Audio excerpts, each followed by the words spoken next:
Missing, of course, is Councillor Shine, and he's on leave.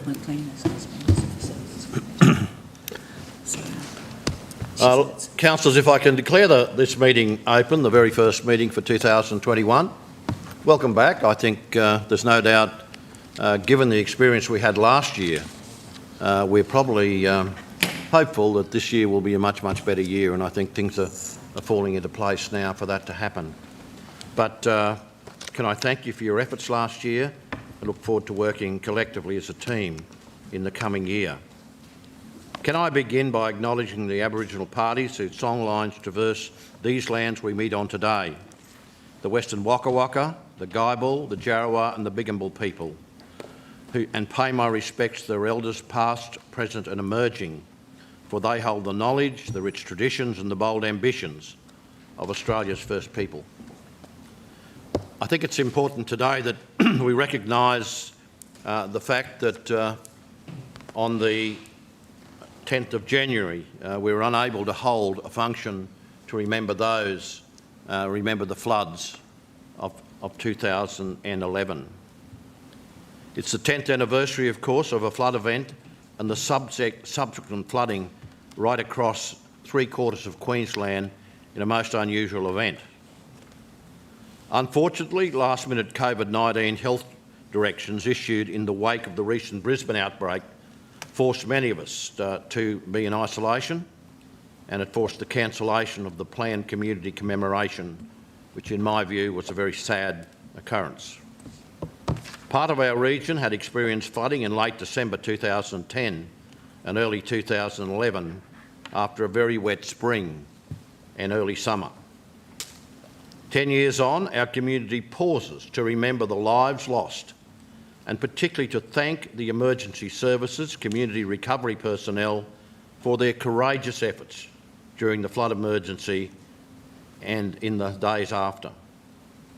Most importantly, of course, we recall the tragic loss of 3 lives that occurred in the Toowoomba region on the 10th of January 2011. We remember Donna Rice. We remember her son Jordan, who died when they were swept from their vehicle during a rescue attempt at the intersection of James and Kitchener Street in Toowoomba. We also remember Robert Kelly from Gracemere, who died on the flooded crossing near Brimaroo. We can reflect on extraordinary body of work that has been completed to safeguard our community and to increase awareness about flood risk and emergency preparations. We can take pride in the projects completed since then and that have made our region a far safer and more flood resilient place to live. So on behalf of Council and the community, can I thank the federal and state government for their enormous contributions towards our rebuilding program. Council's flood recovery program included more than 1,800 projects valued at $247 million for events that occurred in 2011 and the subsequent events in 2013-14. This included $220 million in natural disaster relief and recovery arrangements programs, which were funded 75% by the federal government and 25% by the state government. Notably, more than 1 million hours of work was conducted on the main recovery program. Council has undertaken significant flood mitigation works in Garry Creek catchment to improve public safety and create a more flood resilient community. These projects reduce the likelihood of flooding in the CBD and now offer safety improvements at many road crossings across our city. Council has undertaken one of the most comprehensive flood study projects by local government in Australia in an effort to build a safer, stronger and more resilient region. Flood early warning systems have been installed in Toowoomba and Oakey, and in recent times 50% funding support from the Queensland Government has been given to install flood early warning systems in Kuya, John Darien, Yarraman and Crow's Nest. That work will begin this financial year. While we can't completely safeguard against extreme weather events, I'm confident the residents are far better informed and are far safer now than they were in the pre-flood days. Can I also remember that on January the 10th, 1976, a very notable hailstorm came through this region and had a dramatic effect on southeast Toowoomba. It was the 45th anniversary on the 10th of January. I'm also confident that our region has vastly improved infrastructure that offer greater resilience to withstand future floodings and mitigate flood impacts. I'm also very comfortable with the flood warning systems that are in place now to keep our people safe. Today, can I also acknowledge the services and the financial stewardship of a key member of TRC's executive leadership team, Arun Patrap. Arun, the GM of Finance and Business Strategy, who most recently undertook a specific project of GM and Service Delivery and Sustainability, is heading in a new direction with his career, a CEO of a private sector cutting-edge waste-to-energy firm.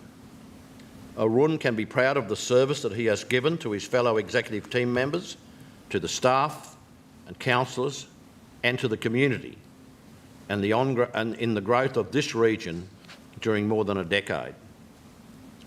He brought considerable financial acumen to council at a crucial stage in the organisation's development and oversaw annual budgets in the order of more than $500 million.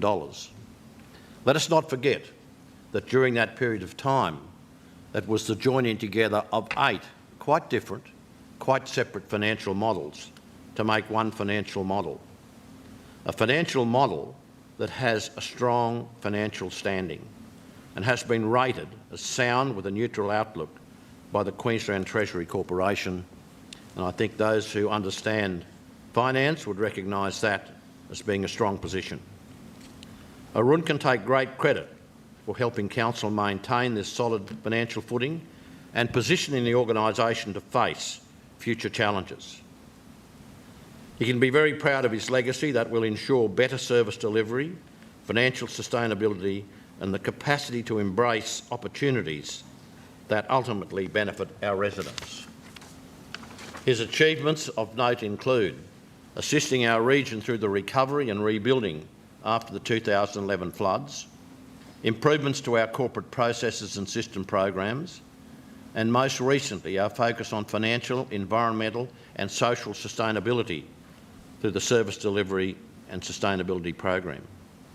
Much of this work was behind the scenes, but it set the right platform to help Council serve our residents more efficiently long into the future. So on behalf of Council and the community, may I wish Arun and his family the very best in his new role. It's also important, I think, that we recognise that yesterday was the first anniversary of the passing of Carol's husband Roger, but our friend Roger. How we miss him, but our thoughts and our prayers are with Carol.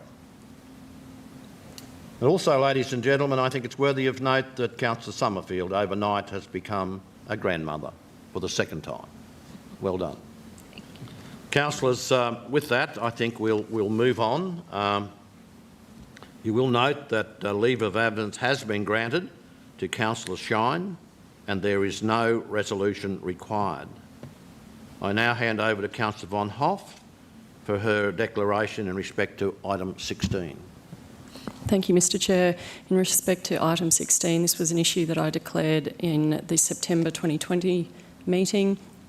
No circumstances have changed, and I hand it over to the Council, I suppose, in case there wants to be further questions, but otherwise, back to you. Thanks, Mr Chair. Thank you. Any comments around the room? If not, we'll move to item 3, which is a confirmation of the minutes of the ordinary meeting held on December the 15th, at which all councillors were present. Do I have a mover? Happy to move. Councillor McDonald. Seconder, please. Councillor Carol Taylor. Any questions? Those in favour? Thank you. Is there any business arising from the minutes that you would wish to bring forward now? If not, we will move to item 5, which is the presentation of petitions. Are there any petitions? No petitions. We'll move to item 6, which I am not bringing any Merrill minute forward at this point in time. So with that, we'll move to item 7, reception of deputations and delegations by appointment. We have no deputations, no delegations. We move then to item 8, which is the monthly performance statement. Anne-Marie. Thank you, Mr Mayor. Good morning, councillors, and Happy New Year. So Section 204 of the Local Government Regulation requires the monthly performance statement to be presented to Council. So the purpose of this report is to present the statement dated the 31st of December. The implications for December. So first up, the planning audit happened during December, so I know it would appear that we've only just finished auditing the 30th of June 2020 statements, but we're in planning mode for the 30th of June 2021. Also of note during the period is the outstanding rates and charges. So if we look at the 31st of December, 13 million or 4.6%, compared with June, so in June we're in the height of the pandemic really, 15 million and 5.61%, and compared with December last year, which was again 13 million but 4.7% of our overall rates. So this measure directly impacts our financial sustainability and in particular cash flows. So it's a great result and Council is tracking very well compared with other councils. And the third point of note for December is the Department of Natural Resource, Mines and Energy have decided to carry out an evaluation. So councillors would be aware the fee is paid to the department the same every single year, whether or not an evaluation is carried out, but a decision has been made to carry out the evaluation. So we've got an information session scheduled for next Wednesday with the department, so they will be here to take us through that process. And moving on to the consolidated financial performance statement and looking at the operating result, income 1% below budget and expenditure 1% below budget, so tracking very closely. I think it's important to note their rates and levies, although still within budget at 1%, it is 964,000 below target at this point in time. That's a direct result of the measures, so we're saying 175 litres per person per day, which will impact on this figure, but also the rain. So when it rains, people don't use as much water. So that's the impact on our financial results there. We can see labour, 1.8 million below budget. We currently have 145 vacancies, with 85 of those in the process of being recruited at this point in time. So all other components of the operating income and expenditure are tracking very closely to budget. If we move on to capital, and we can see that income just a 2% variance there. Infrastructure charges were approximately 2.5 million ahead of where we were at this time last year. I reported that at the end of November, so we're working very closely with the planning and development team to bring a review to councillors as part of budget review 2. If we look at our expenditure, we've currently delivered 34% or 72 million of the overall budget for the year. So we're tracking closely to where we were at this time last year.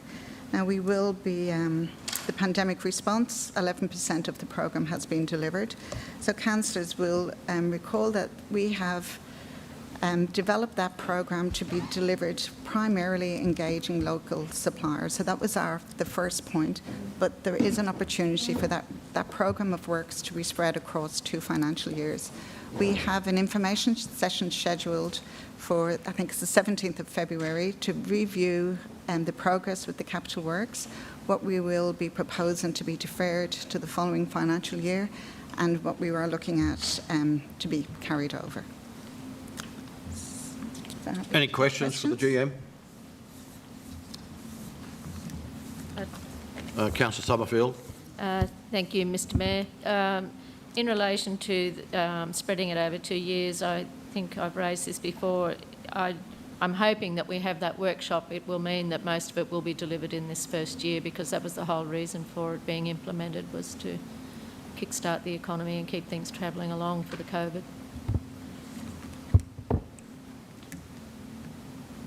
Any further questions? Councillor Melissa? Yeah. No. Okay. If that's the case, no more questions. Councillor McDonald. Just a question, if I could. Thanks, Mr Mayor.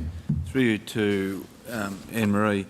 I noted last year that QTC enabled us to refinance to a degree. Do you know what stage we're at with that? And would that be something we could look at through BR2, the BR2 process, together with other federal grant funding that's come our way and other opportunities? Yes, thank you, Councillor. The federal grant fund, the funding that has come through, will certainly be brought to account at BR2. The review of Queensland Treasury Corporation. So Queensland Treasury Corporation will be on site on Tuesday the 2nd of March, I believe, for a presentation to councillors. So the presentation is on our water pricing and the refinancing, which the state government introduced as part of the pandemic response, and we're certainly working very closely with QTC, regular meetings at least once a week, and the third, the structure of our water business. So those three topics will be brought to councillors at an information session on the 2nd of March. Terrific, thanks. Any further questions? Councillor Carroll. Thank you, Mr Mayor. Through you. Anne-Marie, how are you? Good morning. Happy New Year to you.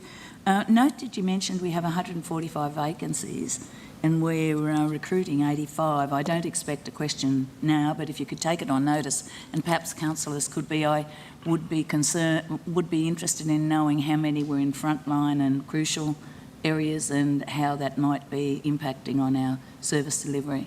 Yep. Thank you very much. Send that in an email. Yep. Thank you.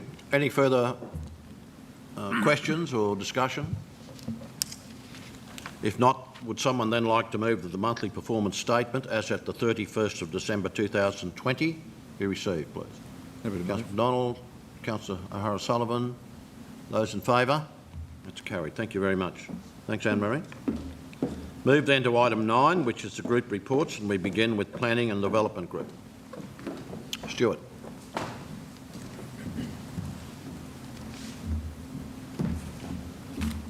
Good morning, councillors, and Happy New Year. Morning, Stuart. It's my second day back. So, Trust you had a good holiday. Not stuck in Melbourne. Are we supposed to clap or what? I didn't get stuck in Melbourne. Oh, I that's got good. to Melbourne, but the borders were slamming shut, so we dashed back to the right side of the border, which was on the New South Wales side. Coming out of someone who was born and bred in Victoria. Mark that one on the wall. Ah, dear. Anyway, I guess there's a few highlights in the report, councillors. The first one is that we've kicked off the workshops for the future growth strategy with the development industry. We've had a couple of meetings with various sections of the development industry, and there was one major workshop that as many of the industry attended as possible. There will be many more of those workshops. This one was just the commencement, as we say in the report. It was looking at the way we establish land supply, the way we document all that stuff, and we took the development industry through that as part of the initial process of working forward into what we're going to be looking at as we move further into other workshops with the industry.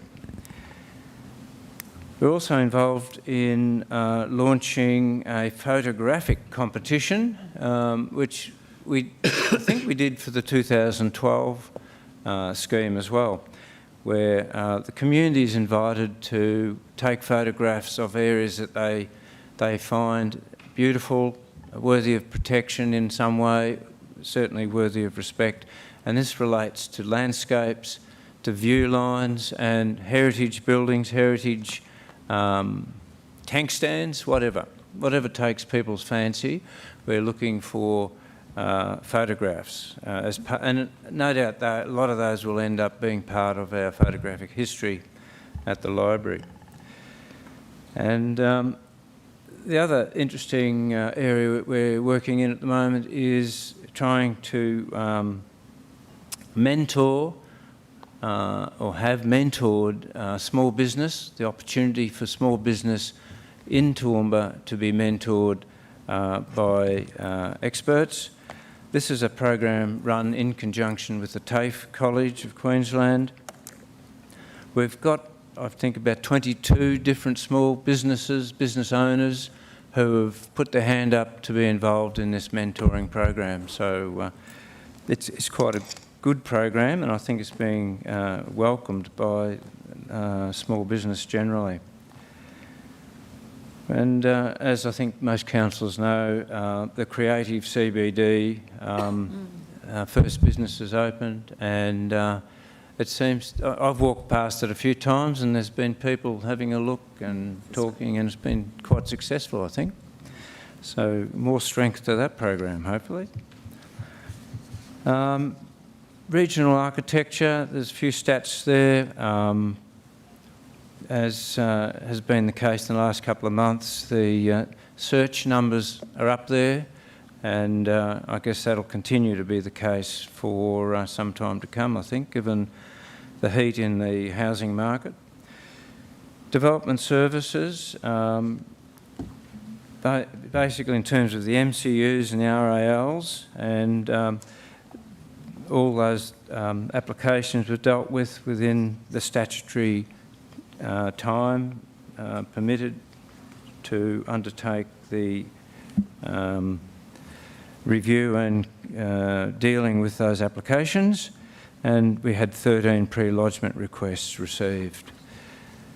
So look, I might leave, development engineering, sorry, councillors, there's a report there with some stats as well. I might leave it there and take questions. Any questions for the GM? Councillor Melissa? Thank you, Mr. Chair. Thank you, Stuart, for your report. I just want to unpack that workshop a little bit more, if possible, please. Can you just tell me how frequent are the workshops? How are industry or those involved invited to the workshops? Is there a report coming to council of the advice that comes from the development industry reps on the growth challenges and the opportunities and the areas of future growth? And where to from here? What's the timeline for outcomes, please? Wow, that's almost a whole briefing session in itself, I think. Yes, certainly there are a number of, I don't think there is a specific number of workshops worked out at this stage, but we intend to have quite a few and reasonably regularly. We're pretty much in the hands of the development industry, as well as to if they wish to break off into subgroups. We already have one subgroup of development industry, as well as working with the broad spectrum as well. And there are a lot of sections in the development industry. There's the developers themselves, the actual investors, the good folk with the deep pockets, hopefully. Then we have all the consultants, advisors, the bankers, all the other parts of the industry, the real estate sector, of course, which is very important, that are also involved and come to those workshops. But some of the workshops will be much more specialised, and we'll be inviting specific people for that purpose. But to answer your question, we send out invitations. We work through the umbrella groups that are set up. And we also have individuals that we send letters to that we know that tend not to form part of any umbrella group, so that we don't miss important players in that category. Yes, we will be reporting regularly back to council. In fact, we're going to be setting up from, I think, later this month or early next month, at least monthly meetings in terms of the Toowoomba Future project, and there'll be other briefings in between those more formal meetings that will discuss the results of various research and also to discuss particular policy directions that we might start to look at. So there's certainly an intensive program, which in fact we have discussed with Council, but we will be coming back to consolidate that with you. But yes, we will be talking to the development industry as well as the environment community and other interest groups. There are many, many interest groups, as you would be aware, not the least being the master builders who want to be involved in as much as they can as well from that building perspective. So, yep, it's a very active program, and we will be coming back to Council to just consolidate all that for you. Thank you. Councillor McMahon. Thanks, Chair. Thanks, Stuart. I just wanted to highlight something that was doing the rounds of the papers around Christmas time, actually singing the praises, saying that our development assessment times are some of the shortest according to UDIA, and congratulate you on that. I'm just wondering, is that something that we've had a focus on getting better, or is it just something we already do, or has there been extra resources to get that? I mean, I suppose there's the ongoing thing that Extra resources. Yeah. Council's hard to deal with and takes long, and you know, we're one of the better ones according to that report. So is this something that's been a focus of your team? I guess it's always been our target to do better than the statutory timelines. I mean, if we were to work to those statutory timelines, you always get slippage. So you've got to work in advance of that. So we've always tried to be the best we can in terms of turning these applications around. And of course, we're talking about the 95% of applications that we can turn around in that timeline because they're either well documented or they're of a more minor nature or that type of thing. However, there are the 5 to 10% of applications that are complex, that are insufficiently documented so that time elapses in terms of getting further information and better information. But generally, I think the development industry has been doing a much better job in terms of documenting the applications, and that's assisted the council officers to get those good results. And we did compare very well in that report, which is an independent report. I had nothing to do with it. It was the UDIA that wrote it. In fact, it was Brisbane-based UDIA that wrote it. Yes, it was quite pleasing, and thank you for raising it. With that, just follow up, Chair, if I may. I suppose when you read the article, it says that, you know, obviously well-documented applications have the better timeframes. And do we, it sounds like it's sort of a rudimentary question, but do we have staff who assist the mum and dad, you know, businesses or whatever, to put those applications in properly and correctly to help minimise these timelines? Yes, we do, but we're always at pains to say that we are not consultants.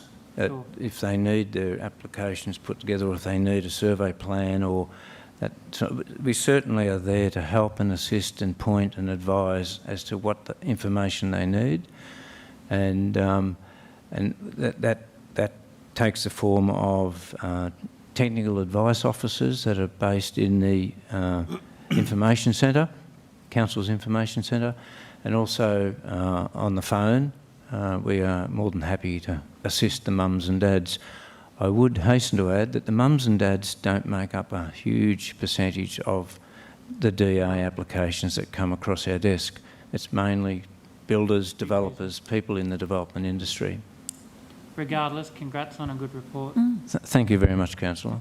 I think it's important too when we get a request just to point out very clearly that the better the preparation, the better the chance they've got of getting things done quickly, and I think that's demonstrated regularly, Councillor Kumar. Councillor Carroll? Thank you, Mr Mayor. I'd also like to endorse those comments and compliment the Planning Department. I think, it's very nice to read something that's positive in the press sometimes. Unfortunately, I was in Melbourne.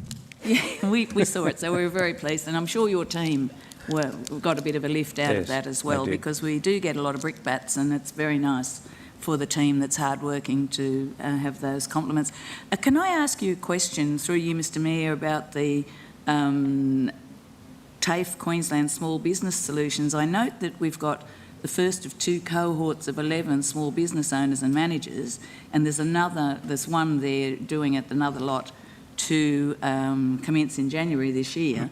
So we've obviously got 22 accepted.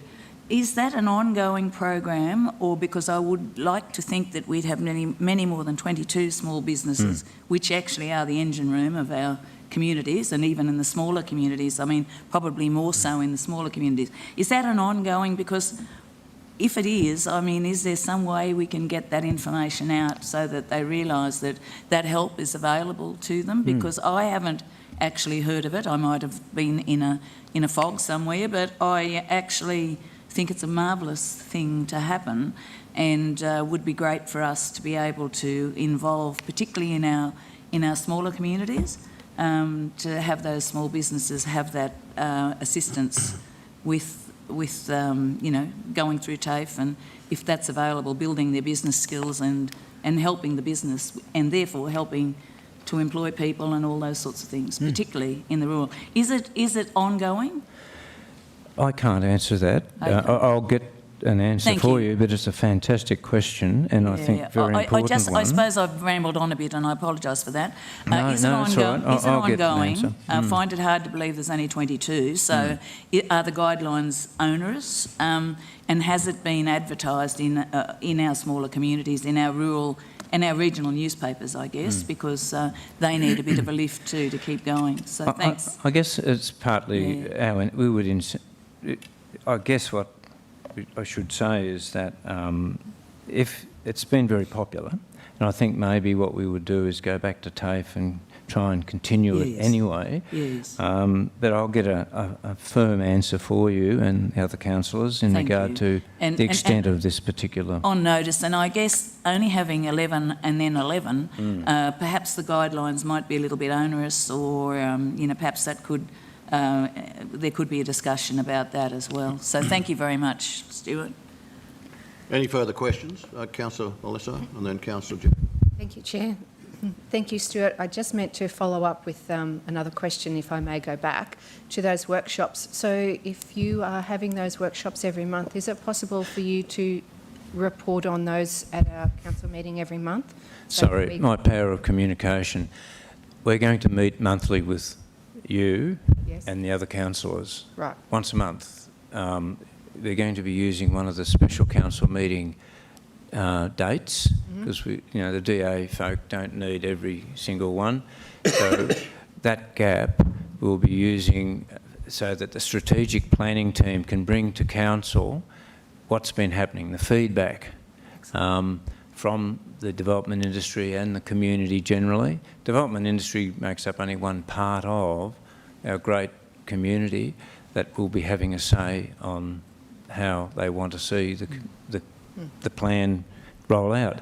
So we'll be bringing that information to you in a formal sense once a month, and then there will be, in between that, there'll probably be briefings on specific matters that may need to be done in real detail, because there are certain issues with land use that you need to deal with, probably in confidence initially until everyone's sure that's the direction you want to go in. Otherwise you can start hares running, which would be a bit unfortunate.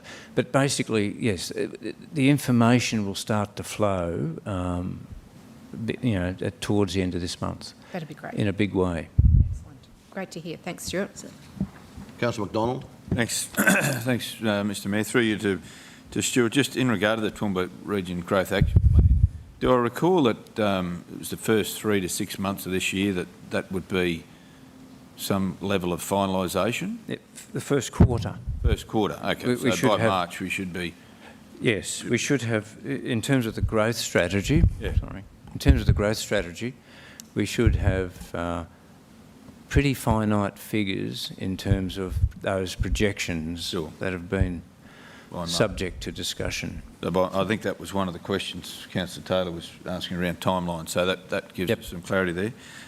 Just a couple of quick ones. In regard to the creative CBD, I agree that Alexandra Lawson's venue there is a ripper. You mentioned that the target or the goal is 6 by the end of this financial year, or runs to this financial year. What actually happens? Is this a contract with Renew that finishes on that at that time, or can it I think it is contractual, but I will have to get back to you on that. I read your question and thank you for giving us an advanced question, but I didn't have time to follow it up. Right. But I think it is contractual, yep. Right. So of the 6, and you might follow up on this, that are available. Yep. How many of which are we close to any more? I think there's a couple more in the pipeline. Right. Yep. 5 months till the end of the Yep. contract. Right. Okay, that's good. The second one is regard to the 13 survey plans that were sealed, and I wondered, out of those survey plans, how many lots might be? 110. 110 I've lots. got that information. So that's the December. That's for December. Yes, Yeah. in December. Yep. Thanks, Stuart. And where were they principally, those lots? You would have to ask No, that's that okay. question, wouldn't you? Take it on notice. You can send me an email. I suspect probably Highfields Yep. and to the west. But I'll confirm where those 110 lots are. Were That's located. fine. Yep. No, it's just interesting to note the availability of land and, if there are any more questions?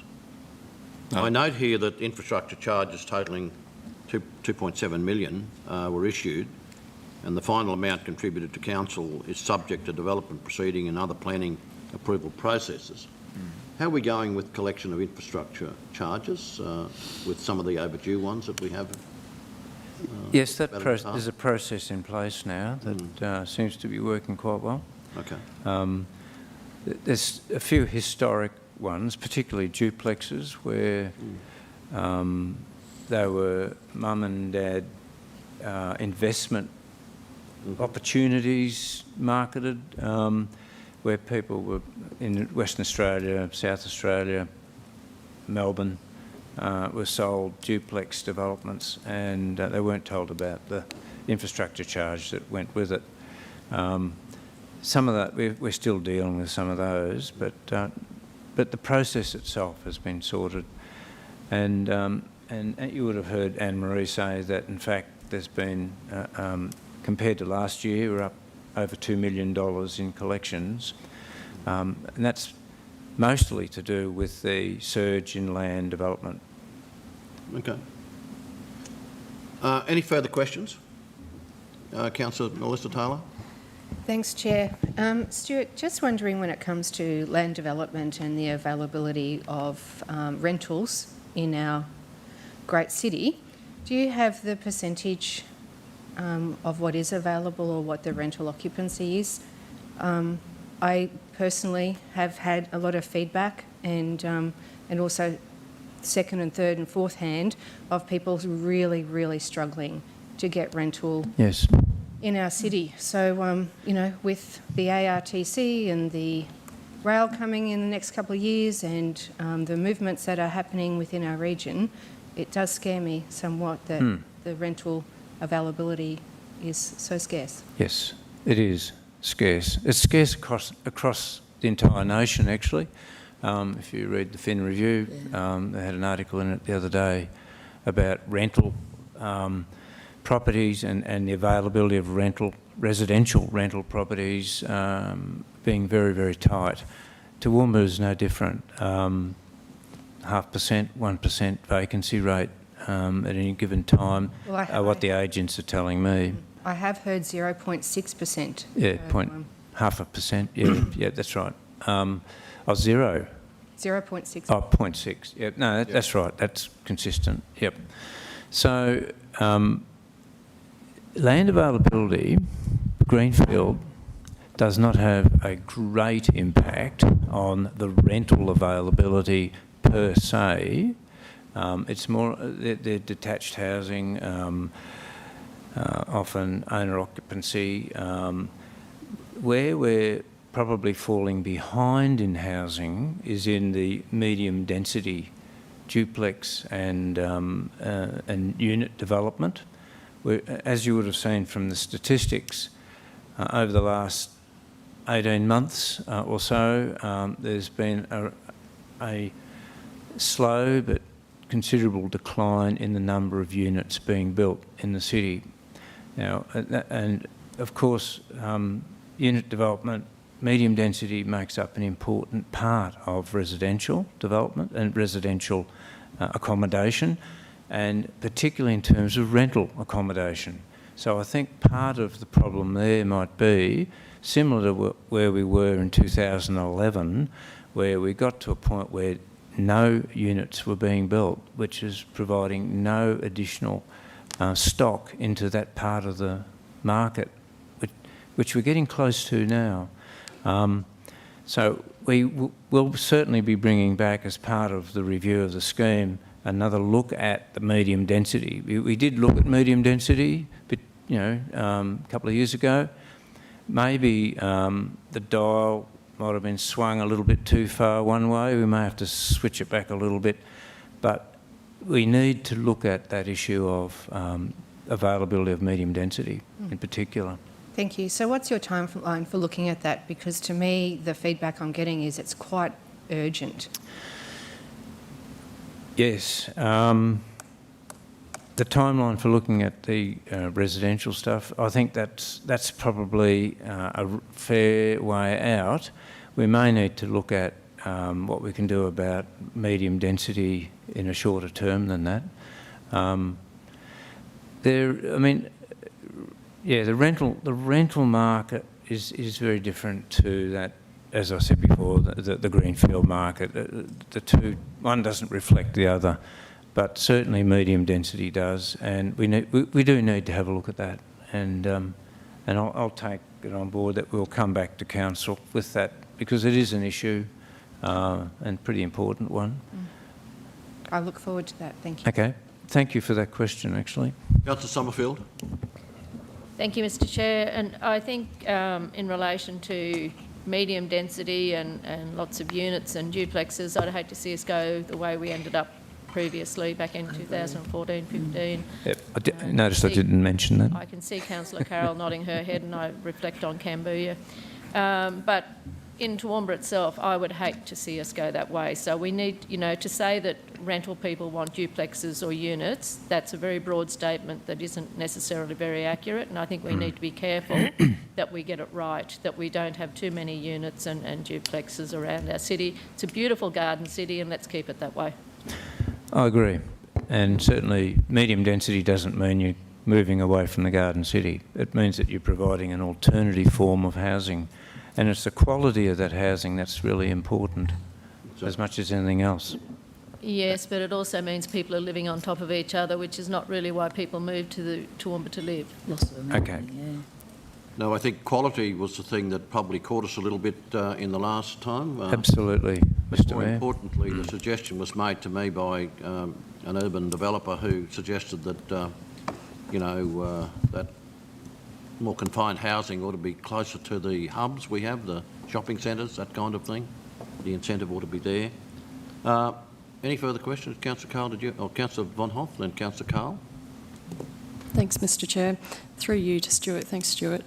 I'd second what Councillor Taylor was saying about hearing about the struggles with vacancy rates. And talking to somebody on the weekend, I heard, 90 people going to an open house for a rental and lots of people being knocked back for their applications and such. And I note what you're saying about the differences between the rental market and greenfield.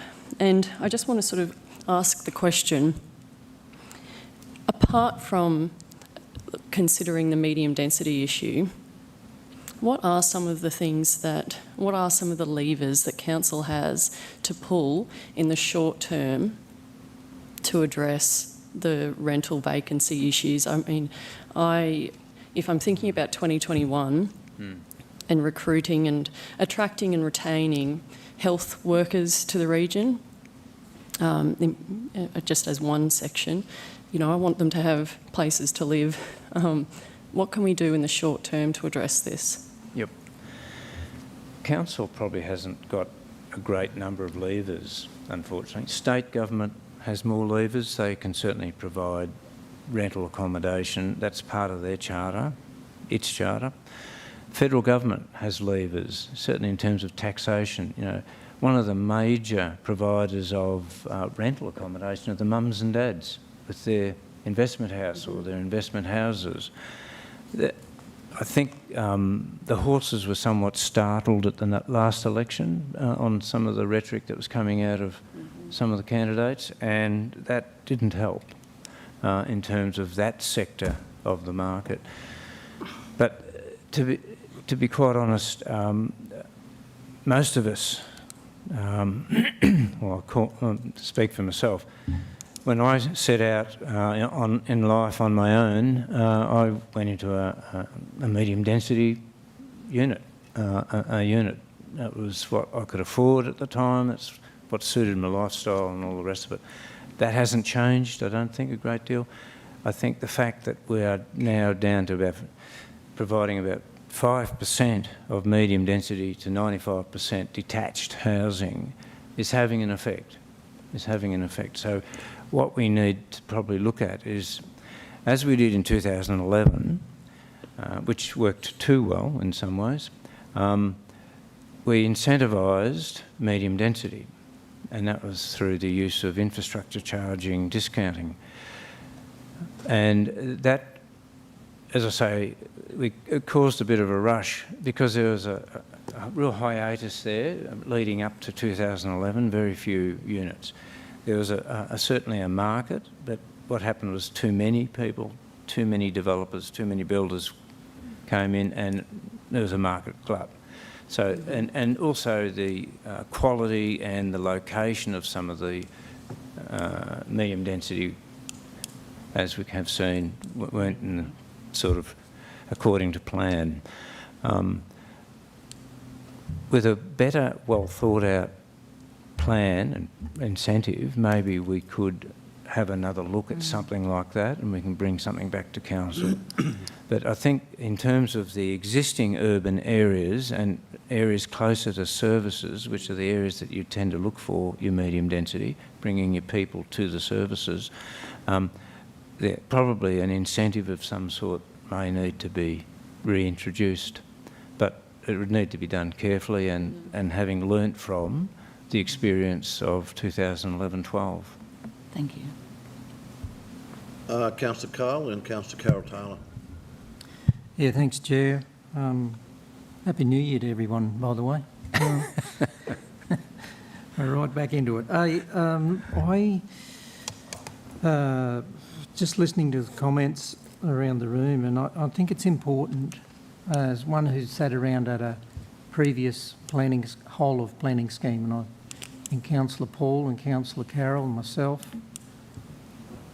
involved in that process. And one of the things that rings home to me loud and clear is that it's important we hear from all the sectors, all the stakeholders in our community. Number two, that we provide living choices. And it's not council's decision to make those choices. It's actually how we listen to our community and how the investors want to make an investment into our community, and that's gathered through a process. That's called a planning scheme review. And number three, around the speed in which we embark on this journey, because it is a journey. My past experience, having been involved in the portfolio before, it became glaringly obvious that we took shortcuts in the previous planning process, reflected in the amount of amendments that came as a result of that. Now, I'm not saying that you don't have amendments, but a planning scheme is a living document and it's subject to amendments. That's what it's there for. But the volume of amendments and the amount of untold hours and work in rejigging something that we rushed. Levers that we have to pull, sometimes, and sometimes you feel as though you're at the end of the food chain here with statutory planning obligations and the things that we do have at our disposal, and one was mentioned around incentives. But we need to get it right, because there was a tendency to take the lowest common denominator in the standard of housing stock in medium density that was provided. So let's learn from those aspects. I think I go back to my original statement. It's really, really important that we spend the time to hear from all the stakeholders across our community and try and get this right. And yes, it's a universal problem. Rental, and I agree, Stuart, rental isn't necessarily reflective of land stock and areas available for development. But I really encourage councillors to be involved in the process all the way through, and please try not to miss these briefings along the way, because they're important. And I know Councillor Paul and Councillor Carroll probably agree with me that if you miss some of the inputs, it creates a lot of rework and trying to get your head around a lot of this information that we'll have to go through. It's not an easy task, so I encourage councillors to be involved. Thanks, Chair. Thank you, Councillor Mr. Carroll, and Thank then you, Mr. Councillor Mayor. Megan. If I could just mention two things following on from Councillor Bill. Planning scheme, yes, councillors, and I know it's nobody's fault. We went through it was a huge job bringing 8 planning schemes into one planning scheme, and there was a lot of work, and look, lots of work, and as Councillor Bill has mentioned, every week, so long a session. So even despite that, we actually made duplexes as of right, and in doing so, there's been much conflict caused and a total loss forever of amenity, particularly in some of the smaller communities, and that even in the stable precinct around Clifford Park, we allowed duplexes to be built where people are complaining about horses kicking the wall in their stable. So, there's certain areas that need to be, we're now aware, we're looking at one planning scheme, so we're starting from a much better platform, I believe. But even so, I do believe that I agree totally with Councillor Bill, that I think that we need to take our time with it and make sure that you can never be sure that you've covered all bases, but do the very best we can with this one. I think that back to incentives, I'm happy to consider an incentive, and I think perhaps it needs to, but at the end of the day, councillors need to remember we targeted good design last time as well, and we had a scoring thing, but I'll just say this, at the end of the day, it's a political decision by the people sitting around this table. So, it was a political decision sometimes to pass, give incentives, and, it's the right of council to do whatever they like, but it needs to be covered very carefully in a policy, because in the guidelines, because at the end of the day, there are political decisions that are made and the community wears the legacy of that. So we did actually target good design. Our staff did put that before us, but at the end of the day, certain people get in councillors' ears and they come into this room and decisions are made that the community has to wear the brunt of. So you're not ever going to control all of that. So if you're going to have incentives, it needs to be very, very carefully, have very, very careful, firm guidelines about it. So, but I think that might be something that our planning group might need to bring back to us, because if we're showing a need there, perhaps that we need to look at that, but we do not need to make it open slather where there's a loss of amenity for the people who live next door to those people. So thank you very much, Mr Mayor. Thanks, Carol. Councillor Megan. Thank you, Mr Mayor. I just wanted to endorse the comments from Councillor Carl about being involved in the preparation of the new planning scheme, because it's all about the pendulum going from one side, too many units, communities unhappy. Now we have a crisis in the rental market. But Stuart, I wondered if you might make a comment on with the incentive, there's been an uptake in demand for people to purchase land and build, and I've read somewhere that that will actually be good for the rental market because a lot of those people will be first home buyers and the builders, and they will be moving out of rental accommodation. Is that something that you've heard? Sorry, could you just run that past me again?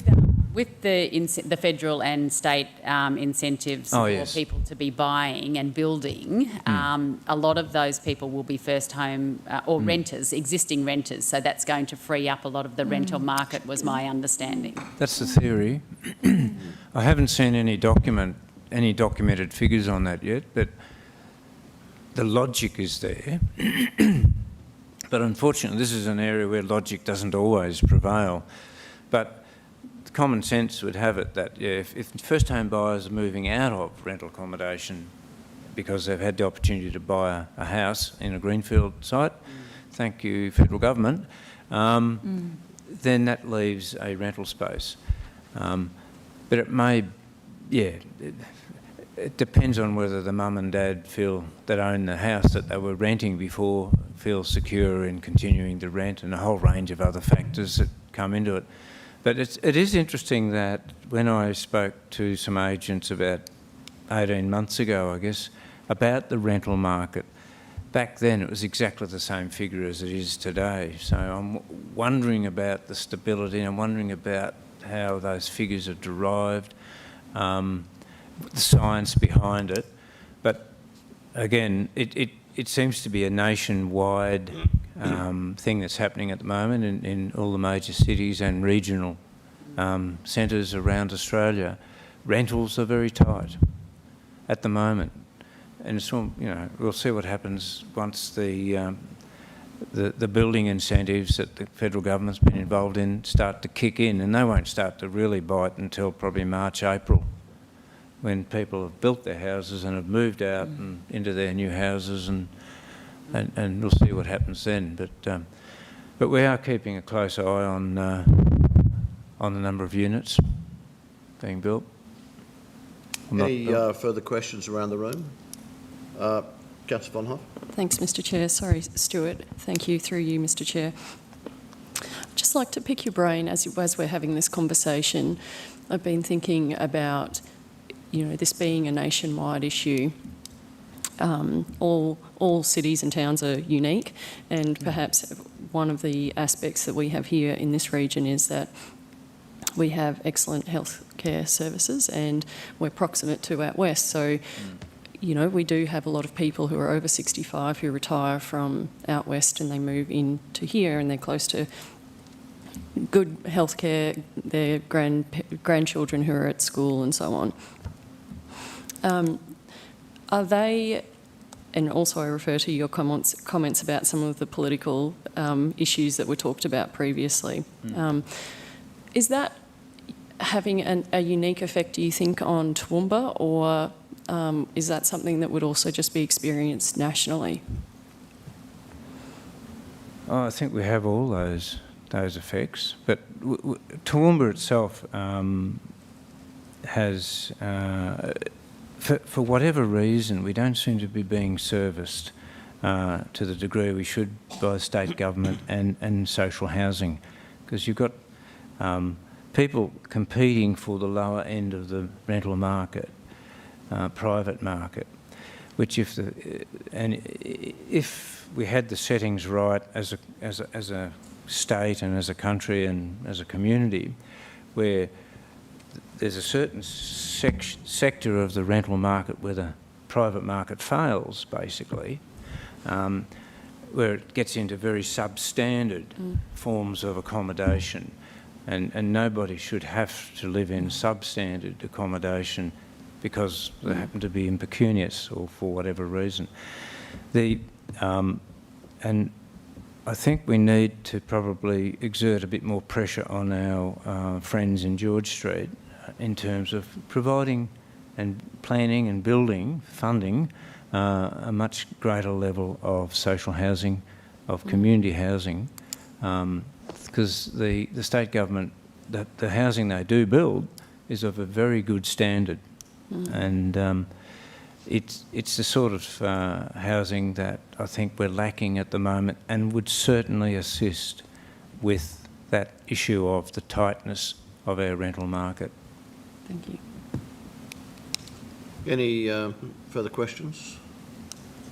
Just a couple of things that I was in the street the other morning quite early, and I ran into one of the real estate firms in town, and the figure that Councillor Melissa Taylor quoted of 0.6, he quoted 0.2 in their book, available for rental. But the other side of the coin, of course, is that there's an opportunity for investment in the housing sector at the moment. I would think with interest rates where they are, with obvious demand for rentals, demand for housing, and I think the private sector will respond. And the reason I asked the question about availability of land before is that should happen. It will happen nationwide, and I think the issue that I see is the reduction of some of the incentives that the federal government has put in place, which were a massive incentive and a massive push forward for housing. So hopefully in the next couple of months we might see the dynamics change a little. And I do hope the federal government can continue with those incentives, because I think one of the greatest, not the greatest thing, but an important thing in life is that first home that people buy, that people have for their family, and I think that's a good incentive for the federal government to work on. Any other points anyone wishes to make? If not, would someone like to move the Planning and Development Group report be received, please? Councillor Carl and Councillor Megan O'Hara-Sullivan, those in favour? That is carried. Thank you very much. Thanks, Stuart. Thank you, councillors. Damien, Thanks, Stuart. Water and Waste.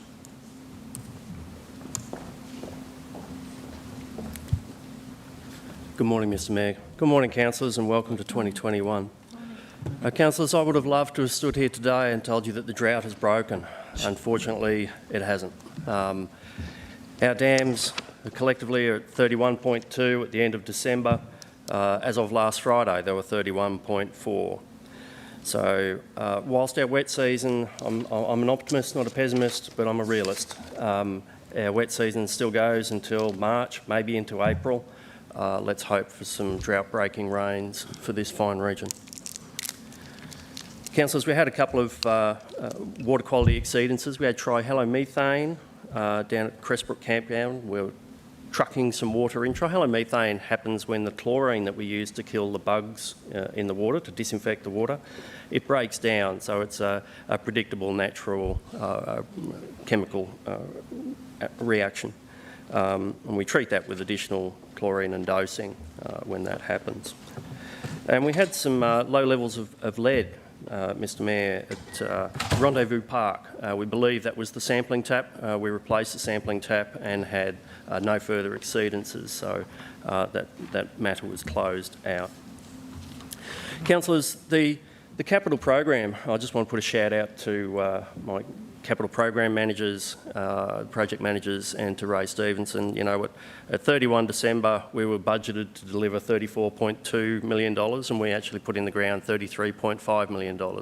So across water, sewage and waste, that's a fantastic effort, and that is equivalent to the entire year's capital program for the last 4 years.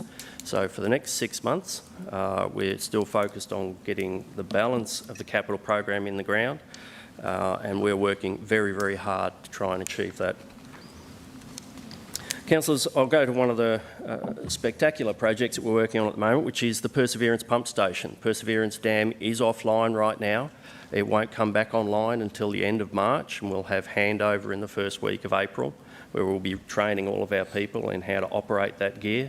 I got an opportunity mid last week to go and inspect the pump station. The low lift pumps are in at the bottom of the tower. There's 2 down there. The pump motors and the coolers are in a high lift tower. The high lift pumps aren't there yet, Mr Mayor, but on a hot day there's actually a cooling tower there. There's a 100 kilowatt air conditioner to try and keep those motors cool.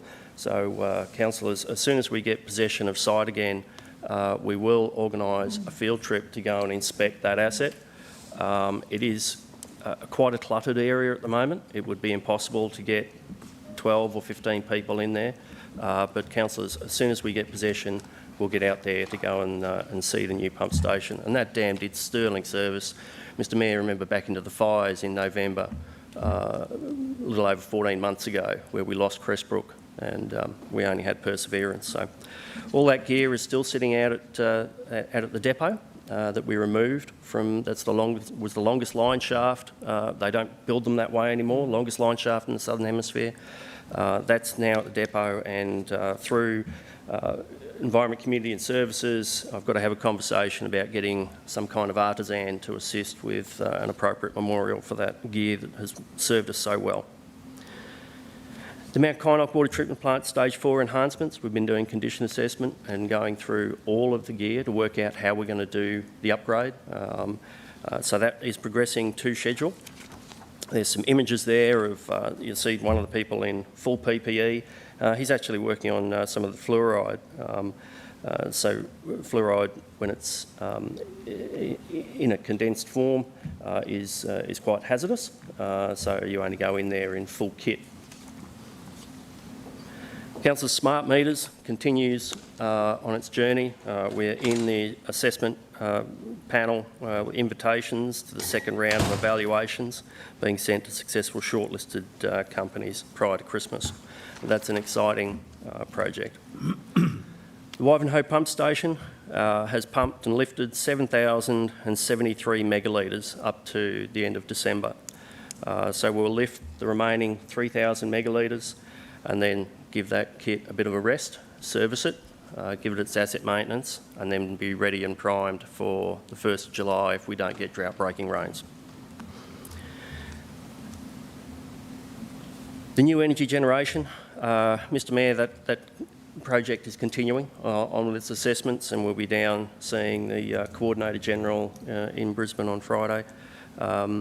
There's risk workshops conducted with Council's technical consultants to identify risks and possible mitigation measures. Floating solar, the Stage 2 documentation has been issued with a date of workshops to be organised very shortly. We're tendering for the procurement of some large diesel generation. Councillors, you may have heard last night, about 4 o'clock in the afternoon, Ergon had some issues with its power, and we had that rainfall event come through. And it wasn't a large rainfall event, it was just intense and short bursts. As a result of that, I just want to put a call out to all our water operations teams and our WIS infrastructure services team. Coogee Dam and Crestbrook Dams tripped out, and the safety gear that is there that sensed a variation in the electricity frequency, and the gear went into protection mode. So those 2 dams got set back online at 6:30 last night. And we had crews working in sewer pump stations that have lost power and also that had been inundated through that rain event. And those pumper tankers were working until 10:30 last night, Mr Mayor. So just a call out to my crews. Thank you very much for all of that. Into the waste services, Mr Mayor, the new Clyton waste facility opened to the public on the 11th of December. That's a lovely plant. It's being welcomed by the community, a lot of positive feedback. And we had quite an active public using the Greater Toowoomba waste facility. We had up to 1,900 customers in a single day. Now that did result in some queuing out at Amara Road there. So we'll see what we can do about that, but that was certainly, to see the site being able to handle that many number of customers in a single day is very good. And the design work has commenced on the Emu Creek landfill site to convert it into a transfer station, hopefully by 1 July 2021. And this will ensure waste levy compliance, and a funding application will be coming through in BR2. But we're doing the design on that at the moment. Mr Mayor, I might leave that with you, sir. Any questions for the GM? Councillor Summerfield. Yes, I have. Thank you, Mr Mayor. Thanks, Damien, for that report. I've got a few, but just Emu Creek firstly, that's really good news with that waste facility because it's in dire need of some work. So I know that the locals there that take pride in their waste facility will be delighted that that's going to happen. With the O'Mara Road, the increase at Christmas time, did we use the duplicate entry that we have there? Yes, we did. Excellent. And it did help? Yes, it did, but we still have to weigh everything that comes in. So there is that third passage there, but that doesn't have a weigh bridge, so that would mean that we would not be in compliance with our obligations. But to the extent, if we were to choose between compliance with the waste levy and removing a road hazard being excessive congestion, we were thinking of that, yes. Yeah, thank you. That's good. So just in relation to Watala, I was just looking at that report and I wondered whether it would be possible for us to actually get an additional bit of information there in relation to how much water is released into the creek each month. Would that be a possibility? I think that would be of great interest to the councillors to understand how much water we are actually releasing into the creek, into the environment. Sure. Nice round even numbers, about 20 megalitres a day. Yeah, okay. That would be good if we could get that. Thank you. And the, two more, sorry. The large diesel generators, are we able to source them locally? Is that an option, I wondered? I mean, they're probably quite a unique...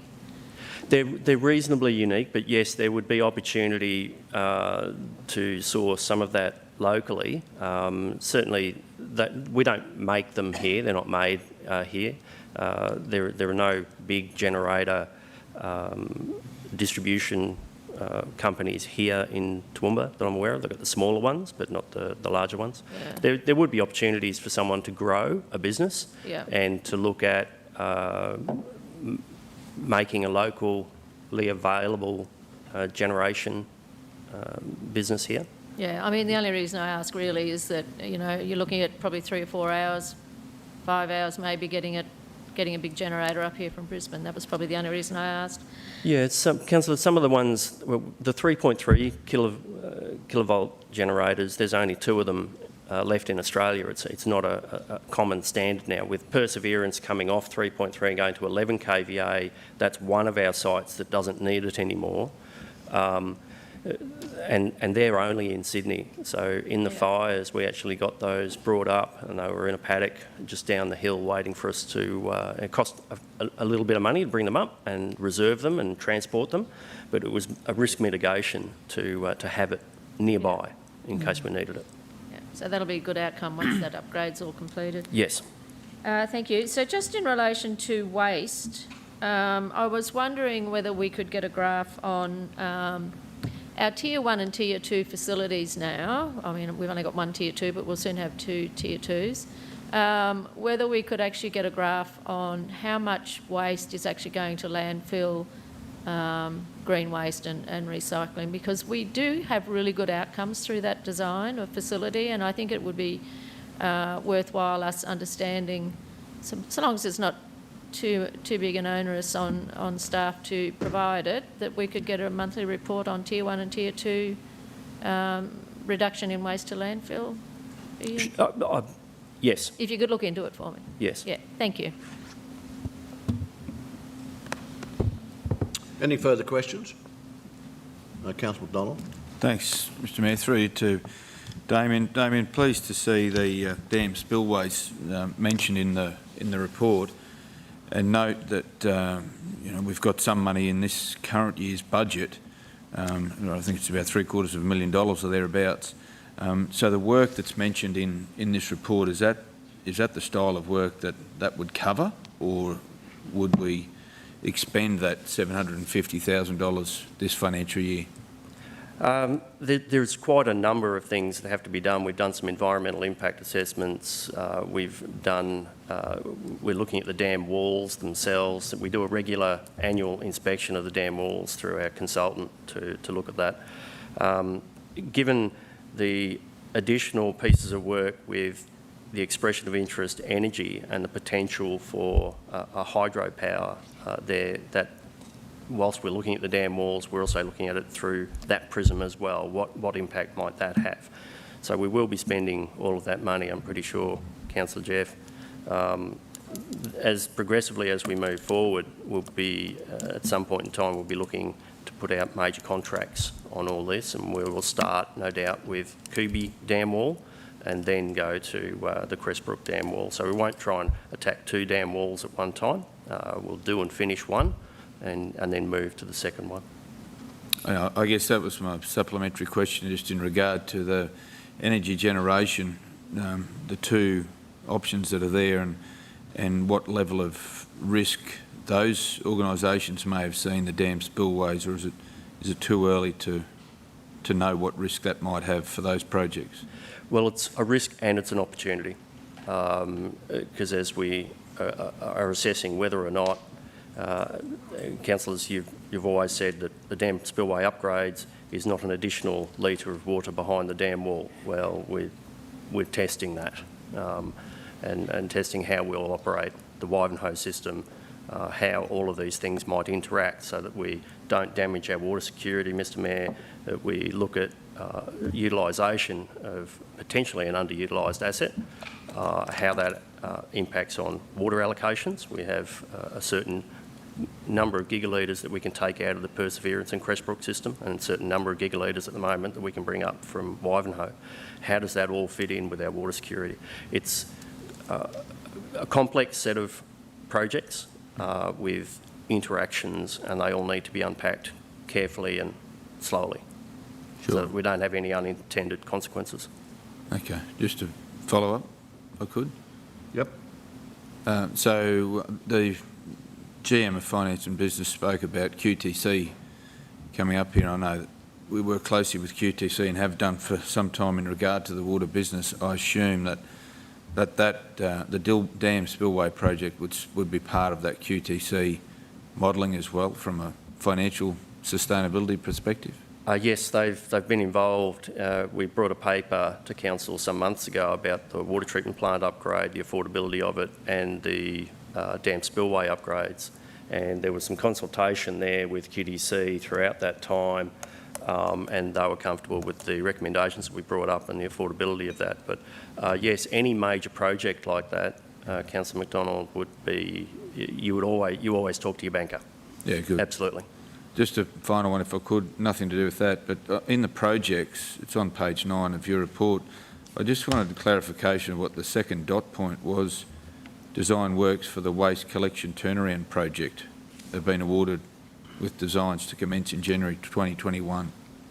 What's the waste? Turnarounds are all about where you have a cul-de-sac, and you never want, or you want to minimise as to the greatest extent possible, a waste truck, 40, 45 tonnes of material going backwards. There has been some awful outcomes with children playing in cul-de-sacs and older people recovering bins and things and getting hit by a waste truck, and there has been deaths.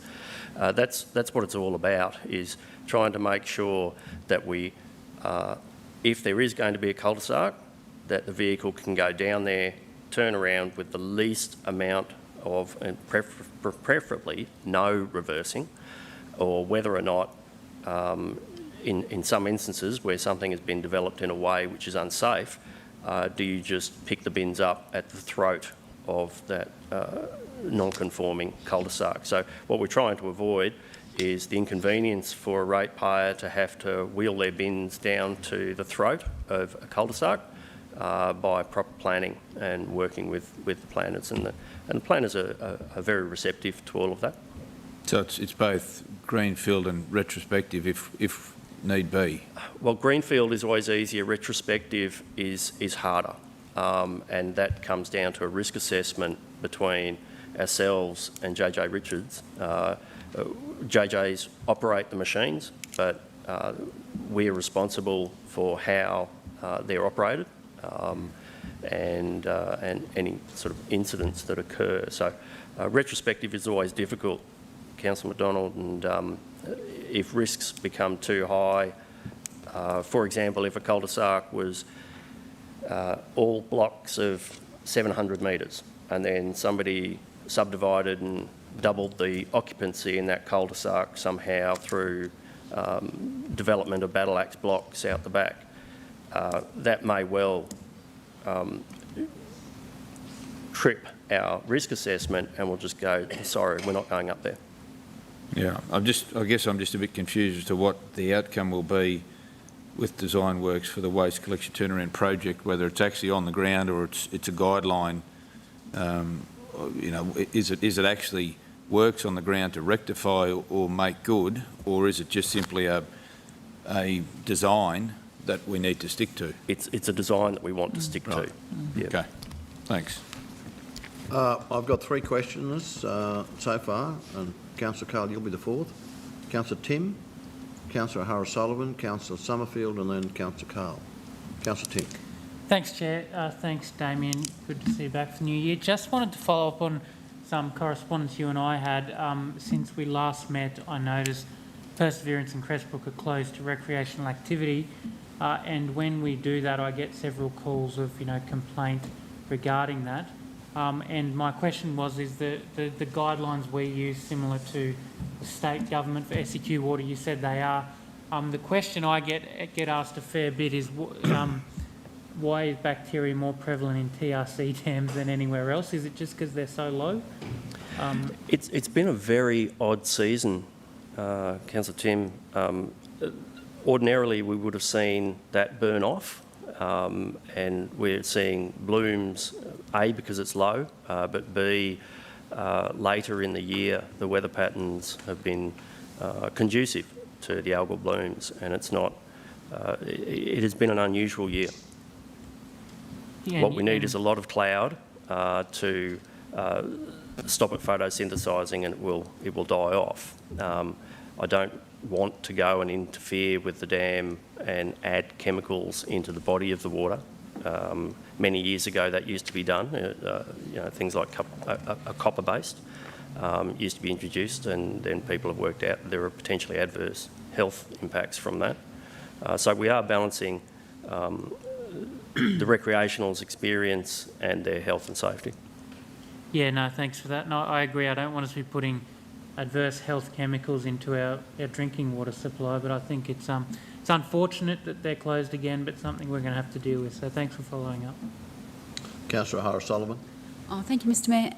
Damien, my question's about the dam spillways as well, and it's probably quite pertinent since it's a 10-year anniversary, and when we were then charged with, that's my understanding, having to upgrade the dam spillways. Can you give me, and I guess the general public, an idea of the quantum of what we're looking at there and the timeline that we are obliged to do this work?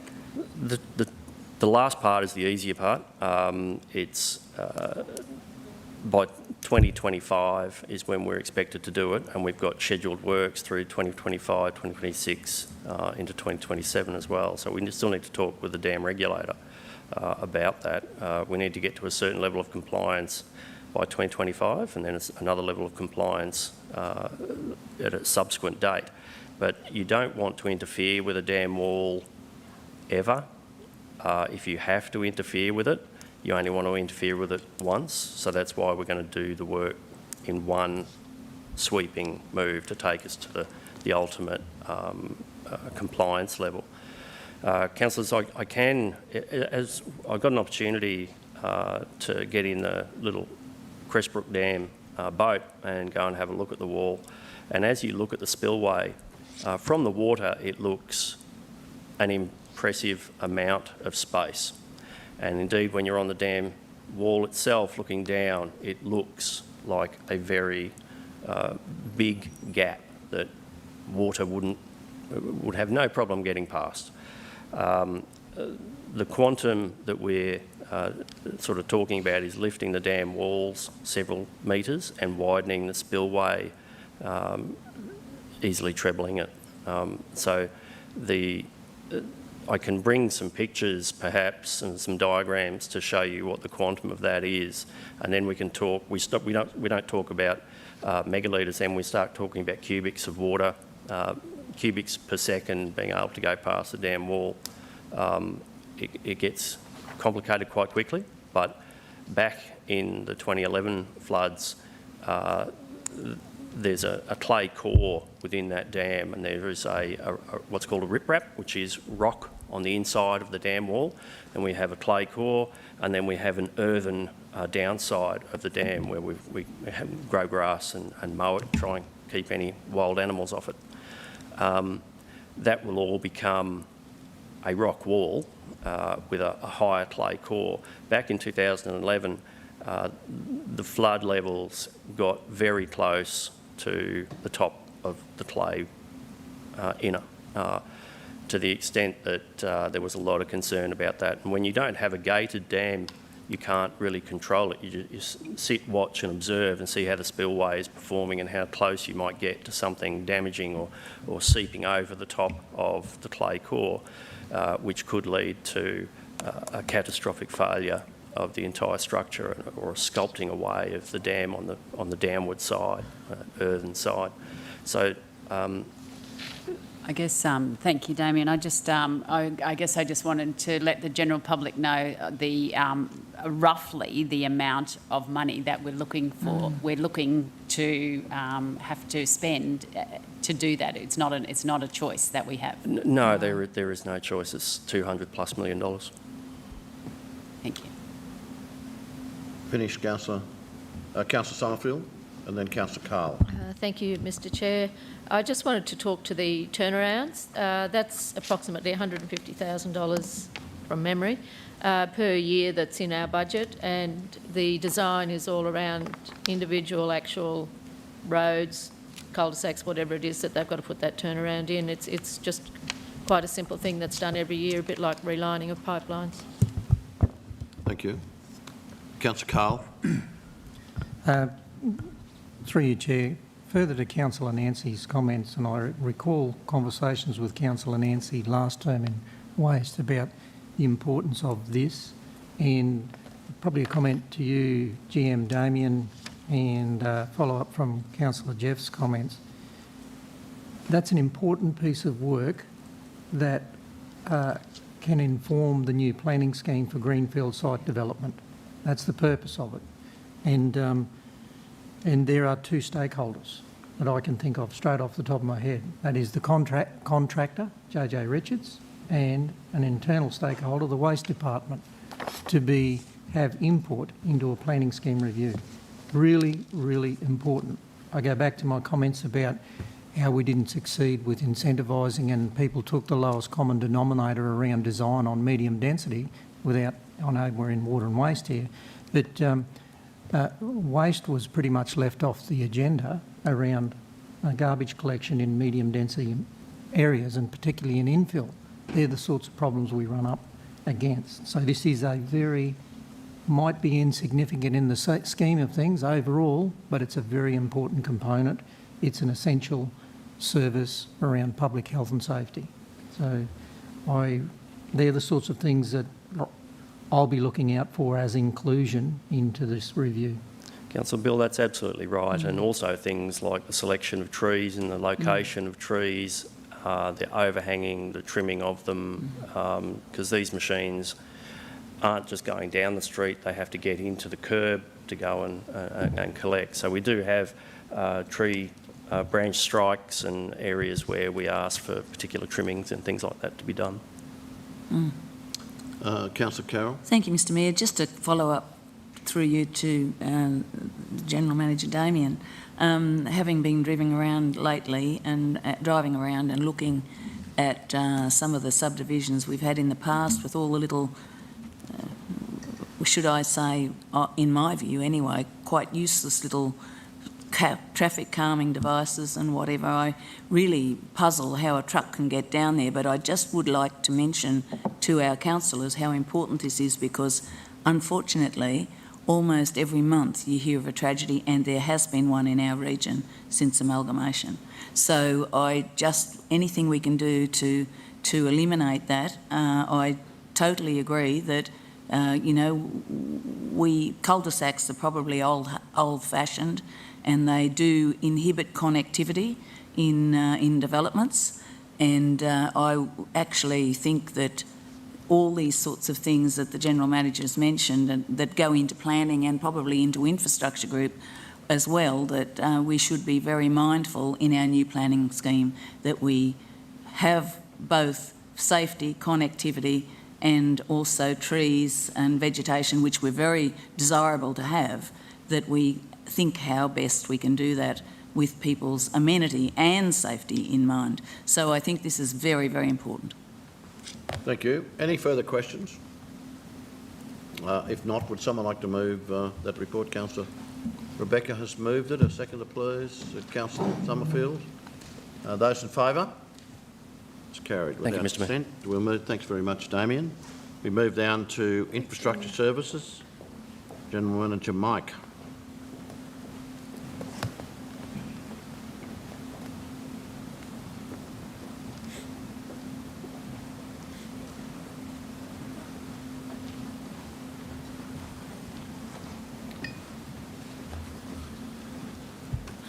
Good morning, councillors.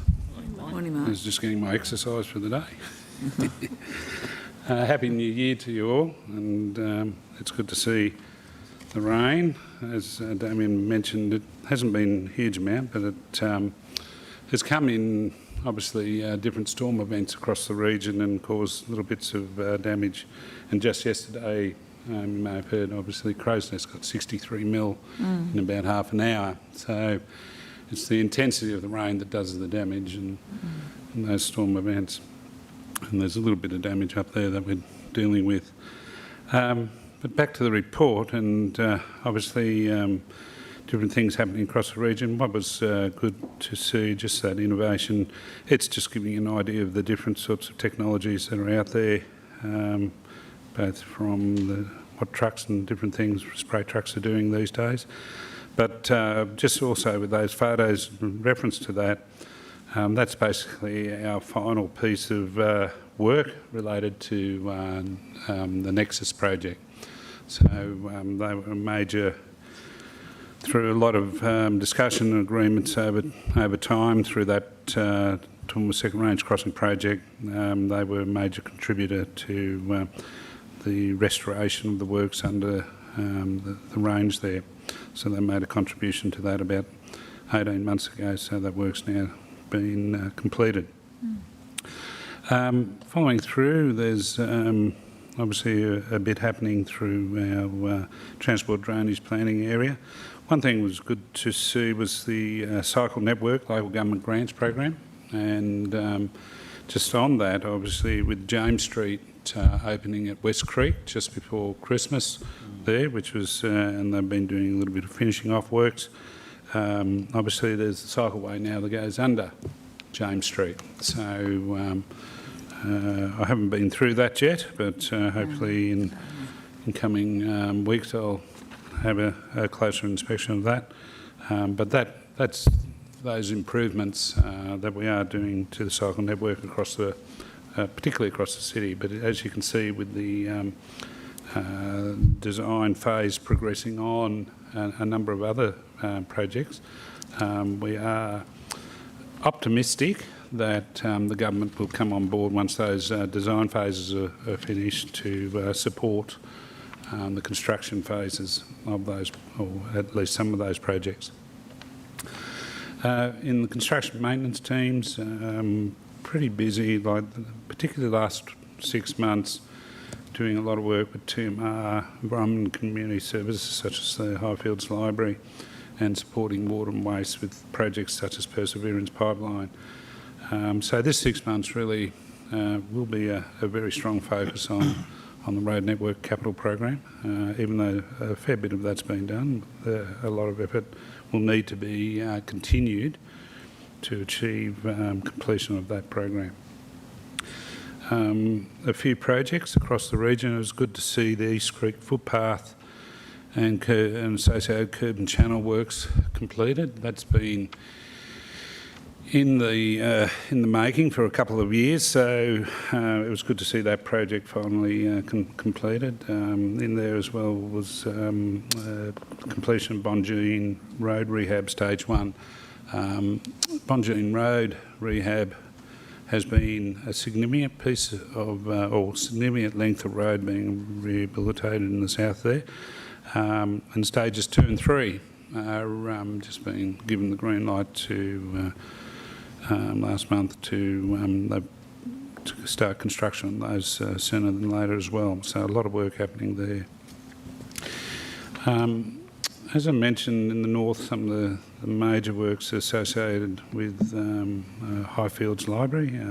That project's progressing pretty well.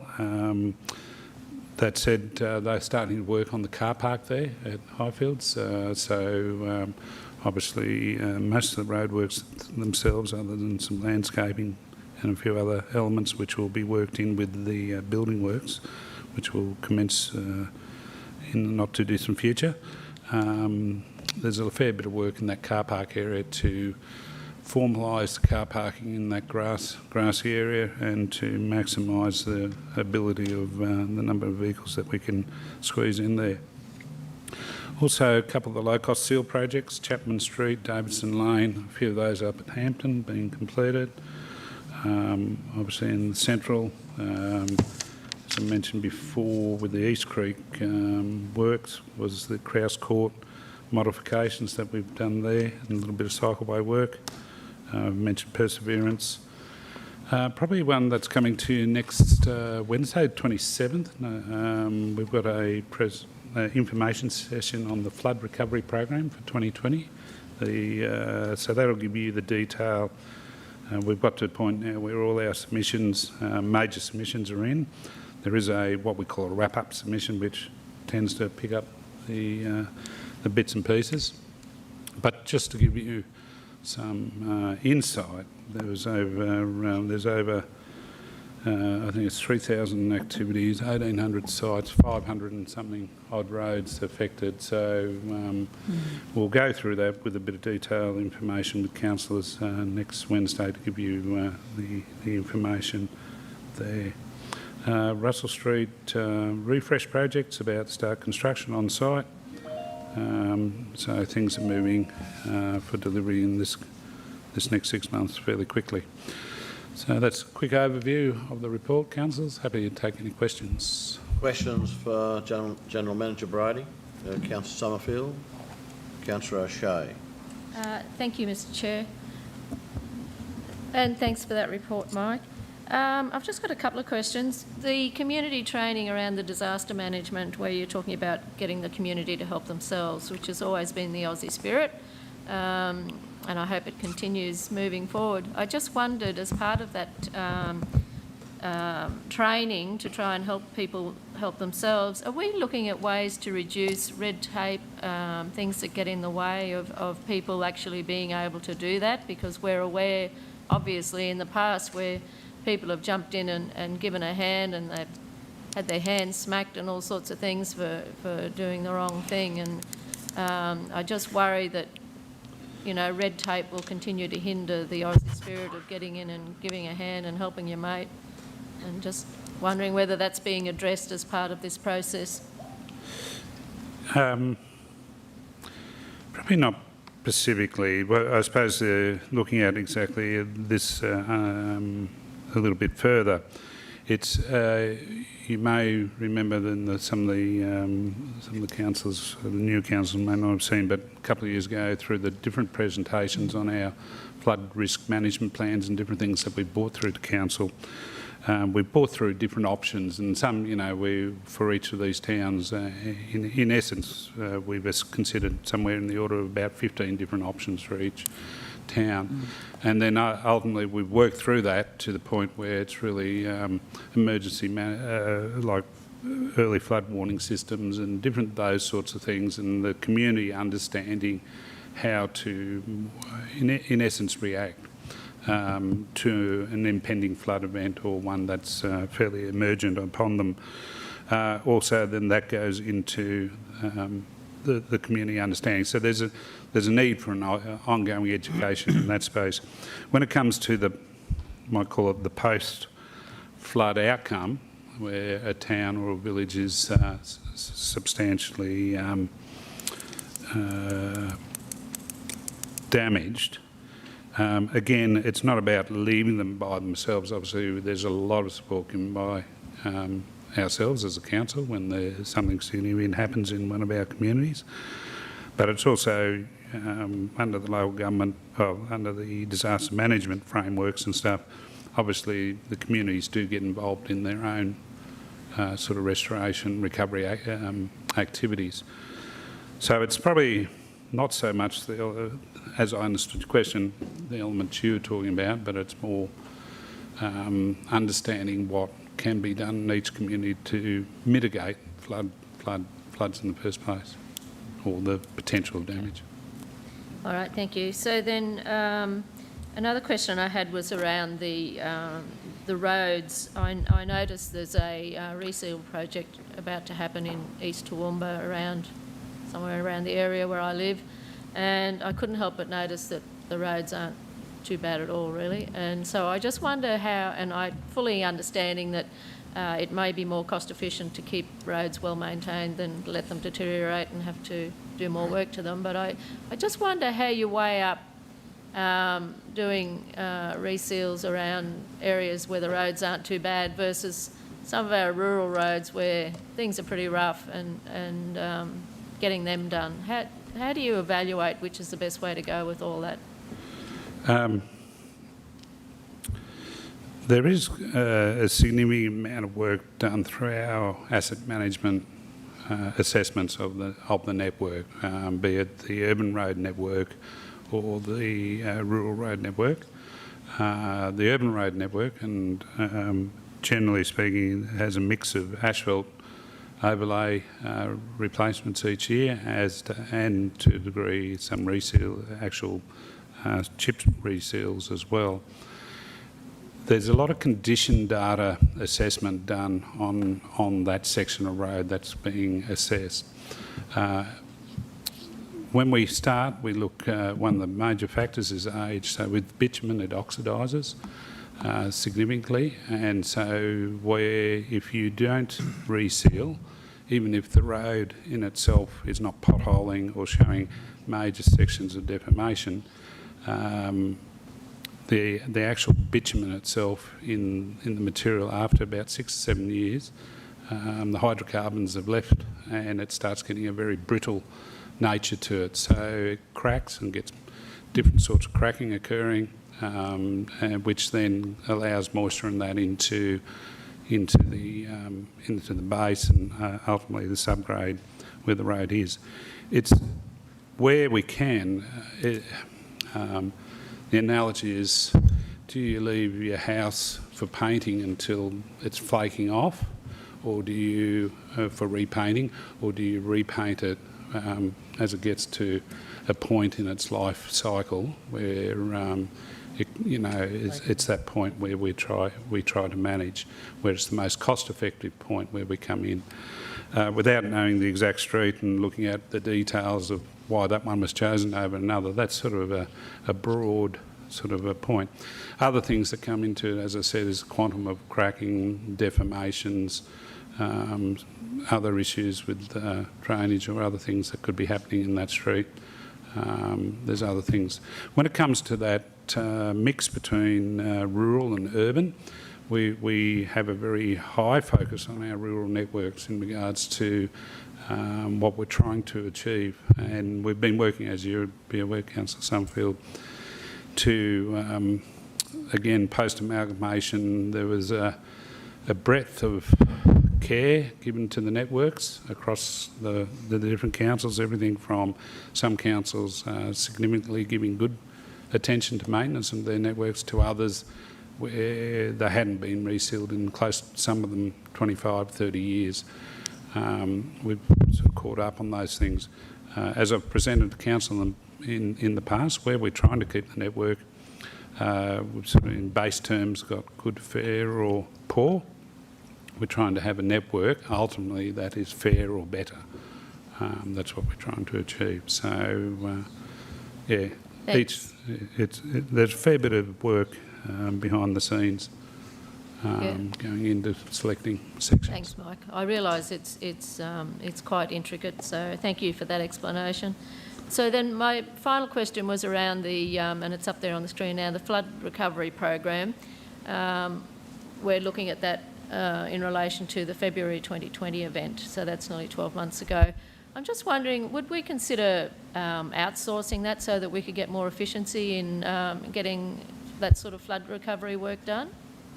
Yeah, so I'll give it, obviously, a lot more detail next Wednesday, but just quickly, we did outsource the assessment process, so Oricon have come on board and they'll be helping us present. They came on board in July last year to help us put in the submissions. They've got about 4 or 5 FTEs working with us full time, basically to get to the point where we are in the delivery of the program. We're looking at trying to deliver the program, as I've said. We'll give more details next week. Probably by at least first quarter next year, over the next 12 months. A fair bit of that program, culverts and other major works, we're looking at putting out to market. So there's a mix of internal delivery and external delivery with what's proposed in the delivery of the restoration works. And will those restoration works have, I've forgotten the terminology now, but betterment built into them? That's part of our discussion on Wednesday with a proposed report to Council in February. Thank you. Councillor O'Shea. Thanks, Mr Mayor. Thanks. My question, you mentioned before, just obviously around James Street, the completion there obviously of East and West Creek. Obviously, we know obviously the importance of that and why it was done, and it was sort of the missing piece, obviously, when it came to that flood mitigation of that area. The question, I suppose, was it probably had its first, dare I say, test in recent weeks with some significant rainfall. Did everything work the way it was supposed to? Yeah, look, the network, our creek systems are working fine at the moment. The summer storms that we've had in Toowoomba haven't really tested them to their capacity at this point in time. Obviously, we don't necessarily want them tested to their capacity. Yeah, I was going to say. So, because that would mean that we're having significant event. At the moment, people in viewing, we've put out a fair media statement with the 10th anniversary of the floods. So that went out earlier this month and through the Mayor's office there. And that sort of gave some breadth of what has been sort of included, or a reminder. There was obviously over the years a lot of work that has been done. So I don't foresee, unless we have a very significant event. There's other works we'd like to continue with, as we've mentioned to both state and federal government representatives, to continue to improve the flood mitigation of our city through the main creek networks. There's also works, the overland flow issue is still a major one for the city of Toowoomba. As much as we have fixed up significantly, we've done a lot of work to manage a major event up to a nominal Q100. The overland flow that runs into those creek networks does cause a lot of issues across our city in many ways, and so the underground drainage that exists or doesn't exist in most cases, so people still get their garages washed through, and some houses still experience elements of flood inundation and stuff like that. But that's separate to so more work happening in that space. Supplementary. Yeah, thanks, Mr Mayor. I agree totally, and I think you raise a good point. We probably don't ever want to see it tested to that level, but I guess the amount of rain and some of the periods of rain that we had, whilst they weren't anywhere near those levels, there still would have been enough where we would have seen a lot of water pooling in those certain intersections that we know we always have. Did we see a difference in that, I suppose, with because as I was saying before, I think first, rainfall of any significance to since that's been completed? I'll say this month's event on, I think it was the 6th or so of January.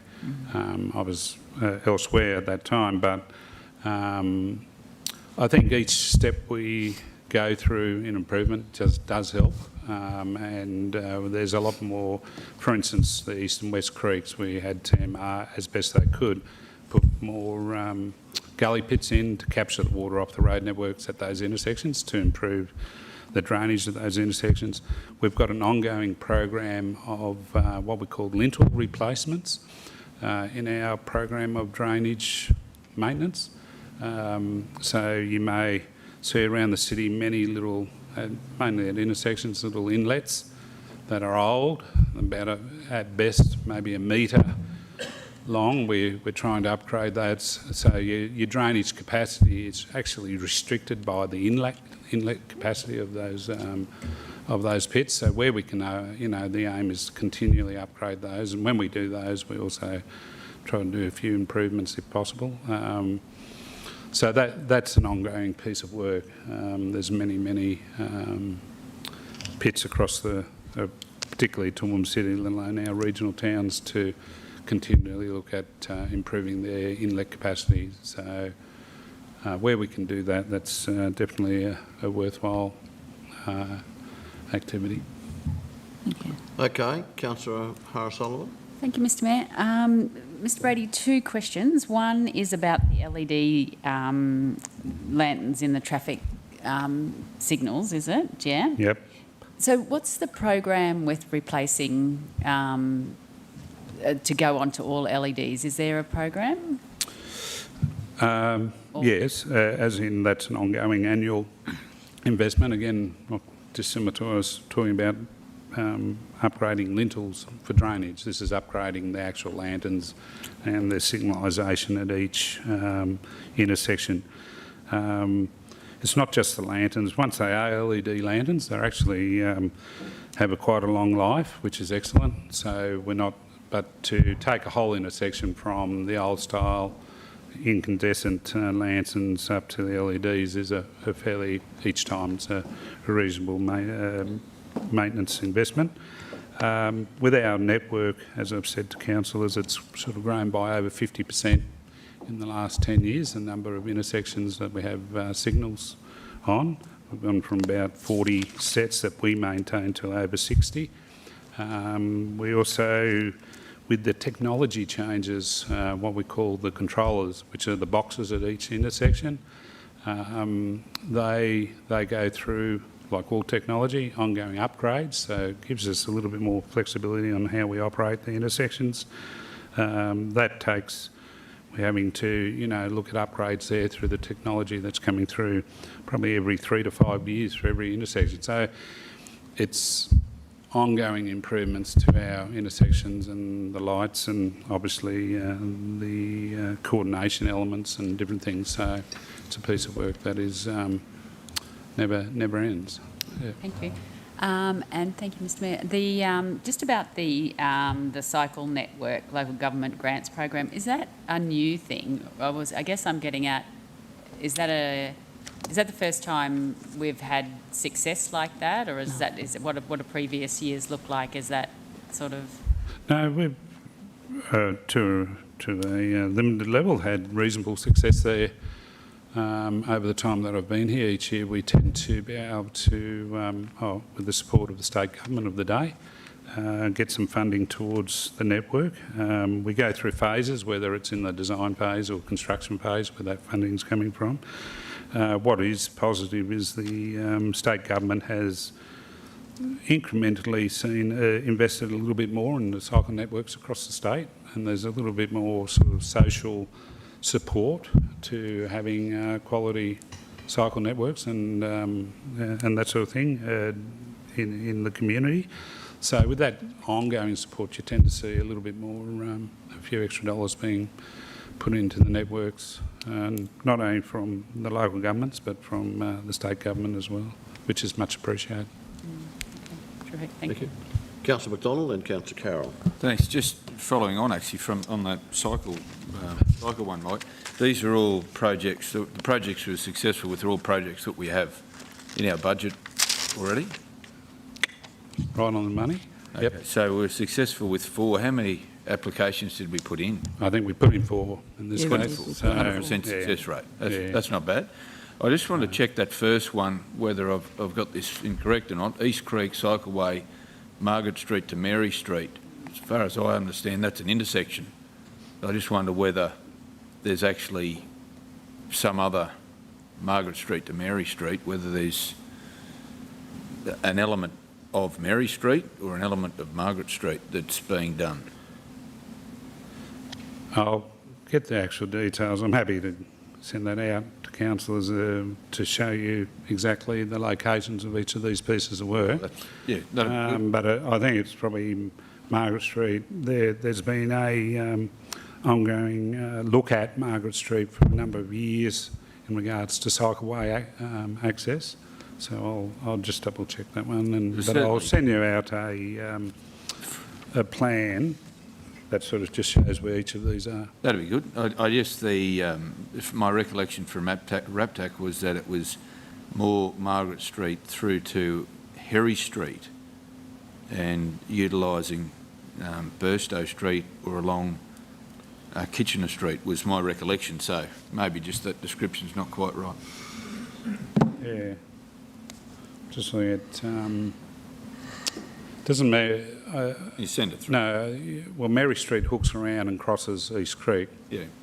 So the section that we have been looking at is from where Margaret Street, East Creek, Margaret Street, up to where, basically up to James. But because we've finished the East Creek crossing, we've finished basically that very small section between Mary and James as part of the upgrade culvert works and that Krause Court work. So the section is from the Mary Street culvert basically down to Margaret Street. Yeah, so the descriptor's right, but I will send out a plan to just so councillors know which ones we're looking at. Okay, thanks, Councillor McDonald. Councillor Carroll and Councillor Rebecca. Thank you, Mr Mayor. Look, I think it's, Mr Brady, thank you very much for your report. Just mentioning the James Street cycleway, there are measures in place to ensure safety in there during a flood event, but I wanted to mention, I suppose at this time, that it's timely for Council to revisit the Gowrie Creek strategy, to have a look at the East Creek Channel where there's more work to be done, to have a look at the Neil Street culvert, which now is a choke point, to consider, as Mr Brady says, the overland flow, because particularly in the older parts of the city, because those streets from the east coming down run like rivers in a big event. So, and some of the drainage is undersized for what it needs to carry. And I think that, you know, as always, I pay tribute to Toowoomba City, the way they started this strategy, and previous Toowoomba Regional Councillors have continued it. We've got a live model for those creeks that we've got there, but I do want to reassure our community that I drove around after that event on the Sunday night. I don't know what date it was, but I inspected East Creek, and particularly up there with the Neil Street culvert back to where Cathro Park is, and I stood at the confluence and watched it all running through there, everything working the way it was designed to work. And I'd like to pay tribute to our people and the AECOM designers and others that came on board, because everything was working just the way it should have. But I caution that councils can let these works slip off the radar for budgetary consideration when there's a dry period, and then, you know, that's the nature of things, you let it go. I think we need to revisit that now as far as urgency is concerned, because we all know that in the times we're living in now, we will have more events.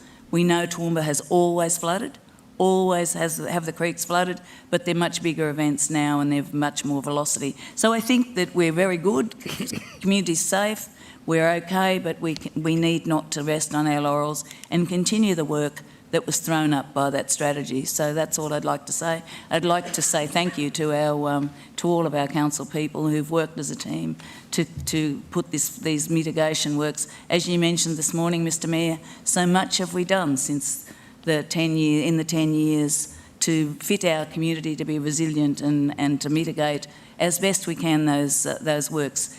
But we need to continue to look how we can continue to do that above the confluence, and then when we finish that, to look at the creek as it goes down beyond the confluence. Thank you. Thanks, Councillor Carroll. Councillor Rebecca. Thanks, Mr Chair. Through you to Mike. Thank you for that, Mike. I too had a question about the cycle network grants, and it's great to hear 4 from 4, 100% success rate in our applications. And knowing that those works had already been budgeted for, how much does that, those 4 design projects, what's that equivalent to? Look, can I come back, take that on notice? Certainly, thank you. In the information I provide councillors, I'll give you the exact dollar. Thank you, that'd be great. A bit at the moment. If I could ask, are there any more questions? If I could ask, with East Creek at the lower end, just above Neil, the Margaret Street and the Hume Street crossings, are they subject to consideration for future work? They are, Mr Mayor. I suppose both of those are considerable exercises in themselves individually. Many levels. When we did the East Creek master plan, they were flagged to potentially to be upgraded.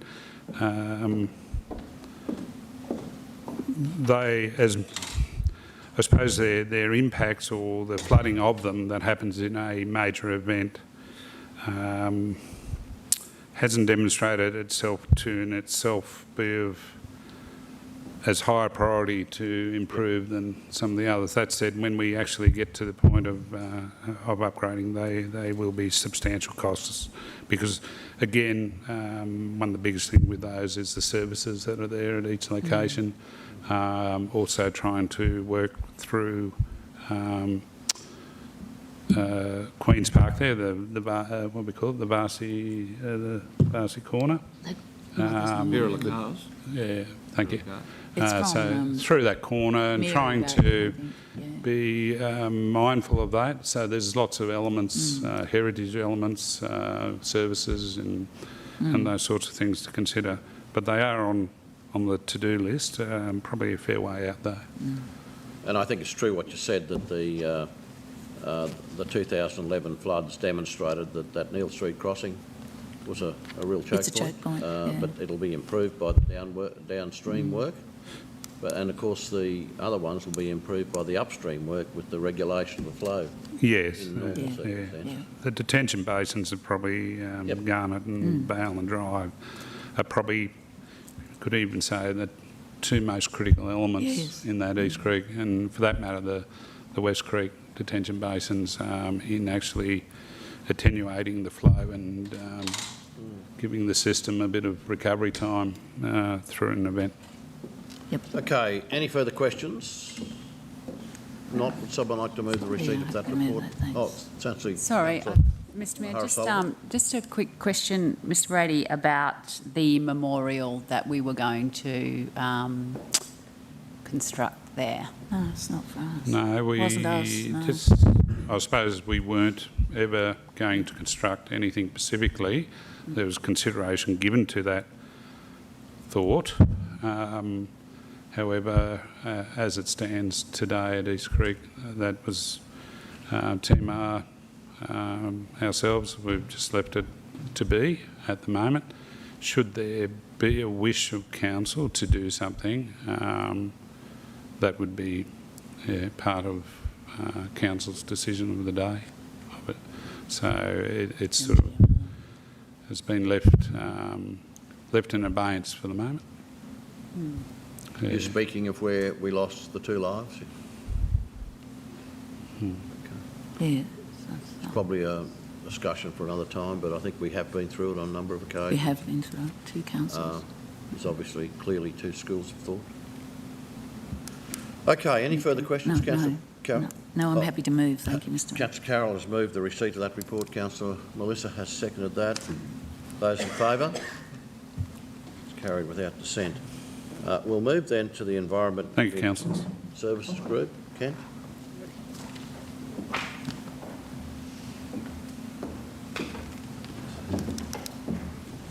Thank you, Mr Mayor. Good afternoon, councillors. I'll just go over the key highlights for December for the Environment Community Services Group. Our Library and Cultural Services team worked pretty hard after the Premier announced mid-December around the QR code contact tracing. Actually, not just libraries, but most council venues were required to do this. And so the teams worked quickly and professionally to ensure the safety of staff and the community. And we now have the QR contact tracing operational in all of our publicly accessible facilities, and in fact we are working with community groups as well who are looking for some assistance in that space. So that was a tremendous effort from the team. We'll note here that the consultation around libraries is being finalised at the moment in terms of the methodology of the survey, and as well as the focus groups, and that will be rolled out in the next month. And I think with the timing of current COVID conditions and what post-COVID conditions might be for us, the timing is right to talk to our community about the services our libraries provide. In the community development, facilities and tourism space, despite many events across the state, indeed the country, not occurring in New Year's, the team, as innovative as always, took advantage of the resurgence of drive-in movies and ran an event in the at the showgrounds and got over 100 vehicles, and it was very well received within the community. So for those that attended, of course, taking advantage of the Netflix series Cobra Kai, they showed the Karate Kid movie, and it was very well received. And of course, we continued with some youth leader training there, ran at Kubi Dam. In our Parks and Recreation Services area, I would like to acknowledge that team.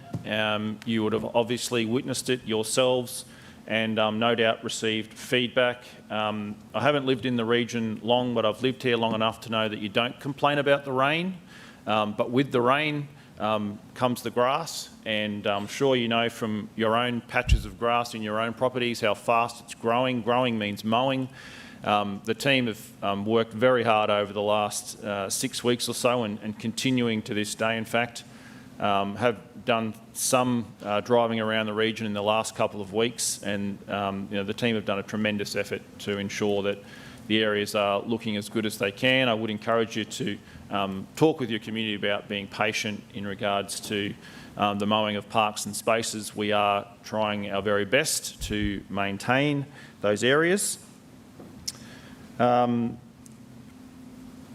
Works continue at the Nellie Robinson project, of course scheduled for completion this financial year, and things are going well, so that phase of the project is well underway. And note that council staff are continuing to work with the Bunya People's Aboriginal Corporation about the Partnership for Cultural Learning. So that is continuing, a difficult time getting the negotiations with people returning from leave and so forth, but I can assure you that we are having some productive conversations. And to round out, note that the Millmerran Pool community consultation closed, and we had a great response of over 300 people, so unique responses responding and giving their opinion on what facility they would like. And I noticed Mike did have in his report around the roadworks for the Highfields Library project, but another key milestone was that the DA for that project has been approved, and we will soon be seeing construction after the tender has been finalised of that Highfields Library, with towards the end of this calendar year being the completion of that. So another fantastic project that the ECS group will oversee, and obviously of huge benefit for that local and wider community. That's the report. Thank you, Mr Mayor. Any questions for Kent? Thank you, Mr Mayor. Councillor Carroll. Thank you, Mr Mayor. Kent, I'm through the Mayor. I'm very concerned at hearing that it seems to be considered to be a really good time to consult with the community, i.e. changing hours of the library based on comments we're going to receive during COVID. Now, I see that as being, I don't think that's indicative at all. And I'm very aware that sections of our community, particularly in the city here, and are impacted because they don't want to use public transport and different things like that. And also in the, seniors and whatever don't want to be going to places where there are a lot of people. I'm very alarmed about about this, and I know sections of particularly our rural communities are very alarmed by the thought that there may well be changes to the library opening hours, and it's been a bit static because they were closed, there was all these other things. I personally don't believe it's a good time to be using any meaningful data that comes from community consultation around this time until we get back to some sort of normality, I guess.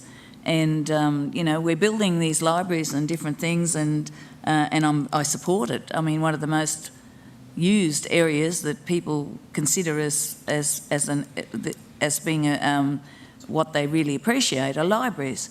And why would we be considering changing hours? And certainly now, I understand further on when we get back to some sort of normal life, but I consider now not the good time to be taking any credence from any numbers that have been that would be gathered now. Yeah, thanks for the comment, Councillor Taylor. Look, I think there are so many unknowns in regards to what the future service provision of all sorts of services in a post-COVID environment will be. I acknowledge your points. I think it is the right time to be talking with our community. I think that's what we are opening at the moment, is the conversation, and with that conversation, we will then, eventually come back after the data is collected and analysed and have a discussion around what the future service provision of libraries looks like.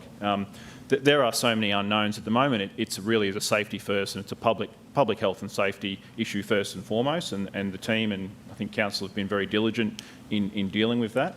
But we do need to consider the future. So I think that the time will be right, and the conversation will then help guide what the future provision might look like in the future. Thank you. Councillor Summerfield. Thank you, Mr Mayor.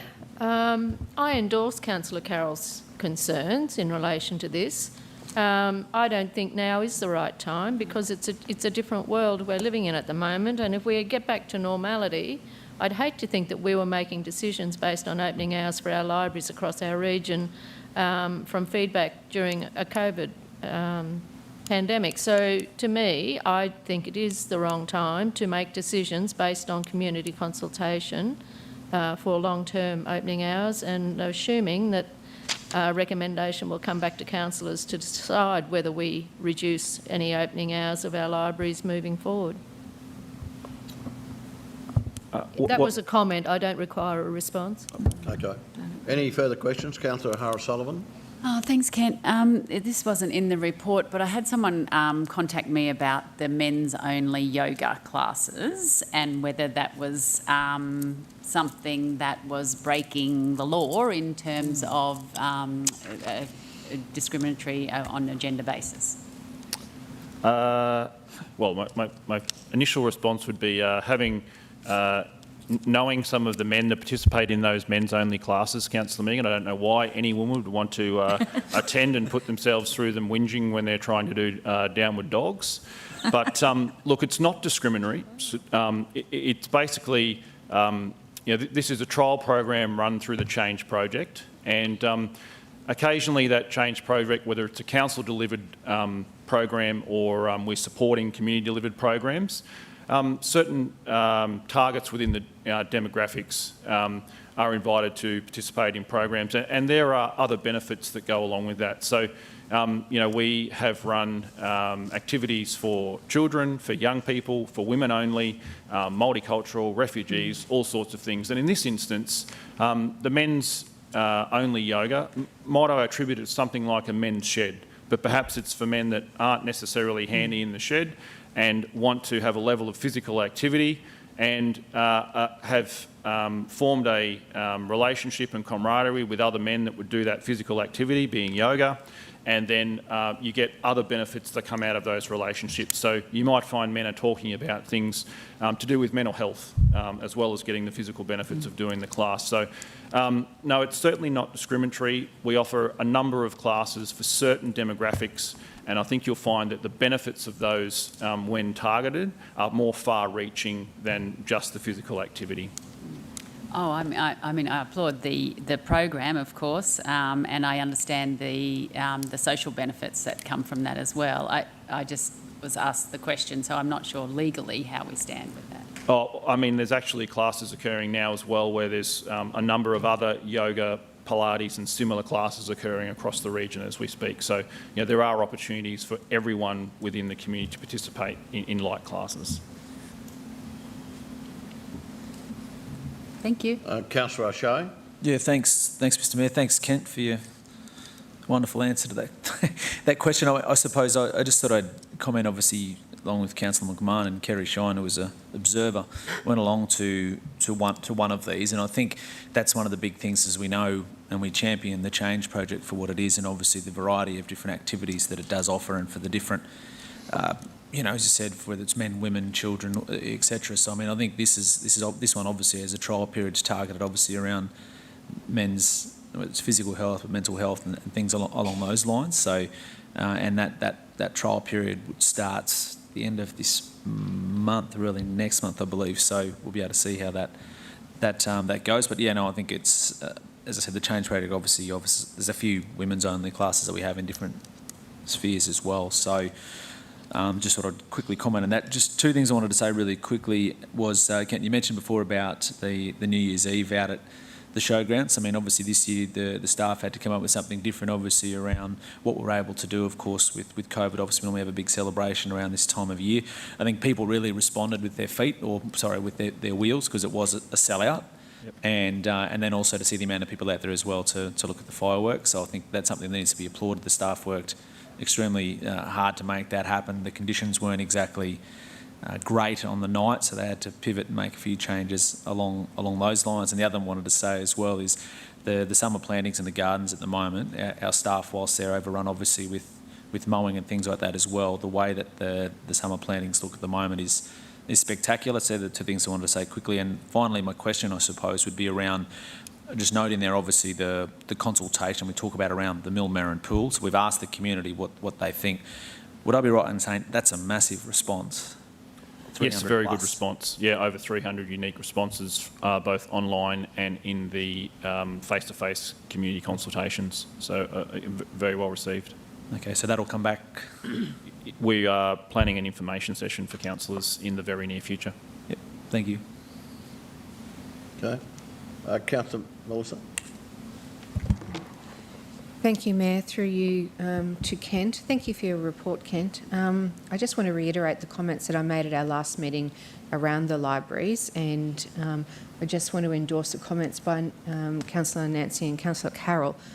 The regional tour that I did to Cecil Plains, of 80%, maybe even higher, of the constituents that I saw that day really were so concerned and raised pertinent points about the library out there. You know, these libraries are so integral to these smaller communities, and they were so worried that we were sending, as a council, people from Toowoomba out to those libraries instead of utilising the local members of those communities in those libraries and the opening hours. So I just wanted to flag, you know, the actual tension in those communities of what's happening with our libraries. And I also agree with now is not the right time. We've just had Christmas and New Year. A lot of people are away and we're in the middle of COVID. So I just wanted to endorse, and again, I'm not asking for this is not a question, it's just a statement reiterating what I said at our last meeting. And I'm going out to Cecil Plains on Tuesday for Australia Day, and one of the things they've asked me to speak about at that is about the libraries and the opening hours. So it really is high on their agenda, and it's really important to those communities that we really strongly consider the community itself when we look at those library hours, etc. Yeah, thanks for, I know you said it's not a question directly, Councillor, but I think some of that feedback that you're receiving, I think then says we should be talking to the community now. So it gives them a voice. Is there ever going to be a perfect time to do it? there are so many unknowns in regards to what a post-COVID environment's going to look like. So if the community want to have a voice, and they're having one through you as a councillor at the moment, then we give them a voice through a structured consultation process. So they have an opportunity to do that. Absolutely, and I agree, Kent. My only thing is to do it over the Christmas, New Year period when a lot of people are away doesn't give a lot of... And a lot of those communities have older members of their community and they're not au fait with online, or they really want the face-to-face. So to do something like that over Christmas, New Year, I just think is not quite the right time to be doing it, in my opinion. So the consultation will be occurring in February. Oh, in Feb. Next month. Well, my apologies. And That's there will great. be online and focus groups. Oh, great. From what I Sorry, was misunderstanding hearing, I there. thought it was... No, it just hasn't February. happened. It is happening. Oh, that's great. Yep. I'm really happy to hear that. Thanks, Kent.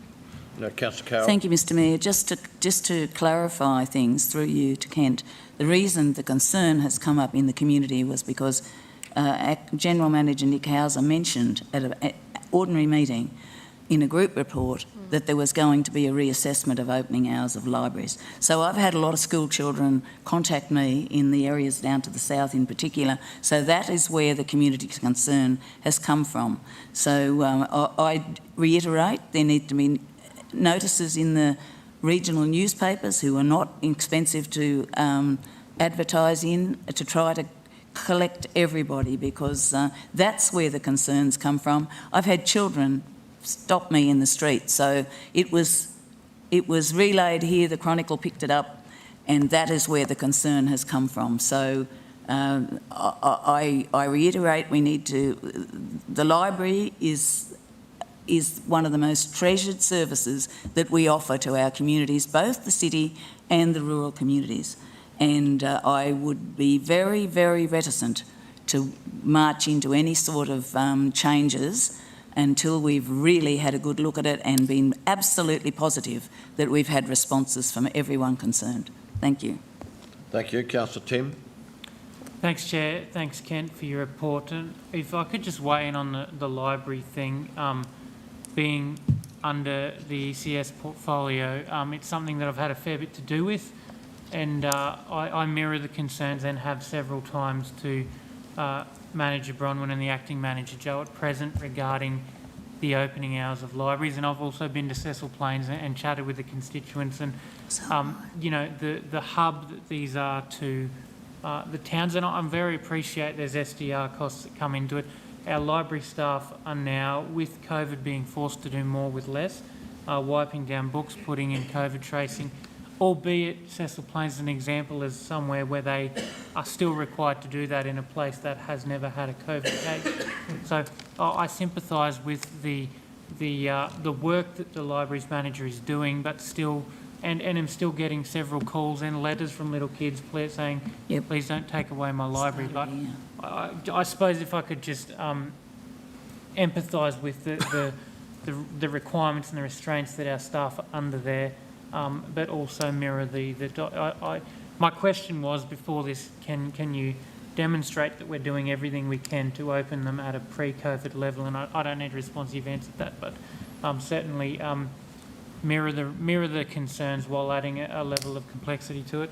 My question, Kent, and we did liaise about this earlier, but there was a trail in Jubilee that was closed 1st of December, and I received significant negative feedback from the community saying it's a main trail here and it's being closed through Christmas. I was told it's closed for 6 weeks and hopefully be done in 4, but 6 weeks is to allow for rain. It's well and truly past the 6 weeks now and it's still closed. And I appreciate there's been extra rain, which is great, and you know, you can't actually use the trails when it is raining, so that's fine. But if I could just reinstate the negative sentiment towards that closure, and if we can get it open as soon as possible, that would be great.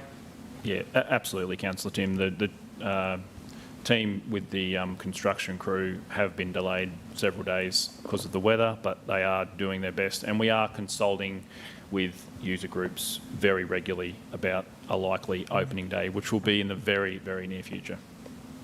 And follow-up comment, Chair, if I may. Just another shout out to our mowing crew. Now we have over 40 full-time mowing staff, including casuals who have been employed for this, working overtime and weekends to get our vast region mown from one end to the other, and there's 362 actively maintained parks that need to be mown, and they're doing a tremendous job. So if I could just give them another shout out and say we see you, we hear you, and thank you for the work. Thank you. So, Thank you. Any, Councillor Carroll? Mr Mayor, I'd actually like to reiterate what Councillor Tim has said, because one of those bushland parks is near my place. You're hearing all this negative comment. It's always been the way, even before amalgamation, that it's either dry or it's everyone that the mowers need to be at the same place at once. I think we're doing a great job, and drive around and look, and I'd just like that passed on, because every area has their times of pressure, and this is a great time of pressure. I mean, we want it to rain, and yet we have, the grass and the sun and everything else. I think they're doing a great job, and I'd like to pass that on and ask our community to just be a little bit patient. You can't split yourself in half. You can only do it on a rotation. So thank you very much to everyone. Thank you. Thank you. Any other questions around the room? Councillor Bonhomme. Thanks, Mr Chair. Through you. Thank you, Kent. I refer to the continuation of Environment and Community Committee motion from last month, where we deferred the cultural burning issue as being complementary to council land management to today, and that's not included in our report. Is that something that we can expect next month? It was purposefully written in the update today to inform council where we're at. After Paul's email on the 15th, we've tried to maintain communication, but with our staff being away and his staff being away, it's been difficult to get together. So that has started at the end of last week and will continue. The goal would be to have it presented next month, all going well. So thank you. I wanted to be transparent about the communications. Thanks. Thank you. Any further questions? Kent, I took up with you before an issue that manifests itself along the escarpment, I think, and also particularly in the areas roughly where I come from and around dingo management, dingo control. I wouldn't mind if there were to be an information session on that, and we have a good hard look at how some of the other people are doing it. I support that. I know that in the escarpment area particularly, it's difficult. I know people in our area who've had problems with dingoes. The state government really is clearly neglecting some of the Crown land in terms of that kind of thing, and there's big areas of Crown land. So I wouldn't mind if there was a report, and I'll talk to Brian about that, I guess. The other issue I got, having spent a fair bit of time in my hometown and other small towns over Christmas, is local management of things like the gardens and, virtually talking about people who would be town sextons. They'd be doing the work that just keeping an eye on everything around town, and them being local. And I think Councillor Melissa brought something up before about people coming from Toowoomba to run a library in Cecil Plains. There's a feeling out there that you pick up every time you go to a small town that, okay, we've got some people in here that could possibly do this. So I guess it'll be a matter for us having a discussion, but I think particularly the dingo one, I'll talk to Brian about a report coming and giving some comparison with our neighbours in certain areas. I think not every area of the Toowoomba Regional Council would need to be involved in this, but there are areas that are quite critical. So if that's okay. Now, any other questions around the room? Councillor Bonhomme? Not a question, Mr Mayor, but an endorsement of what you just said about the local groups in the smaller towns, because we had a matter last year at Crow's Nest with the gardens, and we all know the budget considerations that determine how many people work on our parks and gardens.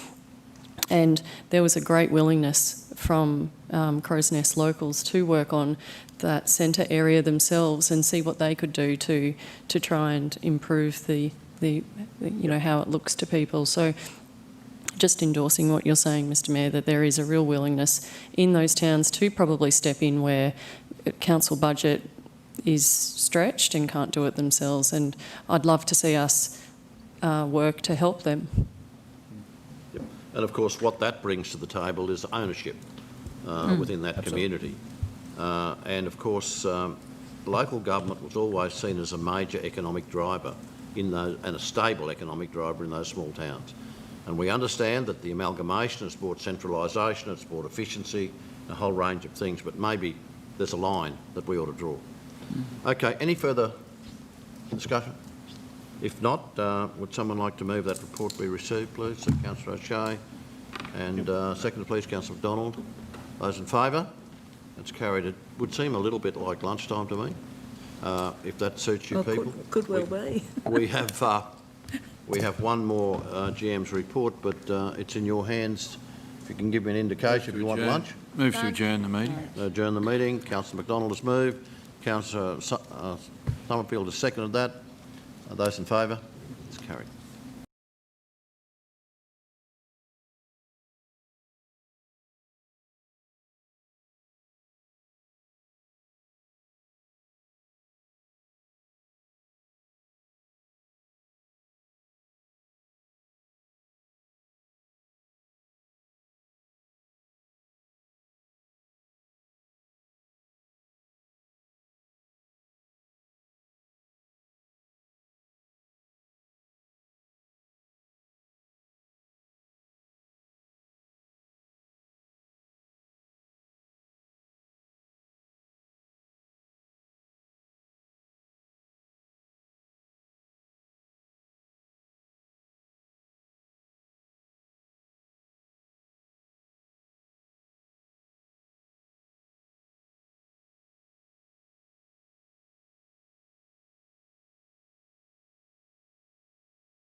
Councillors, we'll recommence the meeting.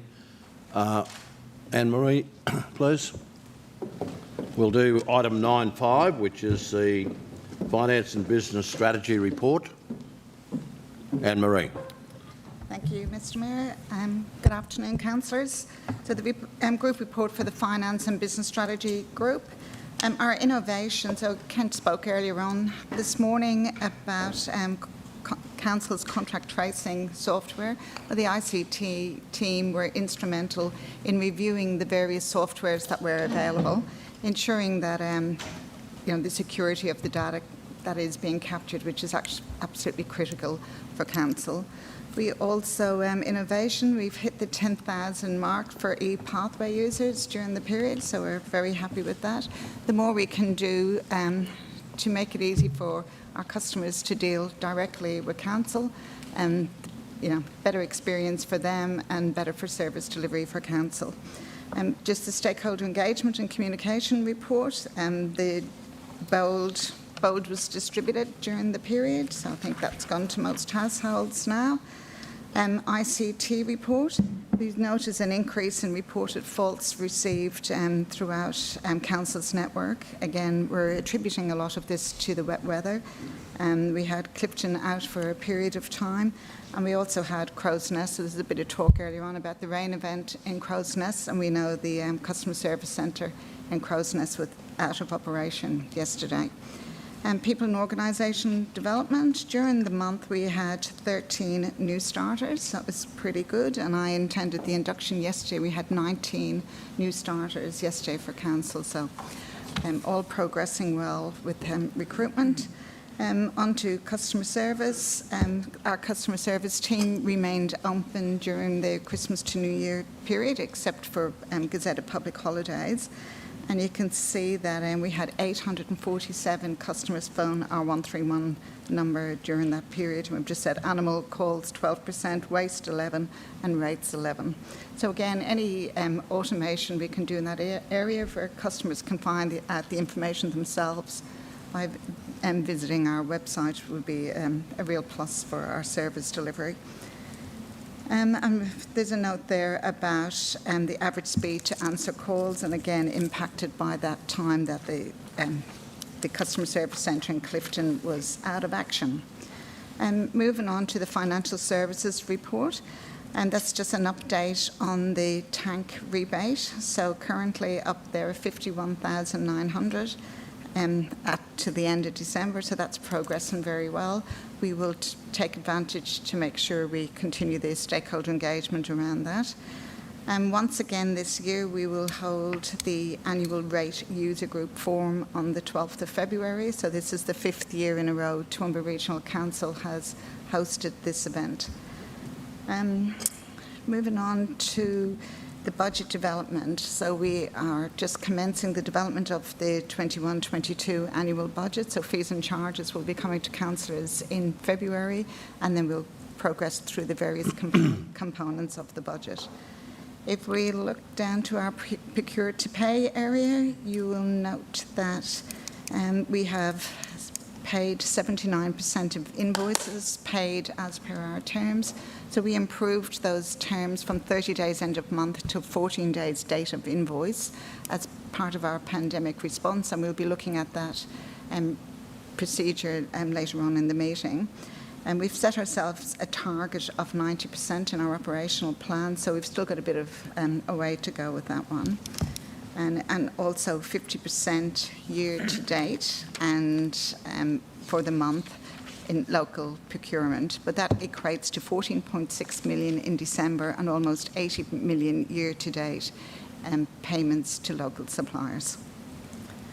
And within the service improvement branch, you can see the 21-22 operational plan development programme has now been finalised, so work will commence on developing that model. So happy to take questions. Any questions for the General Manager? Councillor Melissa. Thank you, Mr Mayor, and thank you, Anne-Marie, for that report.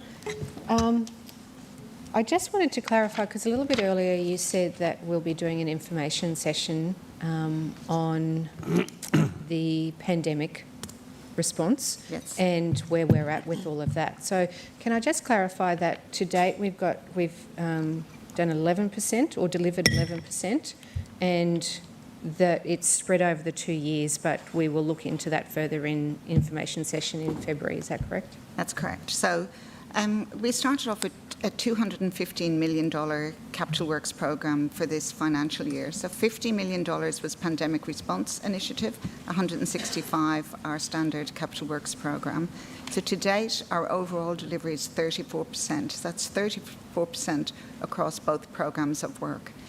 We did not want to make really sure that with the incentives being provided by both the state and federal government to the local building industry, that we can deliver those projects by engaging local suppliers, and we don't have to go out of the region. So first and foremost, we want to make sure that they are local suppliers that are delivering the pandemic response.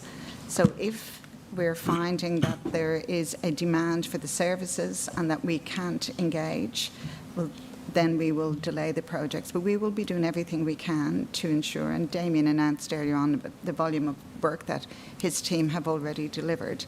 We'll do everything we can to ensure the maximum of that 212.9 million has been delivered. Okay. Follow up, if I may. Yes, thanks. Thank you.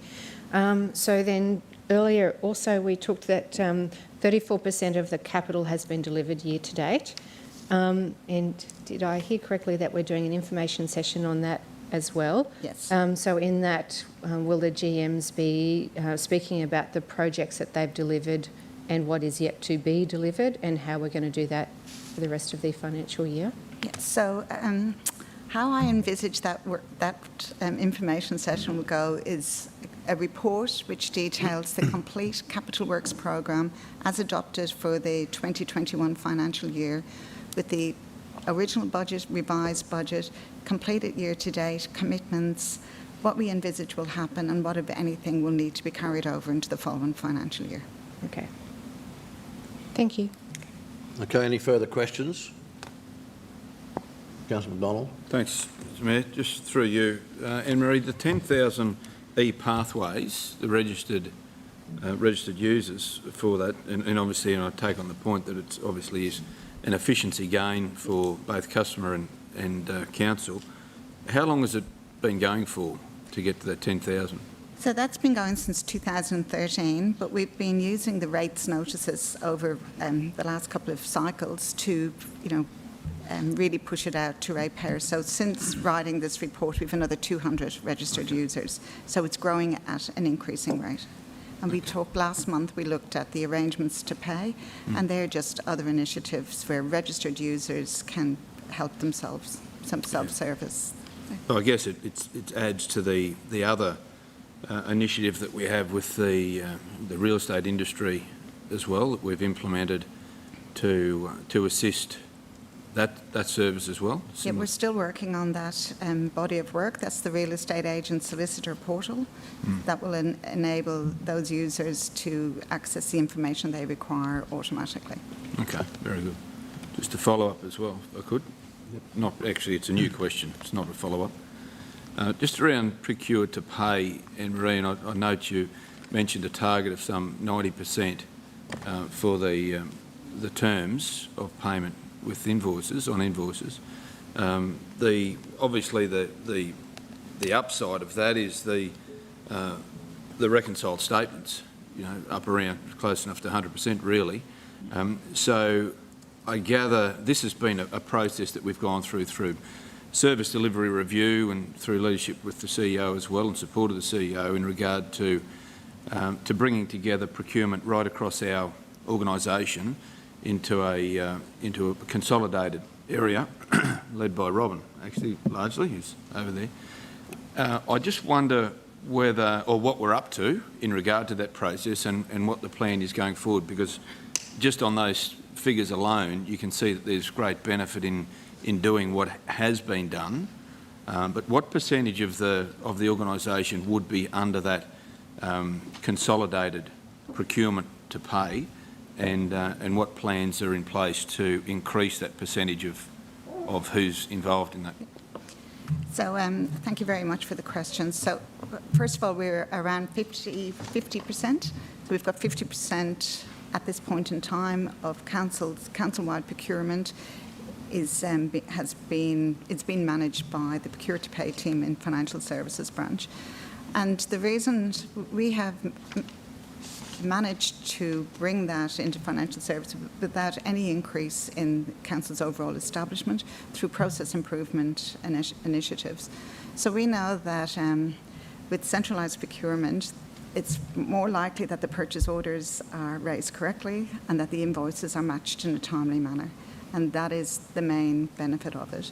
We are working through several groups at the moment, and we have a plan to roll out to the end of this year.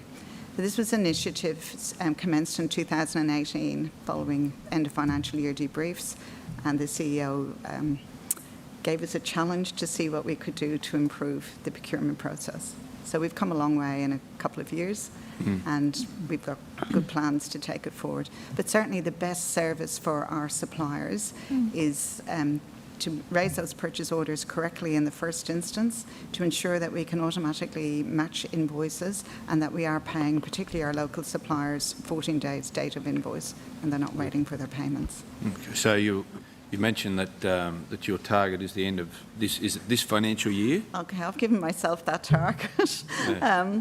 I gave myself a target of another 10% before the 30th of June and 10% by the 31st of December, so taking that up to 70%. At the same time, we're looking at, that's the accounts payable, the procurement side, but we've also got the tender process, and we work very closely with the planning and development team with the Toowoomba Futures programme. There were 9 separate tenders went out, and the Procure to Pay team worked very closely, and they were the most effective, efficient and timely procurements and tenders we've ever done at council. So, if you've got a group of specialist staff working, and that's what they do day in, day out, is procurement activities, but ensuring that we've got subject matter experts for each area, so the intricacies of the different areas are still being looked after. Okay, sure.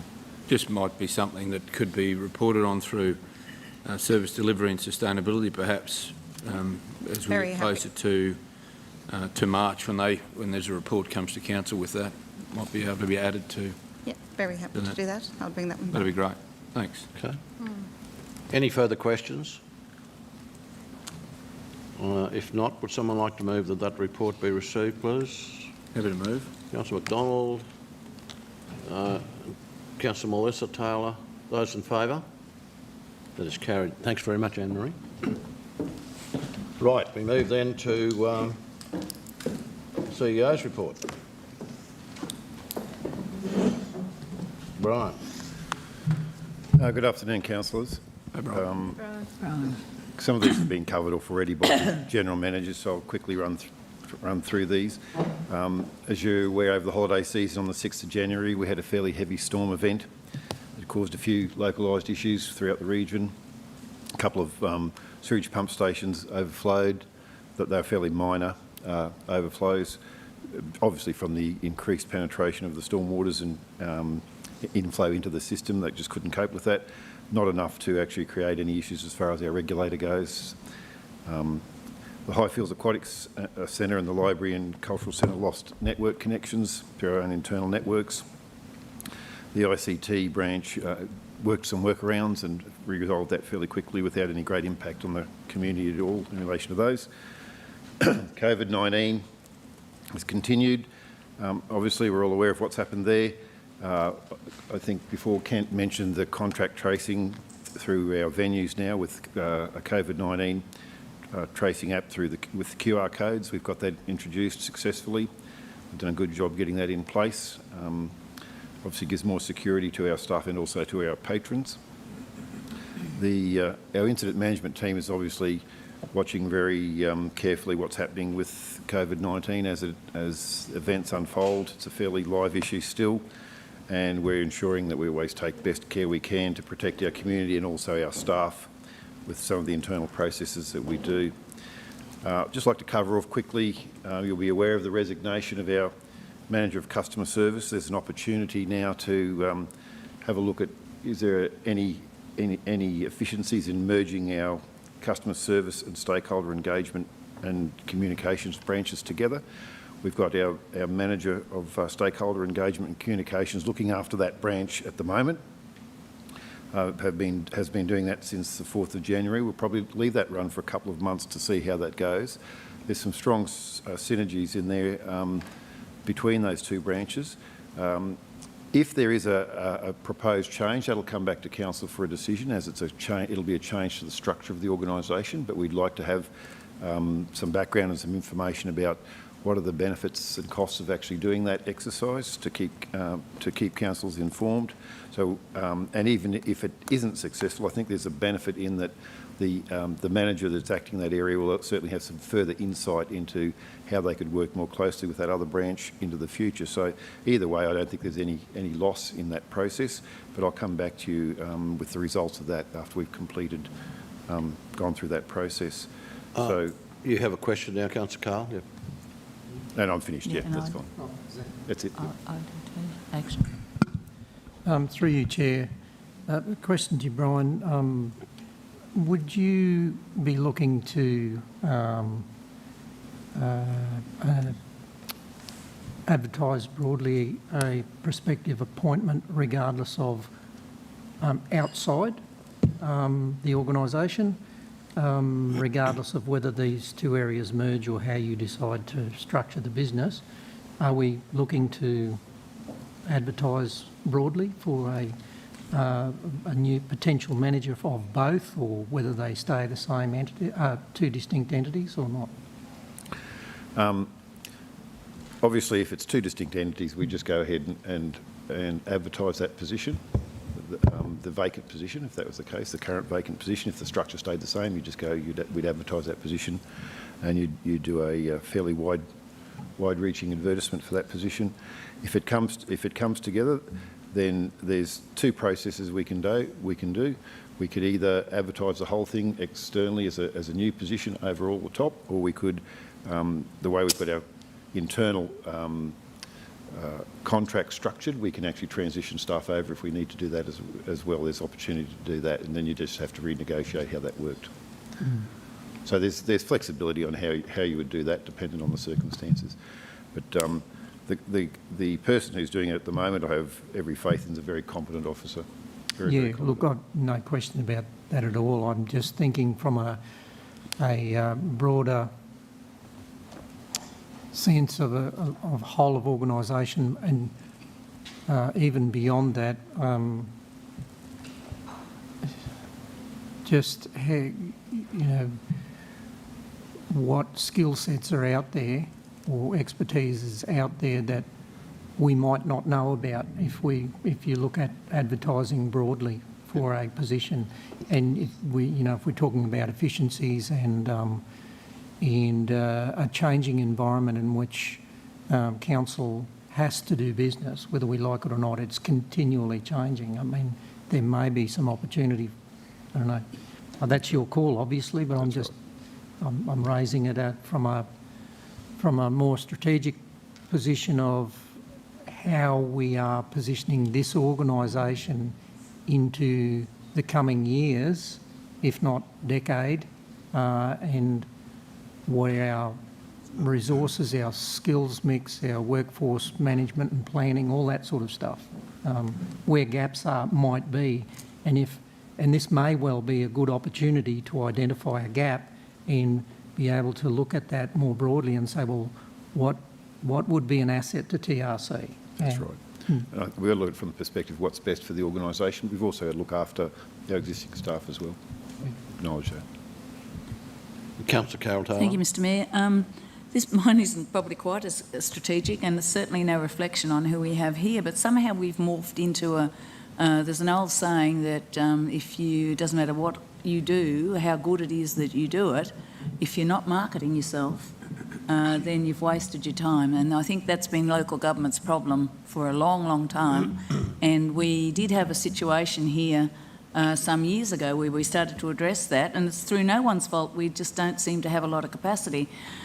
I think at least half of our target audience would be over 25, and I think that honestly, I'm certainly, I hope I'm not treading over onto operational, but I think it's time we considered having a couple of younger people in there and trying to target those markets with the way the releases are put out and being on the front foot. I believe that we, I know over the Christmas period it was very, very busy for not so many people. So I suppose perhaps, Brian, through you, Mr Mayor, I'd like for us to have a bit of a look in an information session about what we actually have and what might be planned to get more onto the front foot, to tell our community what we're doing. It doesn't matter what we do. If we don't tell them, then we're not connecting with them. And there's, it's certainly not a reflection on anyone that's there. I think they're doing a marvellous job, but at the end of the day, I think we need to be looking at all the options to get the message to all sections of our community. Yeah, if I could just respond to that, I've got every confidence with the staff and the mix that we've got in there. There's a whole lot of strategies that they do have in place that councillors may not be aware of. They've certainly dissected and understand their markets and have, I think, assembled a team that is able to respond to the market and to the people in this area. So what I'll do is get an information session for councillors so we can actually have a look at that. So, and if there's any gaps there, then we can identify that and do some appropriate strategies. Councillor Summerfield. Thank you, Mayor. And I agree, it's a structural change, therefore a strategic, and that we do need to be involved in this and ensure that we're getting the best outcome for the organisation. So I look forward to that information session that has all the pros and cons there, not, to make sure that we get the best outcome. That's right. Agreed. Thank you. Any other questions? Councillor McDonald and then Councillor O'Hara-Sullivan. Question, thanks. Through you to the CEO. Brian, the Building Better Regions Fund that was just recently announced, federal government fund, 200 million across the nation, which isn't a lot of money. Is there a plan for council officers to bring something to this room? It's closed on the 5th of March or something, so probably yes. February's meeting. I think it only opened in 12th of, I think it only opened fairly recently, but we have as a chance as the executive management team to actually have a look at what projects would be appropriate for that, but we will bring that back, yes. Bring it back, that'd be great. Thanks. Okay. Councillor Megan. Thanks, Mr Mayor.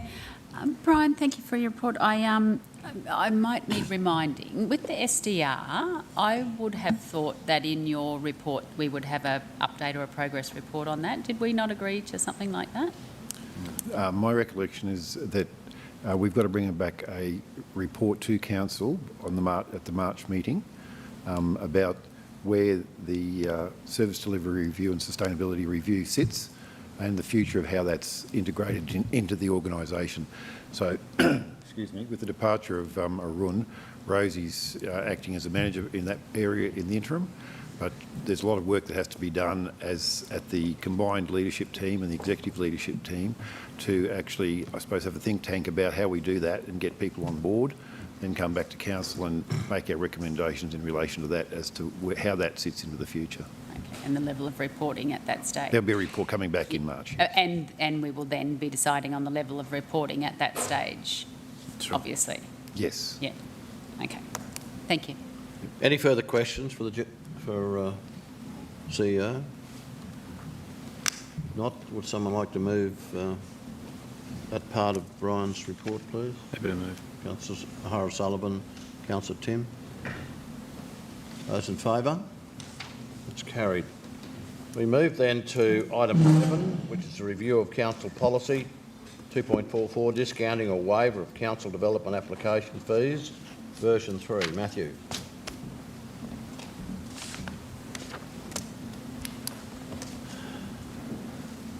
And Stuart.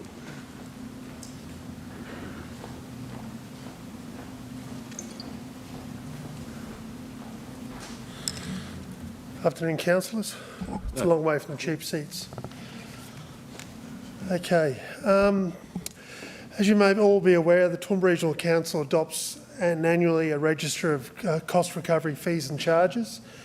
The current Planning and Development Service Charge Group Registry Costs, Fees and Charges seeks to reflect a 75% recovery. Council often receives requests for discounts and waivers of application fees from all types of charitable or welfare, emergency services and sporting organisations. And this policy seeks to try to identify a structured approach to dealing with these requests. But I also must emphasise at this point in time, this is about application fees and not about infrastructure charges. That's a different matter altogether. This policy was first adopted on the 1st of July 2014. Second version, the 16th of December 2014, where they sought to specify specific exclusions, that being schools and religious institutions, hospitals and the like. And version 3 was on the 1st of September 2016, which went through to the 2020 quadrennial elections held on the 28th of March 2020. A review of the policy was presented to Council on the 9th of June 2020.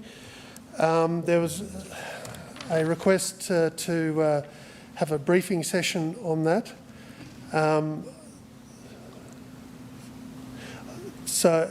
From that, on the ordinary meeting on the 16th of June, further investigation was requested into increasing the discount waiver of sports and recreational organisations, extending the discount to religious institutions and or extending it to schools. A briefing session was held on the 25th of August. The outcome of that was that it was seen that the extension to from 50 to 100% for sports and recreational organisations was a sustainable approach, but the schools and religious institutions may have been outside of Council's budgetary capabilities. That was then brought back to the ordinary meeting on the 15th of December, which had a resolution that the matter be deferred further to a future Planning Development Committee meeting and request that additional information be provided regarding the financial implications of reducing the discount waiver to 100% of development applications for a maximum of $5,000 cap on all 6 types of organisations. And when I say all 6 types, that means the community and welfare-based not-for-profit organisations, charitable organisations, sport or recreational organisations and emergency services, as well as religious institutions and schools. Now, based on the criteria above, we reviewed the previous 6 financial years. The information displayed is derived from common material, but from 2 different data sets. And this is just to put it in context for Council. That for the 4 organisational types that we've currently been providing discounts for, that is the community or welfare-based not-for-profit organisations, charitable organisations, sports and recreational organisations and emergency services. The data we used there was the actual requests and waivers that we've had over those 6 financial years. For the 2 additional organisational types, that is religious institutions and schools, we looked back over previous application data for those 6 financial years. So for the ones we've currently been giving discounts, we obviously had a real-world exercise there because I'd already been applying for them. The 2 new ones that were sought advice on, we've had to look at those previous applications, and of course they haven't applied for those because the policy wasn't extended to those. Now, out of that, the key findings were the annual maximum value of discounts or waivers required for a 5,000 cap for 6 organisation types would have been in approximately $79,208. So currently the cap we have 4 groups based at 10,000 cap at 100% is $145,000, $145,500. If you were to reduce the cap to 5,000 but extend it to 6 organisations, it would be in the range of $180,000. The annual maximum value of discounts or waivers required for the 5,000 cap for the proposed additional 2 organisations, so out of the 180, this is what proportion would be estimated to go to the 2 additional organisational types. that is the religious institutions and schools, would have been 123,319. So approximately 120,000 out of the 180 would go to the additional two organisation types. So the annual maximum value of discounts of waivers required for a 5,000 cap for 4 current organisations would have been in the range of 52,389. Under the previous version 3, we had a discount allowance of 135. However, the actual amounts of discounts claimed on average over that period under the old policy was 71,642 per annum. However, we need to be cognisant that that goes up and down within that capped amount over that time. So under the current policy, over the 6 financial years, 4 times that average would have been exceeded. So in those 6 financial years, in 2014, there was about $97,000 was claimed. In 2015, $90,000 was claimed. And in 2018, $89,132.84 was claimed. So the question I've got to say is with regards to the reduction of the cap, potentially that's going to squeeze some of the current discounts that we give out.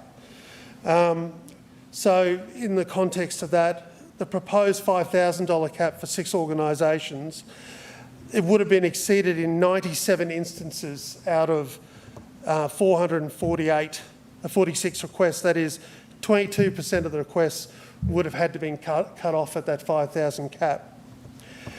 And to put it in context how it would be squeezing the old policy, under the $10,000 cap for the 4 current organisations, it was exceeded in 12 instances over those 6 financial years. That is, only 10.3% of the 117 requests we required exceeded the 10,000 cap.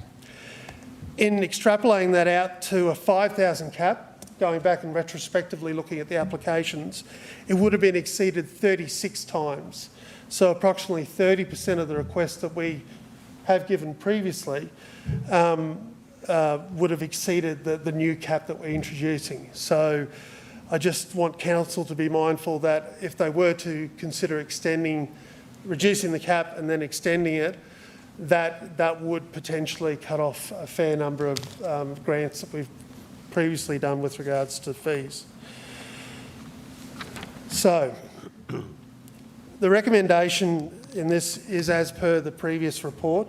We're still recommending the modification of the previous policy by extending sports and recreational organisations from 50% to 100% with the $10,000 cap. Based on that same policy, same applicable organisations, same discounts and waivers, the maximum amounts extended, and the total annual waiver cap increased from $130,000 to $145,500. Also to include some additional Planning Act references and terminology in that policy, inclusion of exemption certificates, for example, into the discounted ones, reflecting some of the amended branch structures and new relevant dates and currency periods. So the recommendation is that Council adopts Policy 2.44, version 4, effective from the 1st of July to the date of the 2024 quadrennial election, and that the policy be reviewed annually to monitor the extent of discounts and waivers granted and track the revenue impacts of the council budget. Councillor Summerfield and Councillor... Lots of questions there, I'm sure. It started already. I'm sorry if Have you finished? No, that's fine. Go for it. Councillor Summerfield and Councillor Megan O'Hara. Answer the best I can. Thank you, Mayor.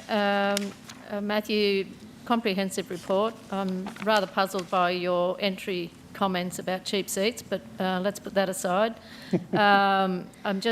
I'd like to thank you for the work you did in going back historically so that we fully understand the implications of any changes that we make. My only question to you is the policy being dated the 29th of March this 2020, what are the implications for council, if any? Up till now, so the policy lapsed per se because we hadn't renewed it. We have been taking any requests on an ad hoc basis and looking at what the current policy was, and the General Manager has been reviewing those and approving any of those applications that have come along. There are no backlog of applications that haven't been granted a discount based on the current. Thank you. Satisfied with that, Councillor Sumfield? Thank you. Councillor Harris-Sullivan? Thanks, Matthew. It's very complicated and but lots of figures. Yeah, I'm sorry. Lots to digest. Thank you. So the intent of this policy is to help community groups. Is that right? Well, yes. In the categories of, at this point in time, of the charitable. Sorry, I get the right terminology here. Community or welfare-based not-for-profit organisation, charitable organisations, sport and recreational organisations, and emergency services. Yep. At the moment, they're the ones that the discounts extend to. Okay. So sort of using that logic then, people would say, well, religious organisations do charitable work or good work in the community, and so do schools. Is council helping them out in any other way, i.e. do they pay rates, that sort of thing? We covered this a fair while ago, but off the top of my head, I believe there are rates discounts to those organisations that are extended to religious institutions. And they're ongoing, aren't they? Yes, they're every year, all the time. Okay. Yeah. The way the policy currently works, just to clarify that, you're right, that some of those schools have charitable arms attached to them. The way the policy is set up is that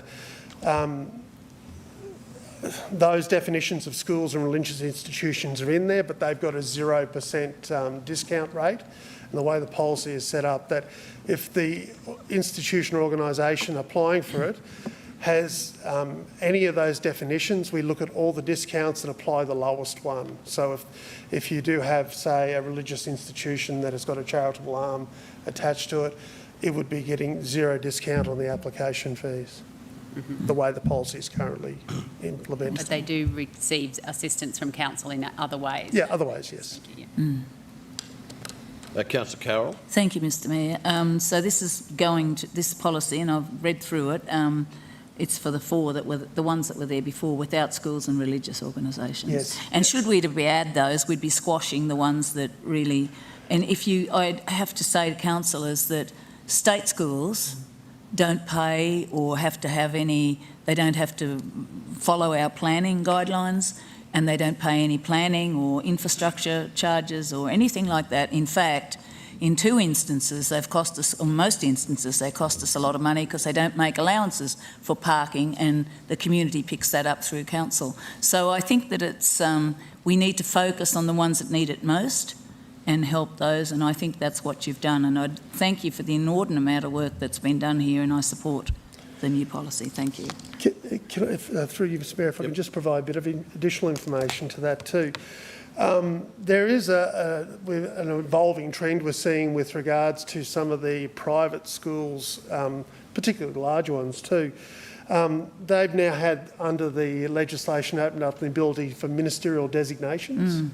And we're seeing a few of those coming along. And that's also another way that they avoid infrastructure charging and some of our planning scheme provisions as well, by getting ministerial designations for future development as well. So. And if I could have a follow-up or just a statement, I'm not, by saying that, I mean I support all our wonderful educational facilities here, but at the end of, and certainly through COVID, they've had a little bit of a difficult time, but council can't be all things to all people.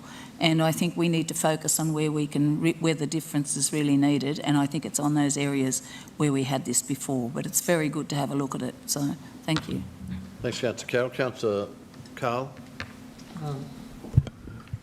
Chair, unless there's any more discussion, I'm happy to move as per the officer's recommendation of those 4 characters, 4 areas, with the increase to 10,000. And I'm happy to moved by Councillor Carl. Question first. Second by Councillor Taylor. I'll allow your question. Yeah, thanks, Chair, and I don't want to hold up progress. No, thanks, Matt, for all the work that was done on, I think I originally requested this, so thanks for that. I just wanted one more bit of clarity. I'm very aware that you said this is DA charges and they're totally different to infrastructure charges, right? Yep. But if I'm the average church or school building something, I have to pay both, right? At one stage or another. For your average church or school building, yes. Yeah. Yep. So I suppose the reason for bringing this is down the track when we have the infrastructure charges, and we were in the committee meetings in December with the lack of a policy looking to waive infrastructure charges for schools, groups and churches and many others, or religious organisations. So I suppose the reason for bringing this in was in the absence of that policy, having sort of a solid policy early on where we can help with the DA fees and then maybe remove some of the ambiguity with case-by-case basis on the infrastructure fees. That was my thinking around this, but no, I totally agree with Councillor Megan's point that if we're looking to help community organisations, I feel like a religious institution may be a community organisation on the same footing as a sporting organisation. So they were my reasons for bringing this in. However, I thank you so much for the amount of work and the adding up that I think I was following. And I understand this would be nice, but if we can't make it happen, that's fine. Thanks. Okay, thanks. No, I won't take any more questions, but we have a motion from Councillor Carl, seconded by Councillor Carol Taylor. Anybody wishing to speak against that motion? If not, I'll put that to the vote. Those in favour? Anyone against? Okay, thank you. You wish to have your vote recorded? Matthew, thank you very much for the enormous amount of work you've obviously done. And I had help from others, but I appreciate the sentiment. take the glory, mate. Take the glory. Thanks, Matt. Okay, thank you, Matt. Righto, we'll move then to item 12, which is deferral of infrastructure charges for public benevolent institutions, health promotion charities and community uses.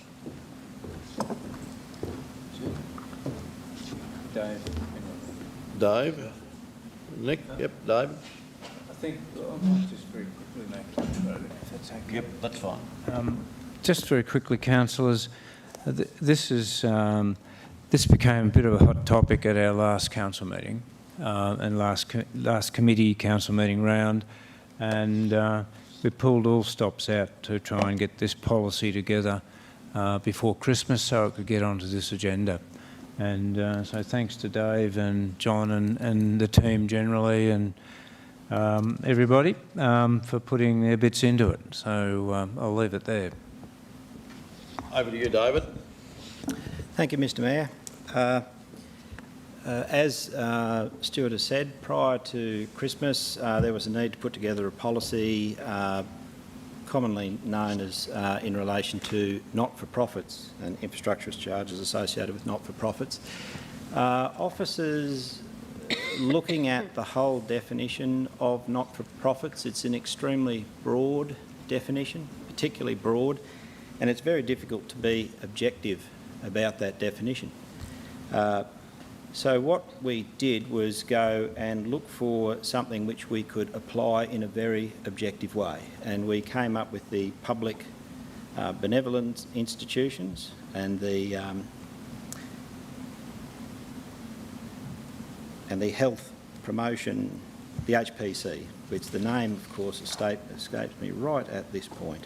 The HPCs, I've been calling it that for so many days now. Health promotion charities. Health promotion charities, indeed. And also community uses. Community uses being defined as in our planning scheme, which you can see in the policy. The definition of the public benevolent institutions, while it's shown there in the policy, it is a test applied by the Australian Taxation Office and the Australian Charities and Not-for-Profit Commission. It's an extremely rigorous test and quite broad, but in very simple terms, to demonstrate that you're a public benefit institution, you have to demonstrate that you are providing benevolent relief, and this is a test beyond simply being not-for-profit. The health promotion charities is about the control the prevention and control of diseases in human beings, not simply just promotion of general health, but promotion of those diseases. Because it is a test that has been done by the Australian Taxation Office, and there is a clear database of those people who've passed the test, any applicant would have a certificate. It's quite a rigorous test, and they can be searched quite easily against that database. Although the database does have a bit of syntax in it, it's much easier if somebody says they're on the database than trying, quite frankly, to explore the database to determine that they're not on it. I'll just point out that if somebody calls themselves XYZ Corp and they're in the database as Co, it can be a little hard to research. Earlier today, in conversations with Councillor O'Hara-Sullivan, over the last couple of days, we had put together a table which I sent by email. I'm not sure if all councillors have received that, but it provides a level of breakdown of the monies that have been involved over some time in relation to these waivers or deferrals. So if we look since 2012, there was some preliminary numbers in the report that were done back before Christmas when the report was first drafted. However, a more in-depth analysis, although still a speedy analysis, some 53 applications applicable since 2012, a total infrastructure charges amount of 23.6 million, ultimately waiving 9.8 million. So, working through this, what we've come up with is a system whereby, and we've done a test here, those applications which meet this policy would definitely have been approved by council. The policy, if you like, is a subset, provides for a subset of what council had approved. Obviously, council's considerations are much greater than this more objective test, but as it should be. After all, I don't think council would want us necessarily as officers to be making a decision in relation to something like where there's upwards of $1 million to be given away. The policy caps it at $100,000 per application. And as I said, the policy does, if you like, provide for a subset that would have been approved by council anyway. This would greatly improve the efficiency with which we could deal with probably 40%, as we found, of those 52 that would have gone through at any rate. That's good. Okay, questions for David. Councillor O'Hara-Sullivan. Dave, thank you. I cannot tell you how much I appreciate having this policy come to council, because that ad hoc way we were doing it was just not good for anyone. I think it was unfair for the community. It was unfair for us to have that put upon us. The part that I am interested in is the fact that which is the recommendation number 2, that the CEO be authorised to determine applications under this policy. So that means that we are not going to have these come and decide at all, are we? It's to be, to put it entirely in a transparent way before council. The intention of the policy, as it is written here, is to make for greater efficiency in approving what is often a comparatively small amount of money in a more efficient way. If somebody such as a men's shed or a Girl Guides or Boy Scout hut or something, sometimes the amounts of money are relatively small. They are inevitably approved by council, and under this policy it would be relatively straightforward. If officers could do that instead of bringing it to council, which is quite, it has a draw on resources to bring a rather simple decision before council. That decision could be made more quickly, and it could be out back to the community more quickly. Now, certainly, there are very large decisions that have been made in relation to these which, under the policy, would not be approved.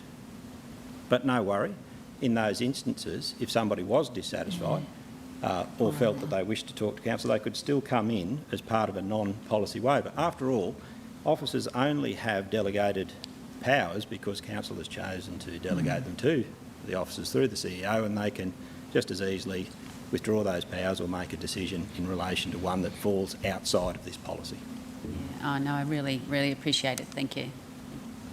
Councillor McDonald. Thanks, Mr Mayor. Thank you, David, Stuart, John, everyone else who's taking part in this.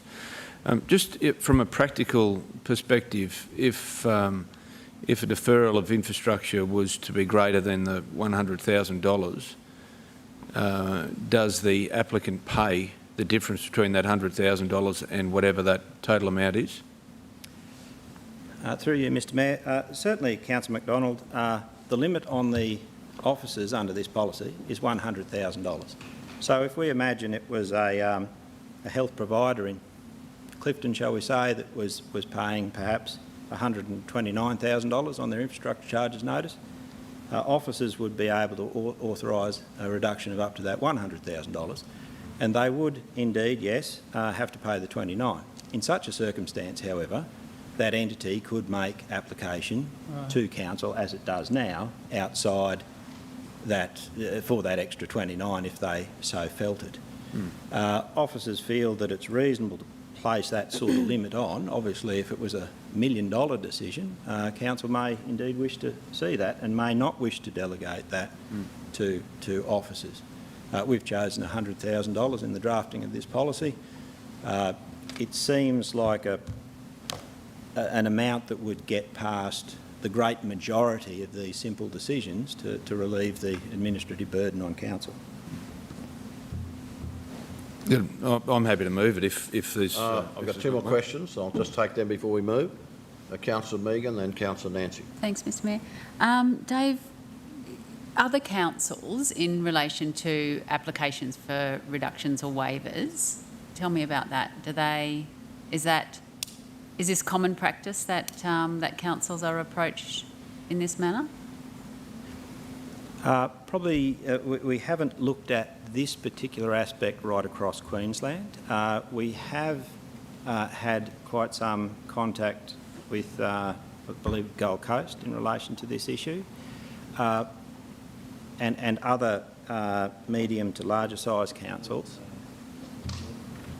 I think they can be a little bit stricter, one might say, whereas they have the policy, and if you're outside the policy, they're probably less inviting in terms of seeing that decision come back to council. But they still offer, sorry, Mr Mayor, they still offer a waiver or a discount, or they don't at all? Yeah, they do. I believe they do insert. I can't talk to the absolute details of it. They do have, a number of councils do provide for community uses and other such uses, yes. I probably can't comment to... I might just help you out there, Dave, if that's right. Yes, most of the large councils in the SEQ certainly have a policy very similar to this. The policies are also premised on the tax office definitions for the bodies that qualify for those discounts. So we are not Johnny on the edge here. We're piggy in the middle. We're really here doing what a lot of other large councils are doing throughout the SEQ. Yep. Thank you. Are you comfortable with that, Councillor Summerfield? And then we'll take the motion from Councillor McDonald. Thank you, Mr Mayor. And I'm glad we're not Johnny on the edge there, Stuart. So I was just wondering that if we use the process of them going through the CEO, what process will we have in place to ensure this transparency? Because when it comes to council meetings, obviously there's transparency, so I'm just wondering what reporting will be put in place to ensure there's transparency is my first question. Through you, Mr Mayor, I think you'll see under the recommendations, number 3, that the amount will be shown every month. Excellent, thank you. Now, certainly there is a minor financial question. There's probably the decision where we make the decision to waive it. It doesn't or would not have come payable until the use commences. we will probably report on when we have indicated the waiver. That's a minor financial point, if you like. Yeah. But I think if we report it consistently, Council will be able to see the decisions that are being made, yes. Yeah, okay, thank you. So my second question is just around that very last sentence in the policy which says subject to an automatic increase. By that, do you mean CPI? Through you, Mr Mayor, the increases in those charges, they are at the indexation for infrastructure charges. So if somebody is to gain an approval today for, say, $100,000 worth of charges, under the provisions of the state who apply a maximum prescribed charge, there is an ability to, they are indexed over time. So if you receive an approval today and don't act on it for 4 years, there would be what would commonly be referred to as indexing. So if somebody qualified under the policy as a PBI and then they divested themselves of that property, it was purchased by a for-profit organisation that went and ran that organisation for that enterprise for profit, then they would be charged those infrastructure charges as indexed to that point. So say it was 6 years later, then they would be up for a charge which is indexed to that point. So is that index set by the state government? Yes, the maximum indexing is set by the state government, and it has been relatively low. As the rates of increase have been relatively low given the low inflationary environment we've been in for quite some time now. Thank you. Thanks very much. Councillor McDonald has indicated his... Do you wish to second that, Councillor McMahon? Councillor McDonald, are you still happy to move the motion? Yeah. Recommendation. Councillor McMahon has seconded that. Any room for debate? I'll put that to the vote. Those in favour? Carried without dissent. Right, we move then to item 13, Development Assessment, Regional Development Statistics Report. Good one, Megan. Thank you, Mr Mayor. I'll be fairly brief, hopefully, with this one. The new lots that were approved in November amounted to about 27, which compares to 8 in October, and 7 lots were sealed compared to 39 in October. The new houses, there were 92 new houses approved across the region up to the date of us collecting this information, and I'll just say again that the information on the actual building applications are less reliable than the subdivision ones because we rely on the building certifiers sending in certain documents, and some are a bit sloppy in their paperwork. But at the moment, the figures we have is 92 houses for November compared to 105 in October, and units were 18 in November compared to 8 in October. Now, graph 6, if you want to take us to graph 6, that just shows some of the stuff we were talking about a little earlier today, where a comparison between detached houses and units. As you can see, back in 2011, oh, we're not there yet.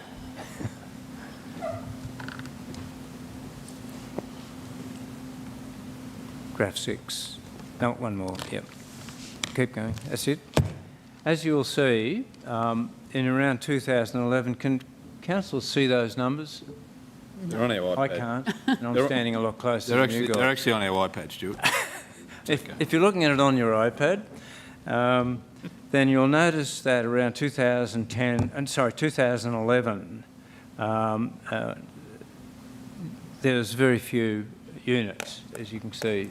There's pink, the pink are detached houses, the blue are the units. After council's incentivisation, if I can use that word, there was a real spurt in unit approvals going forward, and you can see that. And then again, and we're back at the end of that graph where we're receiving very few development applications for multi-units. So that graph just shows really what we were talking about earlier.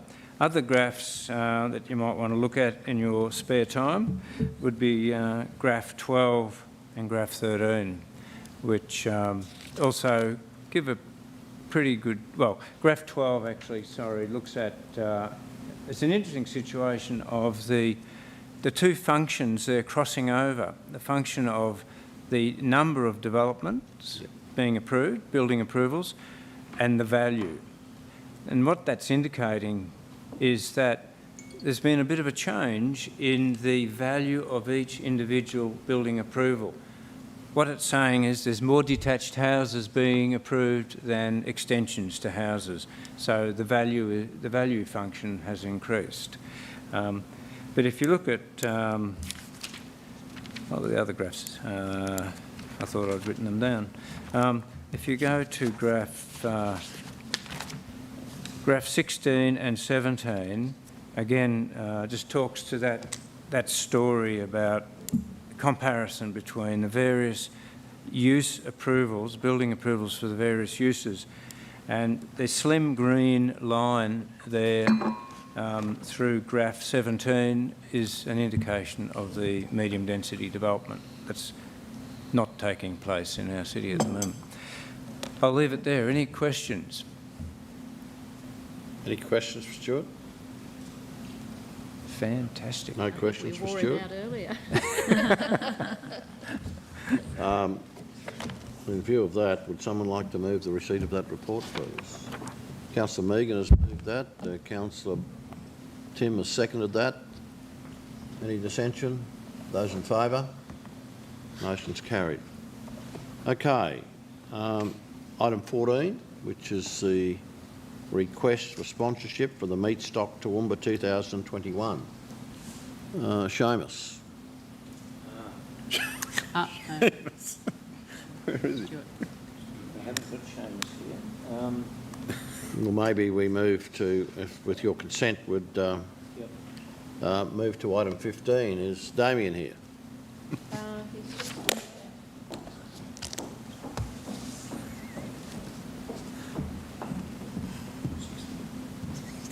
Who is?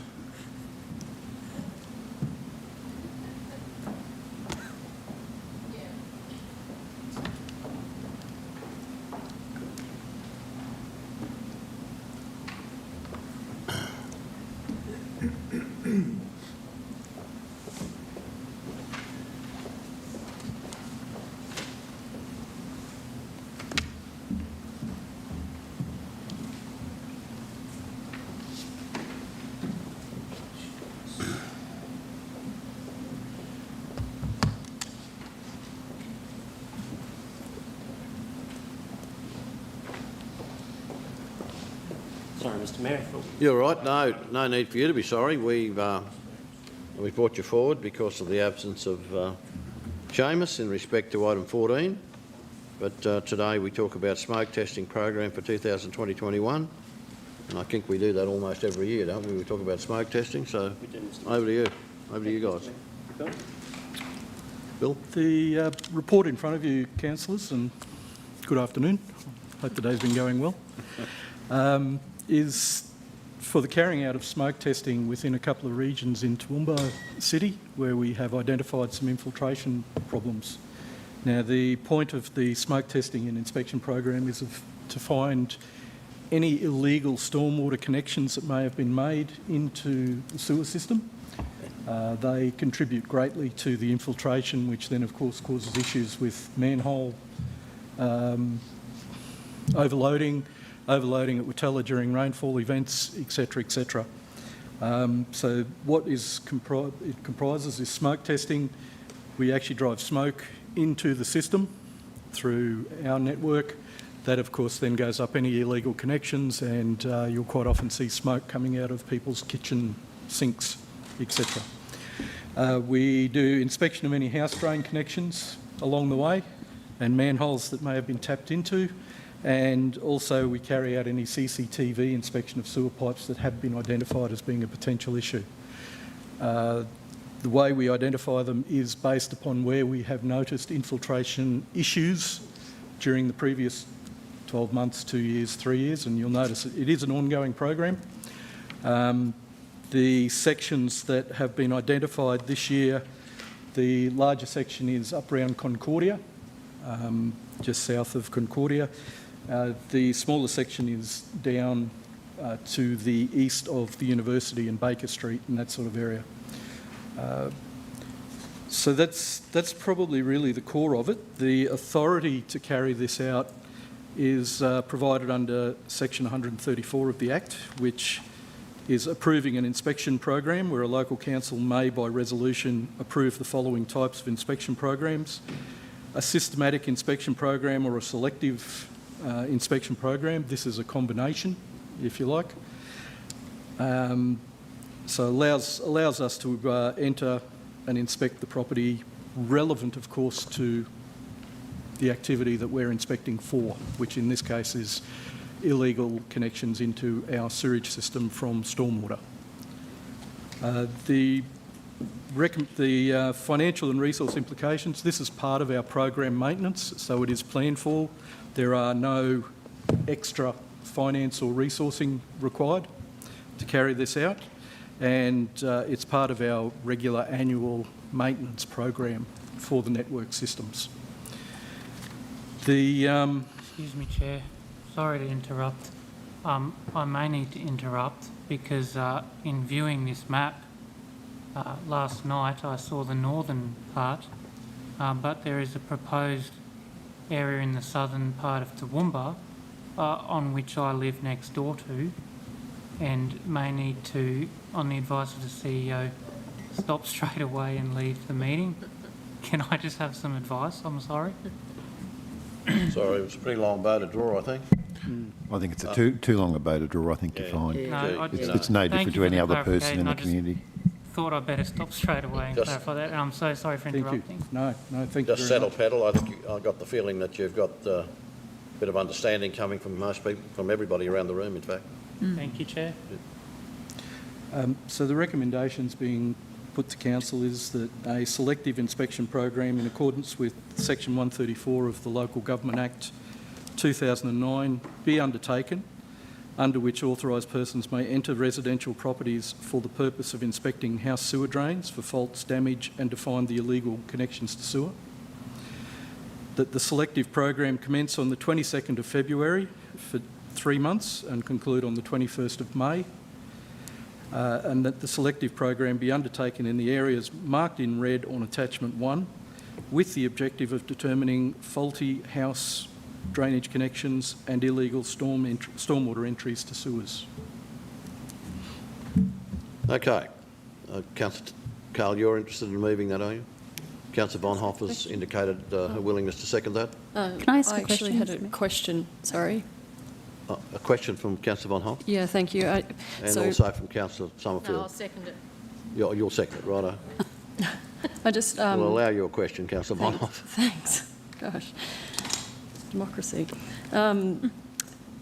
Phil, I think you mentioned Concordia, but I think you actually meant Downlands on that map. Sorry, I think my, you're right. my apologies. Yeah. I was going to say that. Councillor Sorry. Von Hoff. Yeah, Yes, That's okay.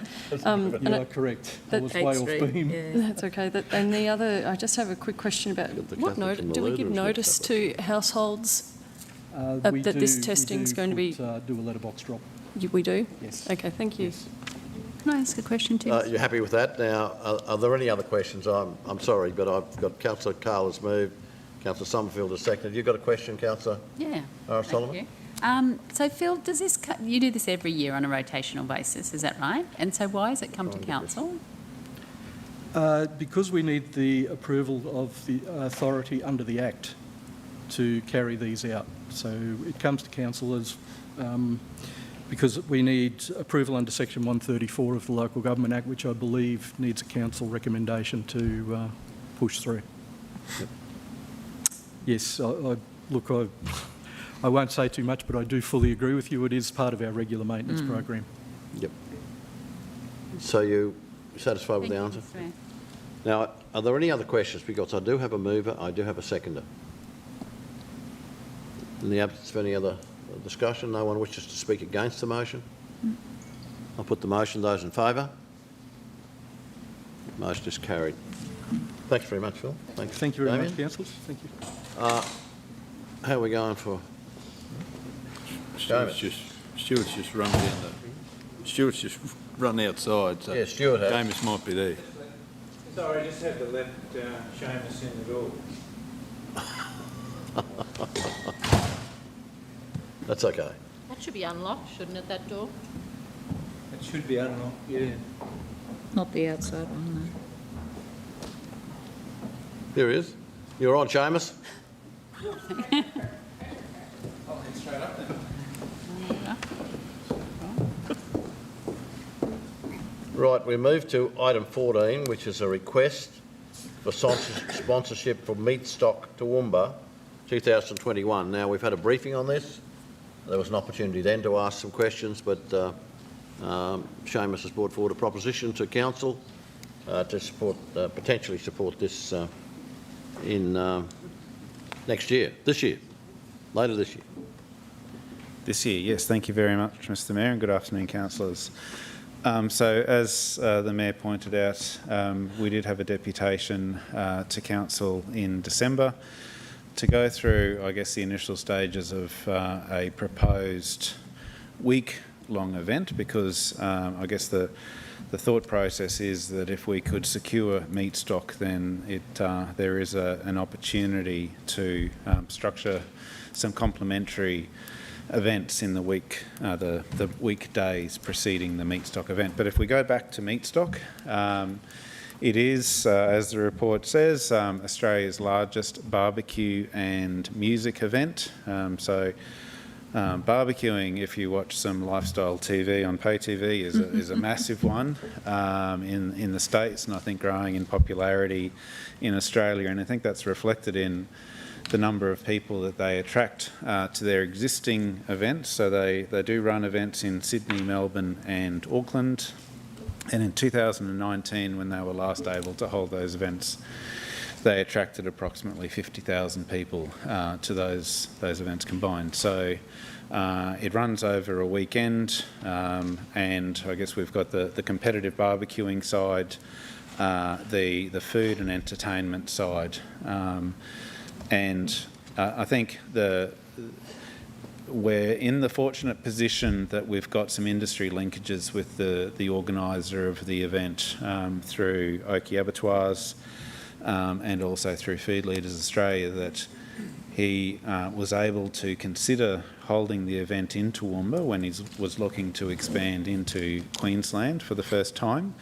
And I think that's a big achievement for Toowoomba to be able to try and snag an event like this over the likes of Brisbane or the Gold Coast, where arguably your customer base would be significantly larger.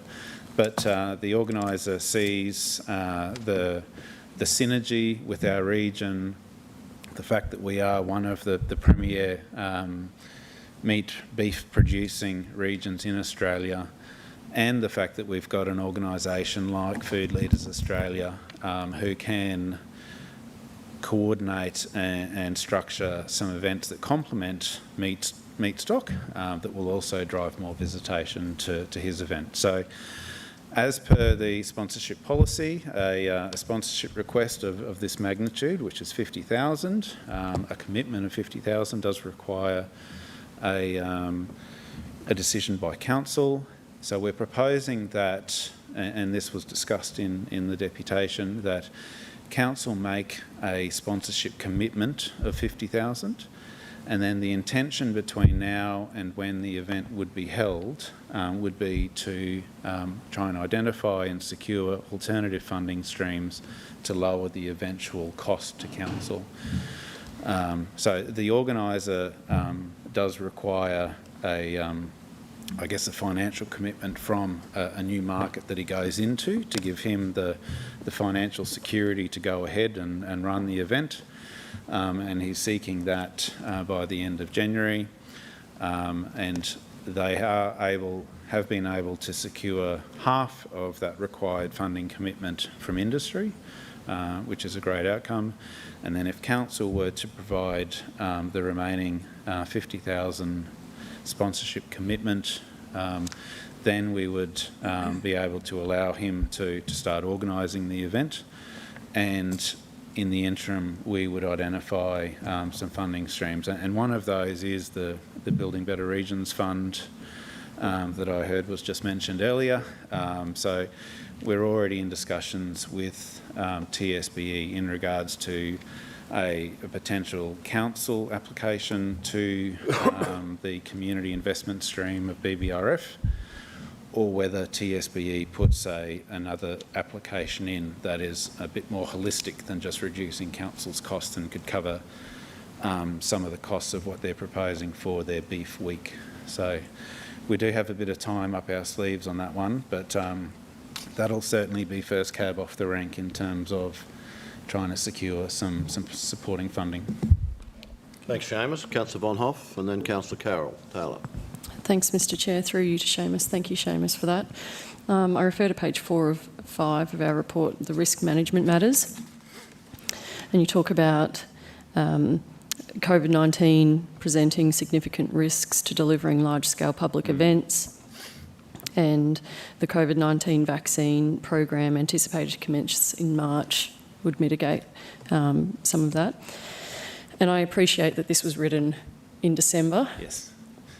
And I just think in the last 2 weeks we've learnt a lot more about the realities of COVID in 2021, such as the more infectious strains of the virus and what the rollout of the vaccine actually looks like, and that, you know, depending on where you are on that list of priority people, you know, you might not be getting that vaccine until fourth quarter.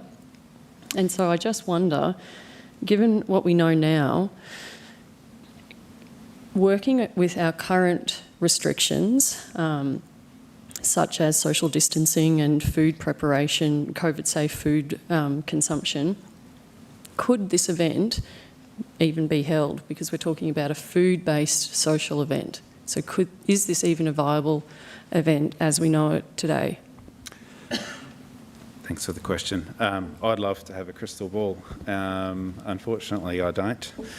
So I just reflect on how much our situation has changed in the last 2 weeks, last month, etc. So I guess the short answer is I can't say. I guess what I would say is that we would, in terms of signing a sponsorship agreement, be exceptionally conscious of protecting council's position in regards to what happens if the event does need to either be cancelled or scaled back. Similar to the way that we've done in regards to the sponsorship for the Agronomy Australia conference. So we've actually got some clauses in the sponsorship agreement there that cover what happens if their event needs to be modified because of COVID.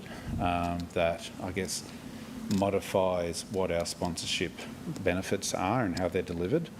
I guess in this one, then we'll need to take advice in regards to what sort of clauses we need to put in there that provide us with a degree of certainty, but also provide the organiser with a degree of certainty. And I would just say that he's been living COVID and running events in COVID for the last 12 months and has already had to cancel his Sydney, Melbourne and Auckland shows.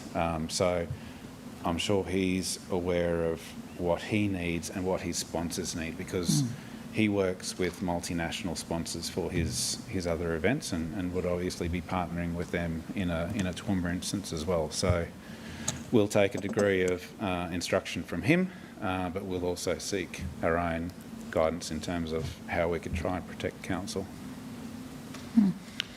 Councillor Carroll. Thank you. And Thank you, following that, Councillor Summerfield. Thank you, Mr Mayor. My concern's probably not so much about it being cancelled, because a lot of events are cancelled. I sadly, unfortunately, wasn't here for the presentation, and I apologise for that. But my only concern really is that, I mean, council's only got to look at the barbecue thing that was at the Carnival of Flowers the last couple of times, food and wine, and how crazy people went over that. And You know, I think it's going to be a success. But is there anything, and we would possibly, I'd suggest that we should be looking at East Chosen Toowoomba, and if we start putting a bit of money into it, and I take your point, yes, a cancellation's not the end of the world if it goes from October until sometime in 2022. I mean, I suppose there's going to be a certain amount of time to get publicity and everything else going, but what a guarantee have we got it's not going to take it to somewhere else? Like we're saying a beef week, Rockhampton already has a beef week, and they're regarded as the beef capital of Queensland and probably one of the beef cattle places in Australia. My concern is that we could probably put this money in and then, you know, somewhere along the track, all these events take a few years to really gain momentum and to get really up and running. And would we be considering, and I'd advise that we did, to make sure that it would be held in somehow, I'm not sure how, that it stay here, because we could have one here, flash in the pan, we get it going, it have a little bit of a trial, and then it could go to Rockhampton or somewhere. So that's my concern about it. Yes. From my understanding, I think Beef Week only runs every second year. Yeah, which presents a bit of a challenge for the organiser. I mean, he's already had some really good engagement with, and positive engagement with Food Leaders Australia, and I think they have the capacity to align some of their existing events. So I'm talking Beef Battle primarily, but in line with the timing of meat stock. And I think probably another advantage for Toowoomba is our proximity to a larger population base. I mean, travelling to attend, because it's not just going to be, so beef week is going to attract graziers and stock agents and those people that are in the beef industry, whereas this is more a food consumption event. And for that, you really want a big population base, and I think our proximity to southeast Queensland is positive in that respect. Look, I agree, and I think that's, but it could even have a spin-off, and particularly if it were at the showgrounds, it could even like have a stud beef show in conjunction with it. There's lots of different things that could come out of this. So I'm quite excited about it. I think, you know, all these things start off as an idea of somebody's, but you can bet your life if he's held those events in other cities, that he would really be cognizant of what it takes to make a successful event. So I actually support it. Yeah.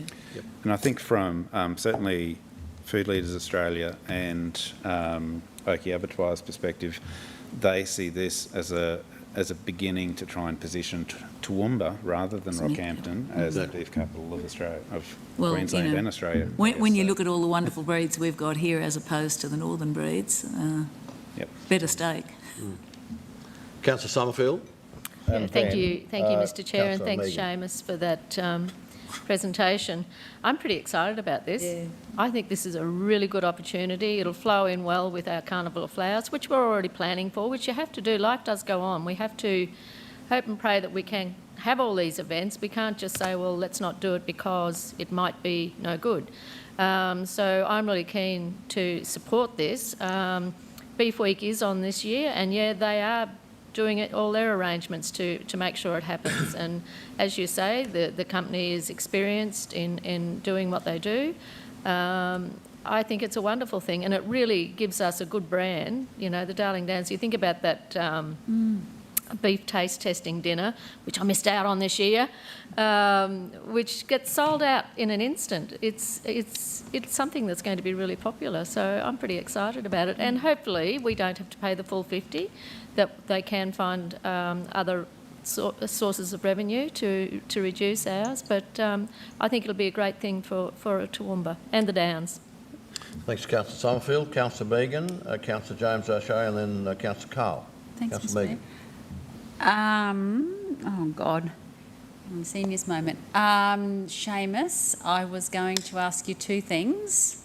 One of them is about the impetus. No, I've got it back now. I'm having a real seniors moment.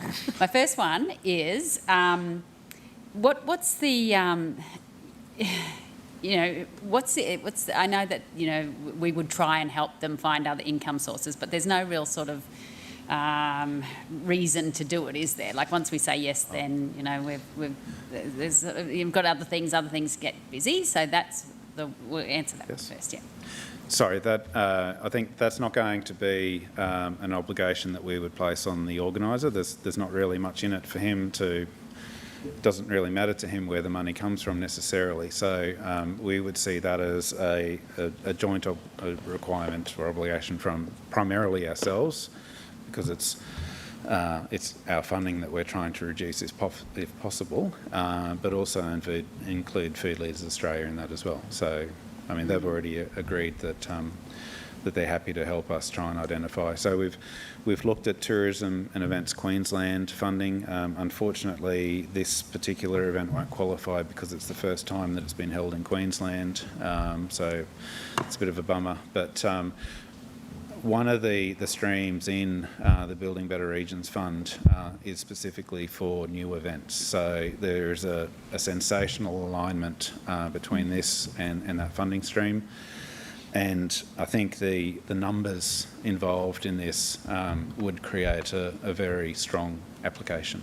But it would either be ourselves or Food Leaders Australia or TSBE putting that application in.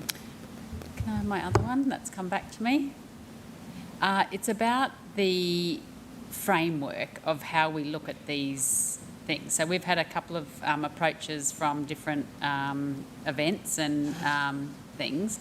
So how do we judge what's a good one and a bad one, and what you bring to us at council? Yeah. I think, we don't, as far as I'm aware, have a defined process involved for major projects. I think the sponsorship policy is undergoing a review. I don't know that that's necessarily going to be targeted to how we approach major events like this. But I guess for me, it can just come down to numbers in terms of the return on investment. So if we're investing $50,000 and we can expect an economic injection of $3.3 million, I can't do the division right now, but that's a pretty big number. So that's how we would, and I think that's how other major events Can you make assessment comment, happens. Seamus, about whether that's the same philosophy that, say, the sports tourism? Correct, yeah. Is that how they judge? Yes. Yeah? Yep. Okay. So Andrew's been involved in the discussions around the sponsorship and how we could look at attracting larger events, whether they be sporting, cultural, whatever, so long as we've got people in the region in beds, eating food, spending money, doesn't matter. Mm-hmm. Okay, thanks. Okay, we move then to Councillor O'Shea and then Councillor Carl. Yeah, thanks, Mr. Mayor. Thanks, Seamus. I really like the event and the concept of it, and I think it'd be really successful here. But I have a couple of questions with it, because there's a few things that conflict me, and one, if you could comment on or alleviate my fears on, is so page 3 of 5 of the report. So it's mainly centred around risk management. So the report states that no aspects of sponsoring the Meat Stock Toowoomba 2021 have been identified that contradict the risk appetite and tolerance. But the next sentence says, Fat Apple Event Company provides minimal detail on the benefits that the requested sponsorship provision would provide to council. So besides our name being on it in a stall and council's been ready to come along and shake hands and take photos, is you know what I mean? Like, we're talking about funding here that is of a small pool. We're talking about ratepayers funding money. We talk all the time around nice to haves and importance and what we need to have. That's the part that's conflicting me. You know what I mean? Like, when you look at it, like, this is money to go to a event company, and if it makes $1 million, they make it. If it and then same thing. If it loses, it's theirs as well. So. Yes, thanks for the and I guess I was a little bit surprised at the lack of detail that was put into the sponsorship application. I guess what I would say is that it was submitted very late in the piece. That they did come to council in December, and I guess felt that they got a pretty good reception and would follow through with an application. We had the Christmas break, and then I did have to put some pressure on him to meet my timelines in terms of preparing this report. I would assume that a large organiser in an event like this would have a sponsorship prospectus for some of his major sponsors. I guess in this scenario it might be a little bit different because we're talking about a relatively untested location. I mean, it's a proven event. He doesn't, as far as I'm aware, seek funding of this magnitude from the councils where he already operates. So I guess what we did highlight was that acknowledge that the detail wasn't where we would expect it for this level of investment, but that we would work with him and some other sections of council, and I immediately go to the Carnival of Flowers to Kate and Andrew, who have experience in negotiating larger sponsorship agreements to make sure that we maximise our benefit for that investment. Because I just think obviously that there is a large risk appetite to council with this as opposed to none. I think the risk appetite statement for council doesn't necessarily directly address sponsorship risks, etc. I acknowledge that, I mean, there is a degree of risk, but we can negotiate the terms of a sponsorship agreement before we're committed. And I guess if the terms aren't what we would consider satisfactory, then we can just not do it. Yeah. And yeah, thanks, Seamus. And final question I might make, Mr Mayor, is would there be more comfort, I suppose, or transparency around this if in the recommendation there was the part around the seeking additional funds for council to offset that investment? Because, you know, there's the part there, I think Councillor O'Hara Sullivan raised it before, around identify and apply for suitable event funding streams that if successful. So I take that would mean that, as you explained before, that is us or TSBE that are making these applications. Yes, I'd be comfortable with there being a recommendation noting that we would be seeking alternative funding to offset the cost. Me too. Yep. Yes, I'm happy with that. Well, that would give me because as I said, I'm conflicted with that because it's, as I said, I support the event, but I just think of, it's a large amount of money for something that I think, as you said, is, to be honest, is fairly minimal in detail. So we're sort of taking a leap of faith, I guess. But I would feel a bit more confident if there was a next point of the recommendation that, you know, council or whatever the wording may be would apply for suitable funding streams, if successful, offsetting. Yes. I've always been very curious about the number of cattle on feed in the various local authorities around here, and I'd imagine that we'd be up amongst the top. But when you look at Gundawindi with the one at Texas, almost 100,000 head of cattle there. Yep. Look at the number of feedlots there are in Western Downs. I'm just wondering if it's not a bad idea if I were to, you know, make the various local authorities around here aware that this is on the table, and would they, you know, as a reflection of the benefits that they gain from it all, would they be interested in helping us along a bit? You know, I just wonder if that were the case, because if you look at feedlotting, where we are now, and you look at the beef capital of Queensland or Australia, and that fact, I think it's going to be pretty close to here. So I really do. With Western Downs, you right? Yep. All those we don't breed them, but we fatten them. So, okay, now, are you right, James? Did I butt in on you, or you finished? Councillor Carl, you're yeah, next speaker. I just lost my spot here. Anyway, page 4 of 5 of the report.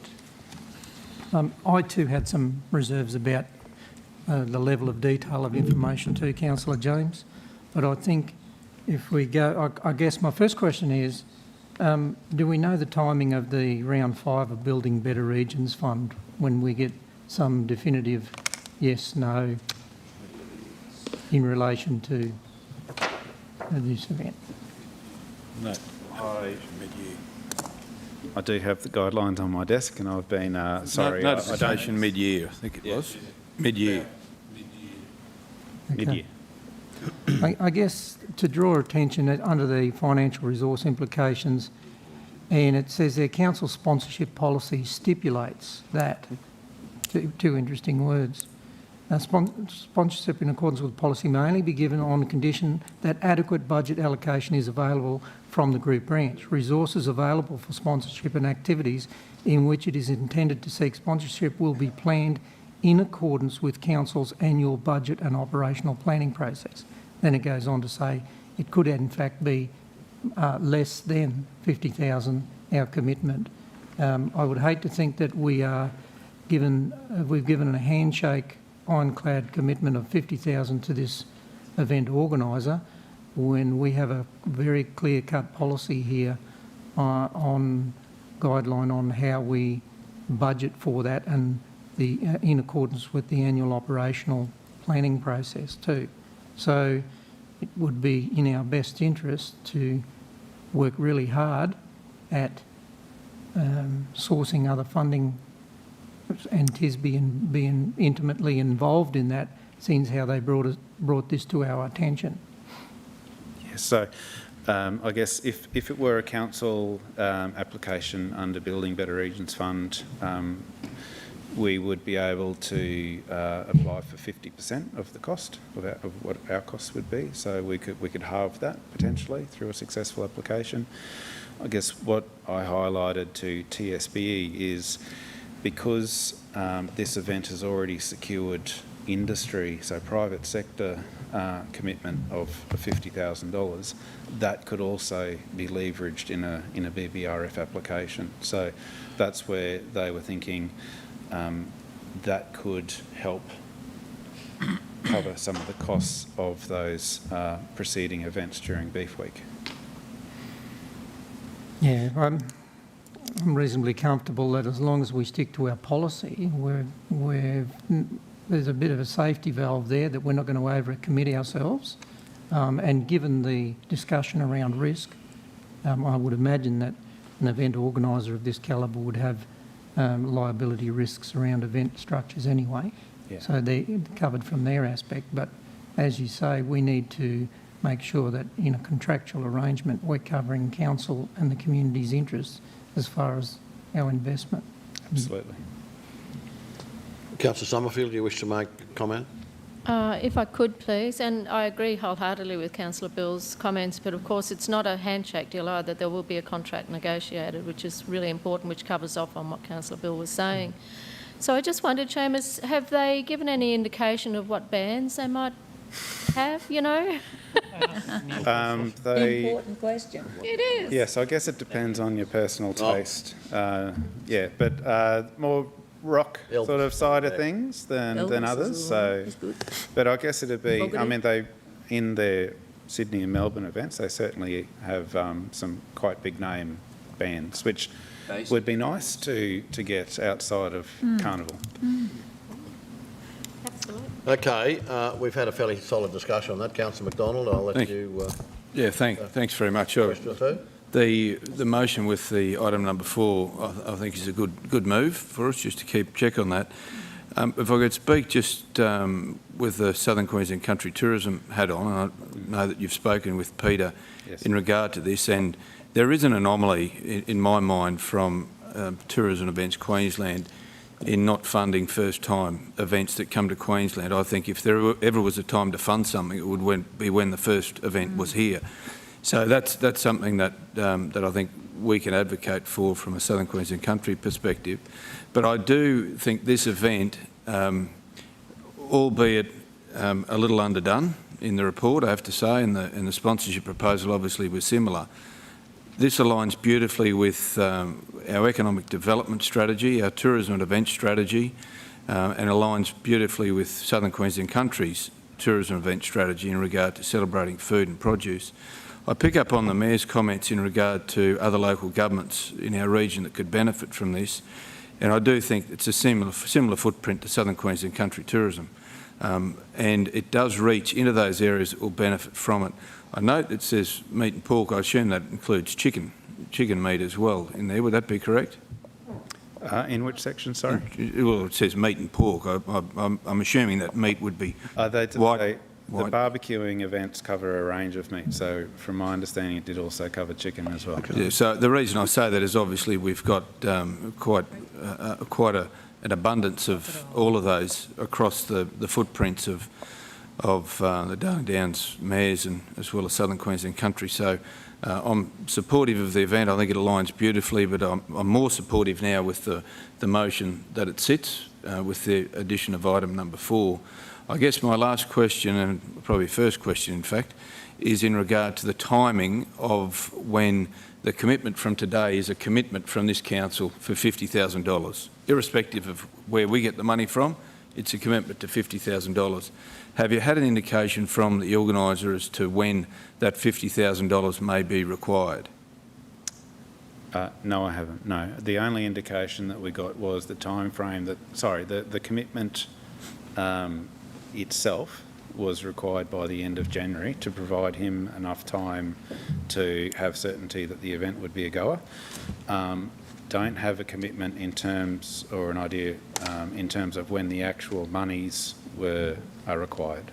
So. And I guess that's hits to the core of item number 3, which is the allocation for the event to be included in the 21-22 budget, because as you would know and the event organiser would know and we all know, it takes a little bit longer to organise an event, and especially a first-time event in a new location, and wondering what the amount that we're committing to would actually be used for, because if it's for setting up promotion and what have you of it, I'd say that money would be required before the budget is handed down in June/July. Yep. So in the application, he did note 2 uses for the funds, and one was around promotion and one was around the site costs at the showground. So perhaps if there's an agreement, and I do agree with this, that the allocation for the event to be included in such and such might add the words, the allocation of funds to be available for the event, because otherwise you could come to BR2 and do a similar thing. So understanding when that funds is required is important, because otherwise you'll be back here in another little while looking for money. So are you comfortable with that wording, or would you like other wording in there? Future budget. I'm comfortable with that. I think that we could just advise him that our funds wouldn't be available until the new financial year. Okay, well I think that's unreasonable. That's what item number 3 says, but the allocation for the event and availability of funds would only be in that period, which would be July. So it only leaves them 2.5 months to do anything with it. Yep. Okay. Is that okay around the room, is it? I think that's covering things a little bit. I think that there'll have to be some, no doubt, the normal discussion with this group around that money and when it flows and under what conditions it flows. If if by June or so it's not looking real pretty in terms of COVID, as been mentioned previously, well, we'll be certainly having a conversation. We'll come back with any material changes to what our expectations are. Okay. The allocation of the event be included in the 20. Okay. Councillor McMahon, you. Thanks, Chair. Look, I think this is a great event. Thanks for all the work getting it here, and I know there's a few concerns, and welcome the changes by Councillor O'Shea, and I'm especially excited about bringing the big name music here. That's a bit of a passion, and if there are no further questions, Chair, I'm happy to move the recommendation. Moved by Councillor McMahon, a seconder please, Councillor Summerfield. Anyone wishing to speak against the motion? If not, I'll put the motion. Those in favour? That's carried without dissent. Thank you. Thanks very much, Seamus. Right. We move now to item 16, Toowoomba Regional Aerodromes Advisory Committee. Mike Brady.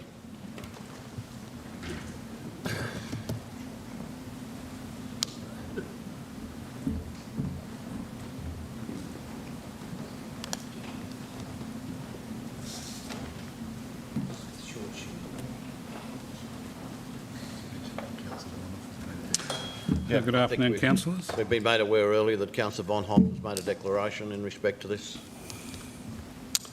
Thank you, Doug. Thank you for that. Councillors, this is, I think, a fairly straightforward report, this one.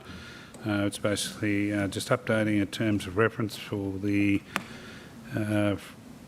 Toowoomba City Aerodrome Advisory Committee to be renamed in essence, and to stay with the minor changes that brings the Toowoomba Region Aerodromes Advisory Committee. So it's just the little bit more opportunity to cover up on the whole of the region through that proposal there. And as you can see with the track changes and that, it's really some fairly minor wording changes in essence. The second part of the document, or request in the recommendation, is based on bringing a further member, in a community representative member, into the committee, which has probably got some, well, we think will have some good benefits. So that is the appointment of Rod Hanneman as an additional community member, and there's some good background there on Rob. His long history of involvement with flying, air and aircraft and airports, so I'd suggest that he would be a very positive addition to the team. So look, just try and keep it long story short. Hopefully that's pretty straightforward, councillors. Happy to leave it at that on the recommendations as written. Any comments around the room? Councillor Carol Taylor? No, sorry, Mr Mayor, I was just happy to move it, that was all. You're happy to move? Yeah. Just a question. Recommendation? Just a question. I'll get a second first. A second for the Councillor Melissa Taylor. Councillor McDonald? Thanks, Mr Mayor. Through you to Mike. Mike, just in regard to the policy itself, just looking at track changes for the moment, 148 of 207, page 1 of 4 on the track changes there, it talks about committee membership. I just wonder whether we've got this right. The Toowoomba Region Aerodrome Advisory Committee will consist of up to 7 members, including a community member and a minimum of 1 councillor. It seems to me that we've got might be 8. 7 community members and 3 councillors, if it's approved today, with that extra member, which would be 10. And I know the policy's there, but that's definitely, in my mind, missing a number of community members, because in this case you could just have up to 7, which might be 1 committee member, 1 community member and 3 councillors. So I think it needs to read including up to 7 community members and up to 3 councillors, with a consist of up to 10 members. Otherwise, what we've currently got or approved today will not be consistent with the policy. Yeah, I think it's fair to say 7 community members would be better wording, or because they are all community members, even the members out at the airport. So that's well, if that's the case, it says up to 7 and just add community before members. Yeah. And a minimum. Well, it says a minimum 1 councillor, so council can always attach more than 1 to that. So we don't need to put it like to a maximum of 10 on the committee. We can just the size of the committee could be referenced more around the community, and then how many people councillors want to attach at various times. As we've said, in this case we've got 3. We said as at least 1 councillor, but others if the interest is there. That's fine. So you just need to shift add the word of up to 7 community members. Yeah. Okay, no, happy with that. And a minimum of 1 councillor, so including a community member comes out. Up to 7 community members. We did distinguish between those that were at the airport previously and community members, but it's probably too hard. It's probably just call them all community members at the end of the day. Yeah.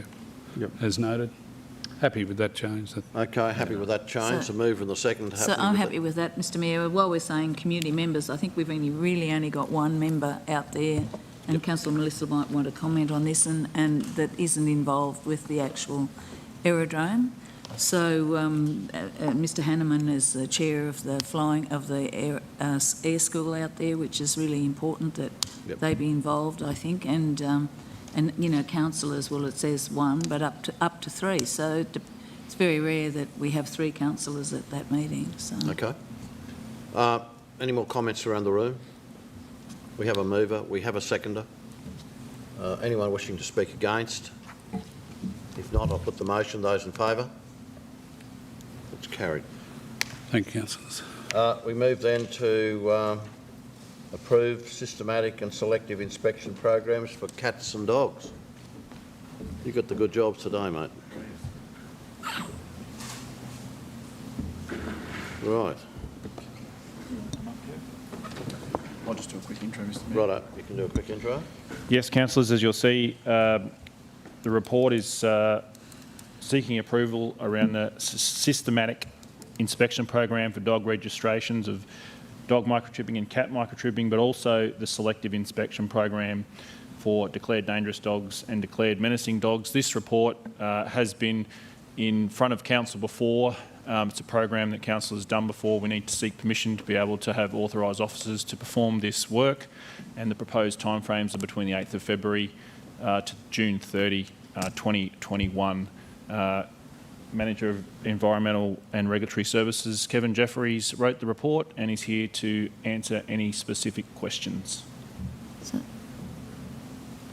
So thank you, Mr Mayor. And I think, through you to Kevin, and I think, Kevin, I've asked you this before, with the microchipping, you know, I mean, that's come in at a particular time, and some older dogs, and I just want to be certain that if it's not recommended that a dog is, you know, small, unwell or whatever, that they have a vet's letter to the subject of that this dog is not recommended to be microchipped, unless it's a new, you know, I mean, how long has it been mandatory for microchipping? I think it's only about 5 or 6 years. No, since 2008.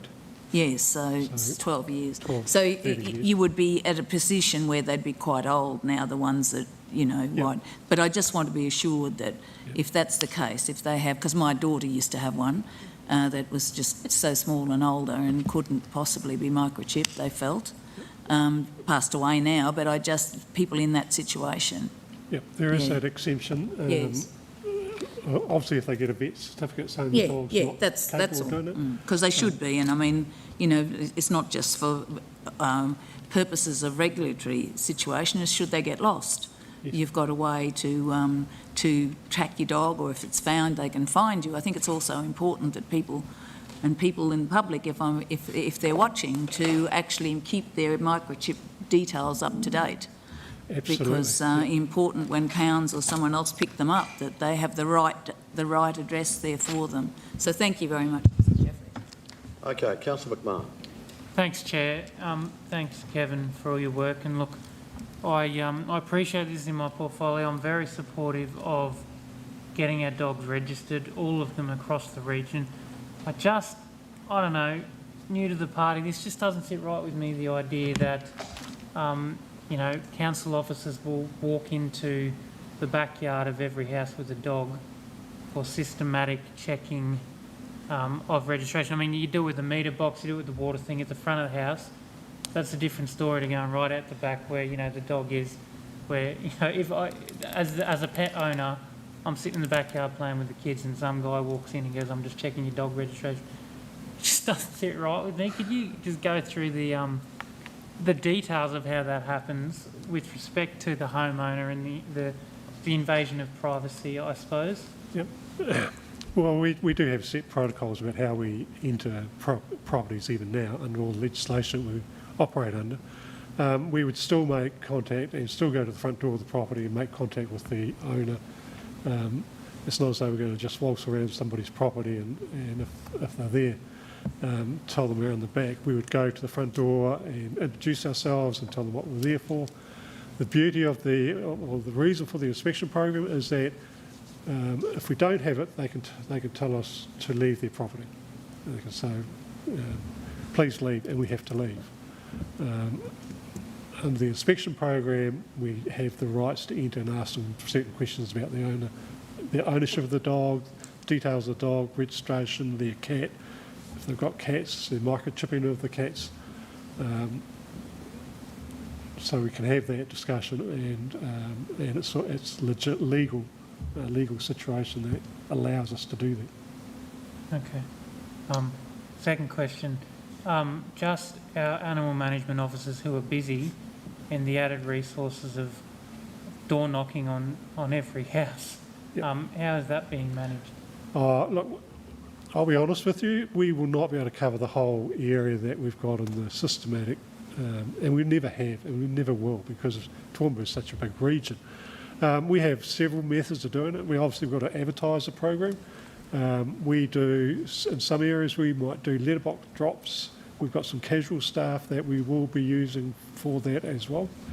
So there's a number of mechanisms we'll use for us to physically go to every single property.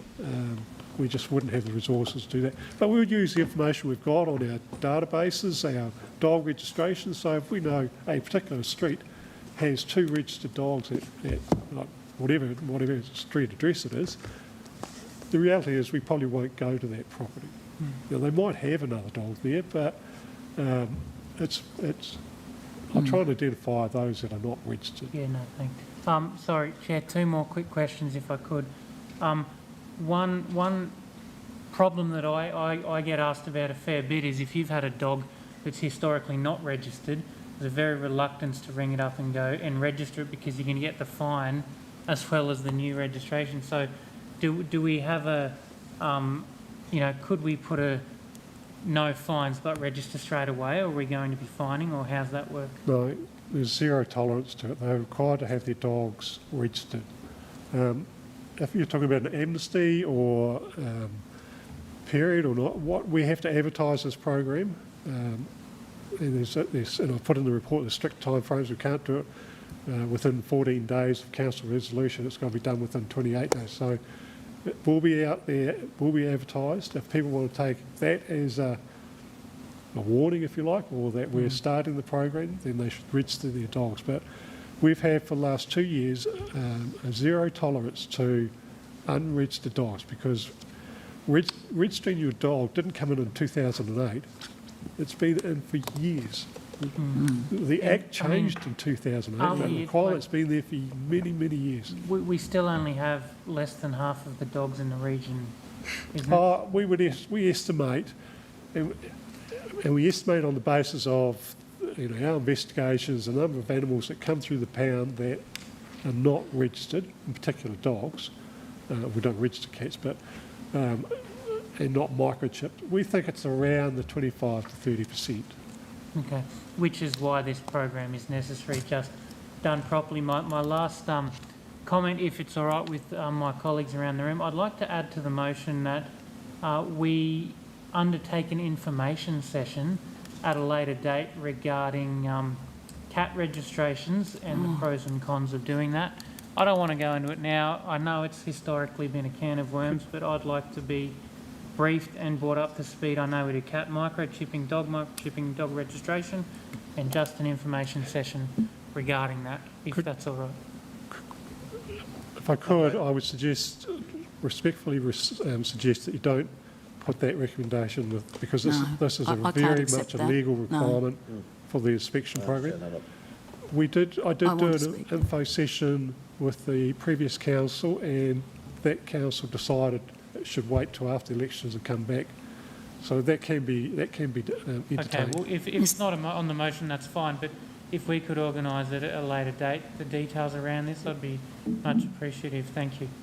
Mr Meakin. Now, Councillor Summerfield, you wish to make a comment? Yeah, thank you, Mr Mayor. And I hear you, Councillor Tim, in relation to they get a penalty and then they've got to pay the registration. But the other way of looking at it, glass half full, glass half empty, they've had years of free no registration payments, so that probably helps with that. But I've just got a curiosity question, if I could please, Kevin, and that is around how many dogs and cats are people legally allowed to own?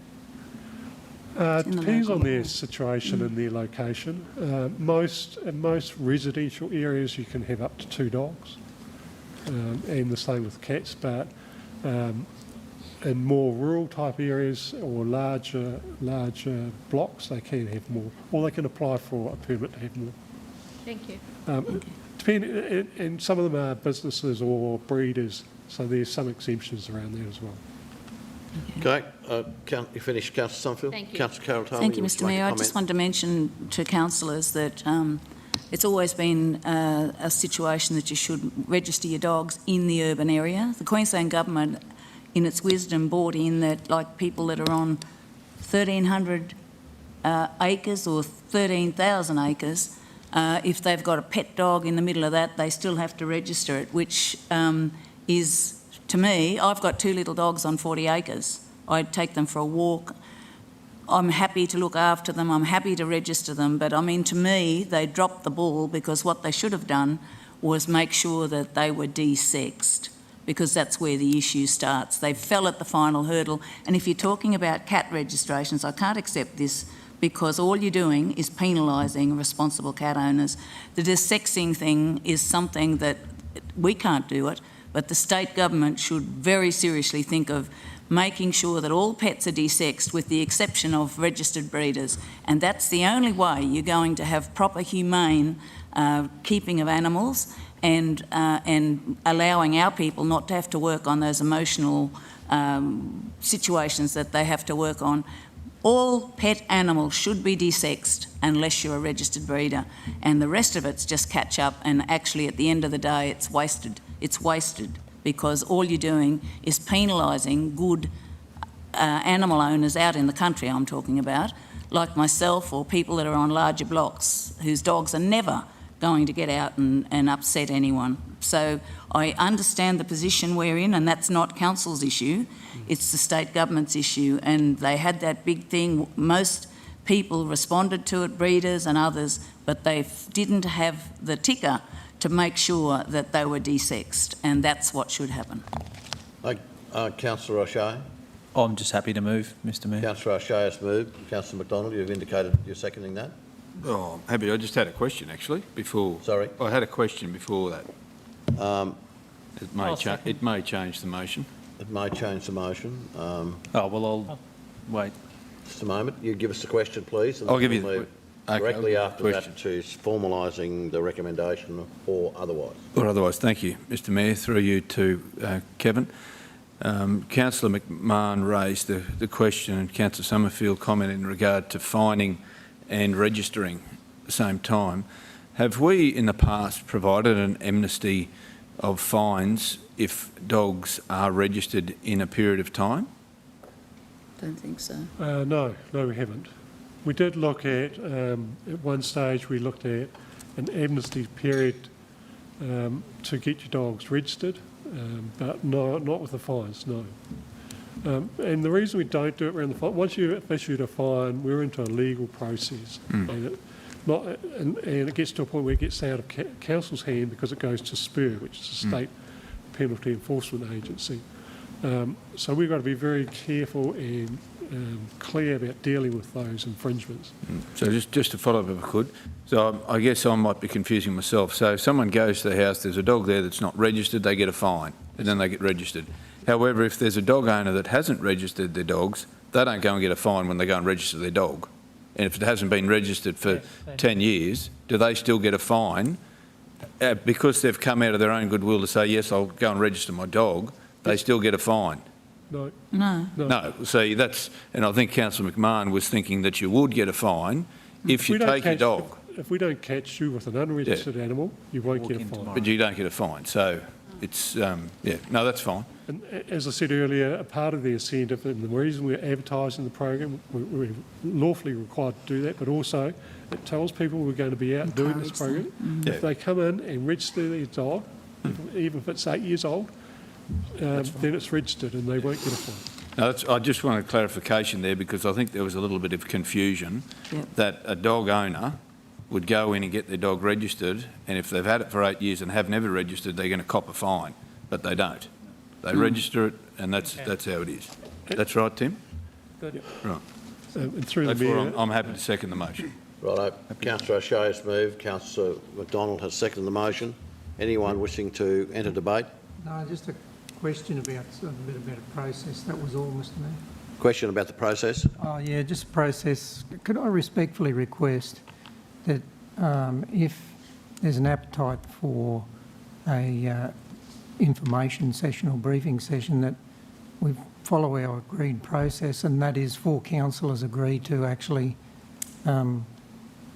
putting a topic up, and rather than be subjected to a list of information sessions where it might only be at the suggestion of a council, let's stick to the process.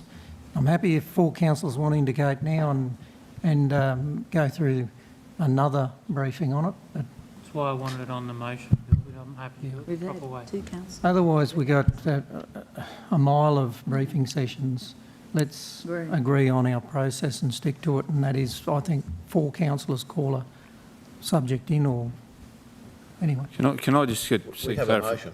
see clarification there? We've got a motion, but I think, Councillor Carr, we can't confuse a planning item coming in to an information session. Information sessions have a process whereby a councillor goes to the General Manager and asks for that's that process. So it's not asking 4 councillors to do that. No, I just said, like, let's stick to the process. I didn't mean right here, right now. Let's stick to the process. This isn't the forum for requesting information sessions just off the bat. Let's agree to follow the process that you're describing. Yeah. I don't want to go into debate, but if ever there was a chance for someone to bring something, if it goes through the process and you get a roadblock, this is the forum in which to bring it. So unfortunately, that other one hasn't been tested. Exactly. So I agree in that part, but it's not stopping councillors at this forum bringing forward a request for an information session, providing they follow that process.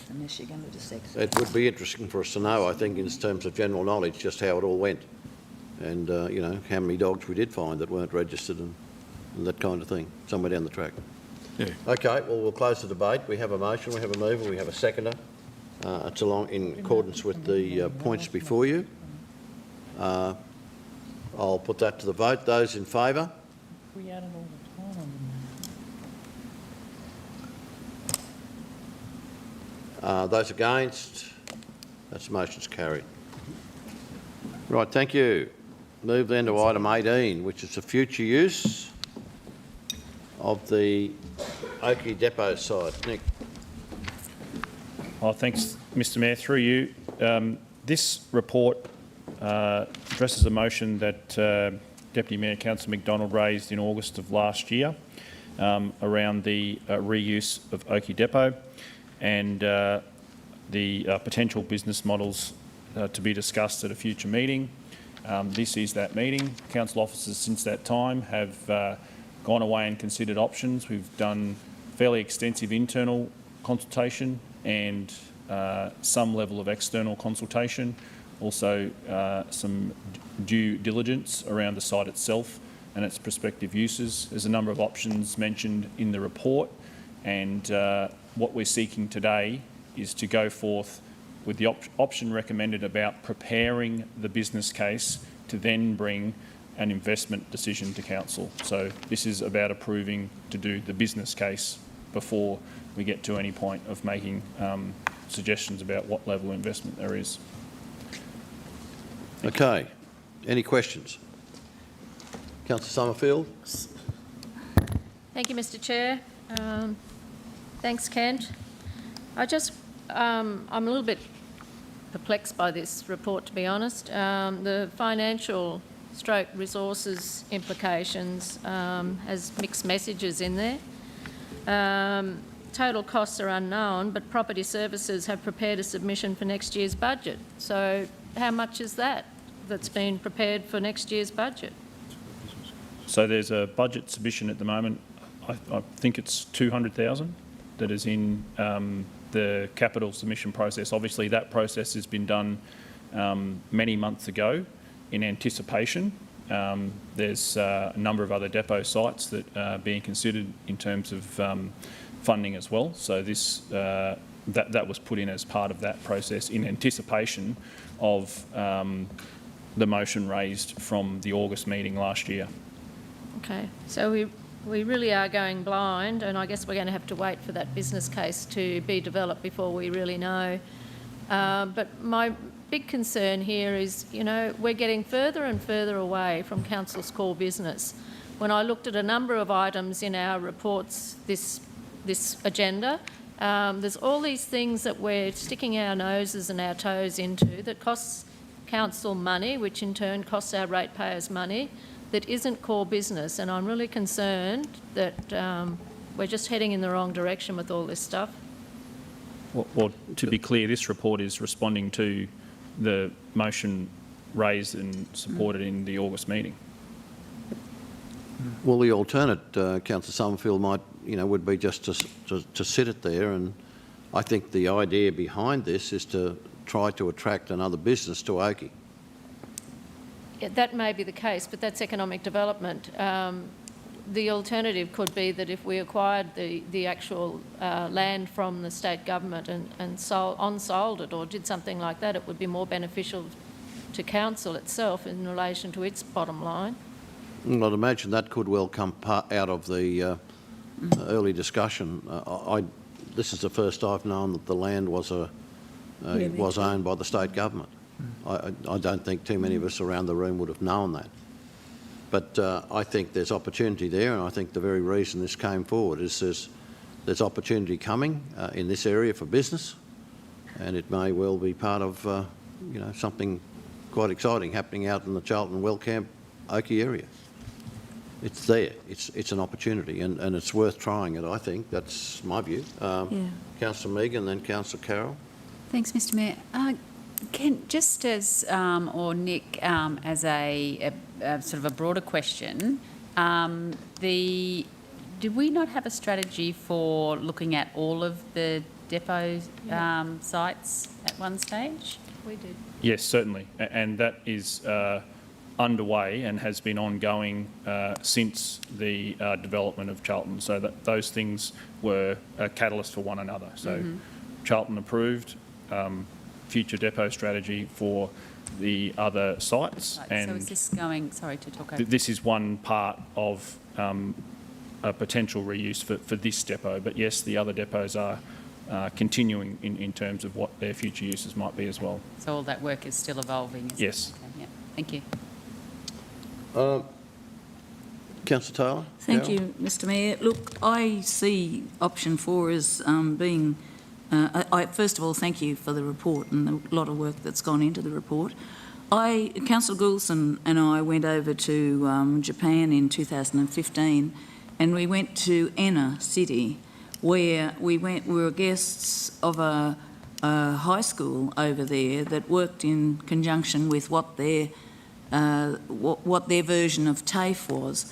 They actually had the rarest orchids in the world over there, and they had engineering students and others, and they had a situation which I could see as developing perhaps from this in conjunction with the school and Education Queensland if they broadened their horizons.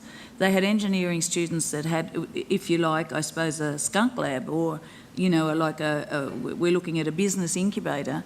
And what better way to provide opportunity to high school students in many and varied. If you had a look at their model, it's very.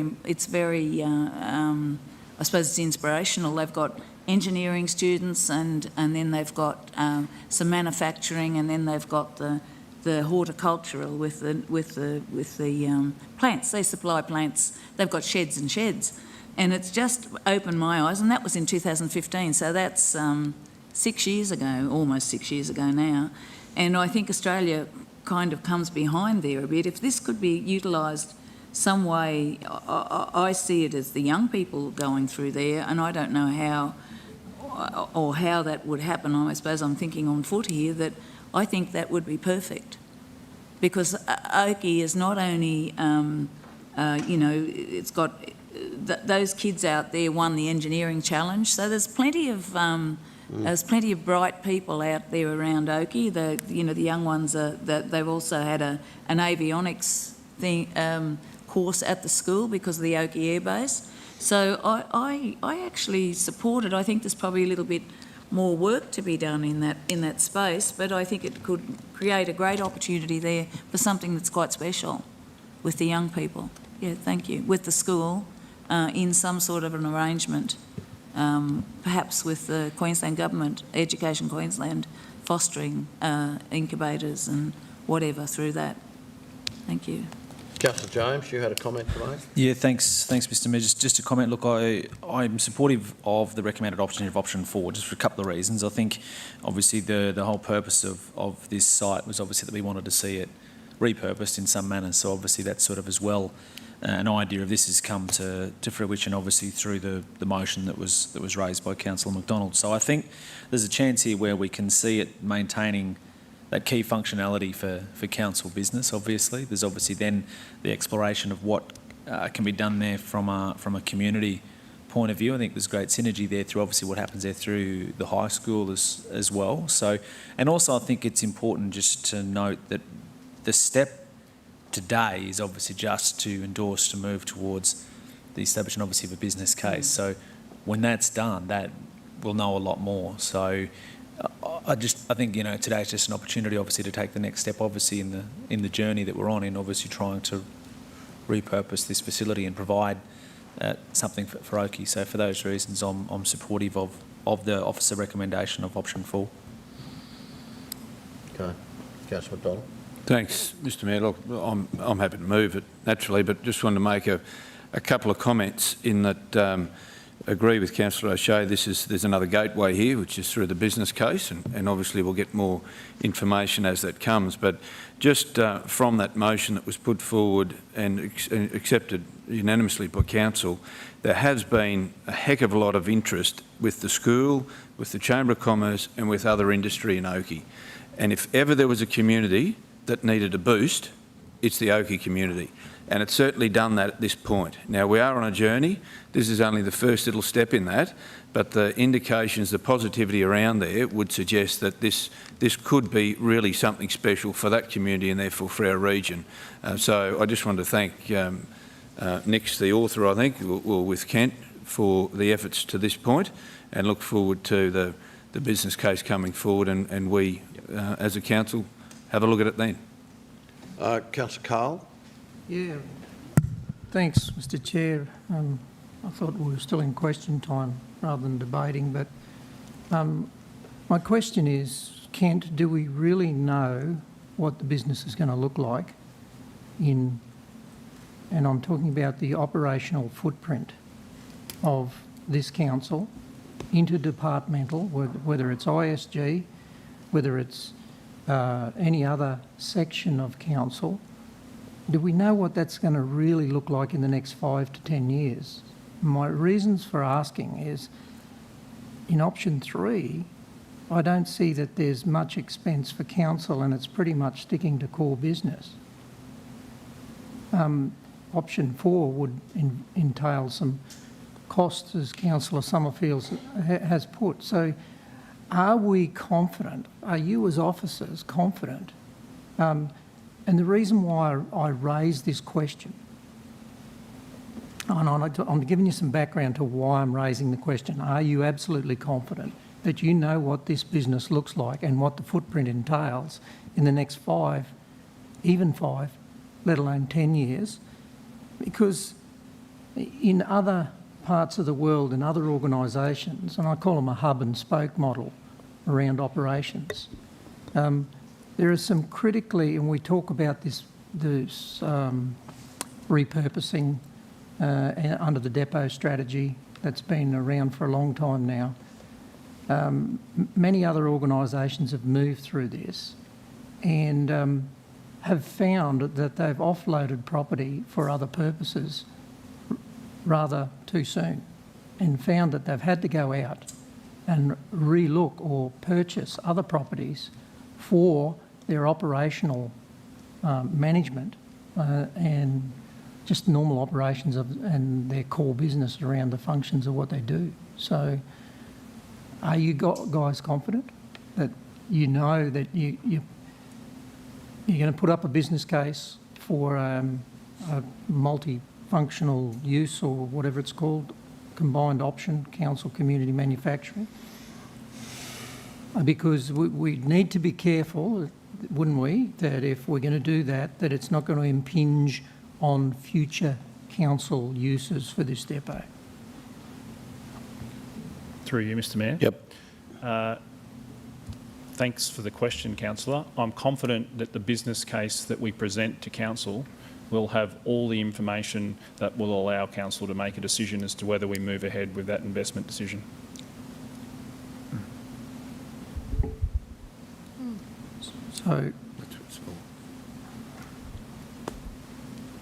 So do you see part of the future function of this depot site, because it's state government owned and there are some requirements around the change of use of that, do you see this as a potential holding yard for the future for operations, for material, machinery? Let me paint a practical picture here. We're not going to run a mower in from Charlton from Oakey back into Charlton and decide we want to use it the next day and run it back out to Oakey. And I'm trying not to be operational, but thinking strategically about future use, there are many other examples of how hub and spoke models have worked in future operations around particularly external staff, but also I see option 3 with the other suggestion there as fitting under practical depot or the future site use for information storage and central compliance, that sort of stuff.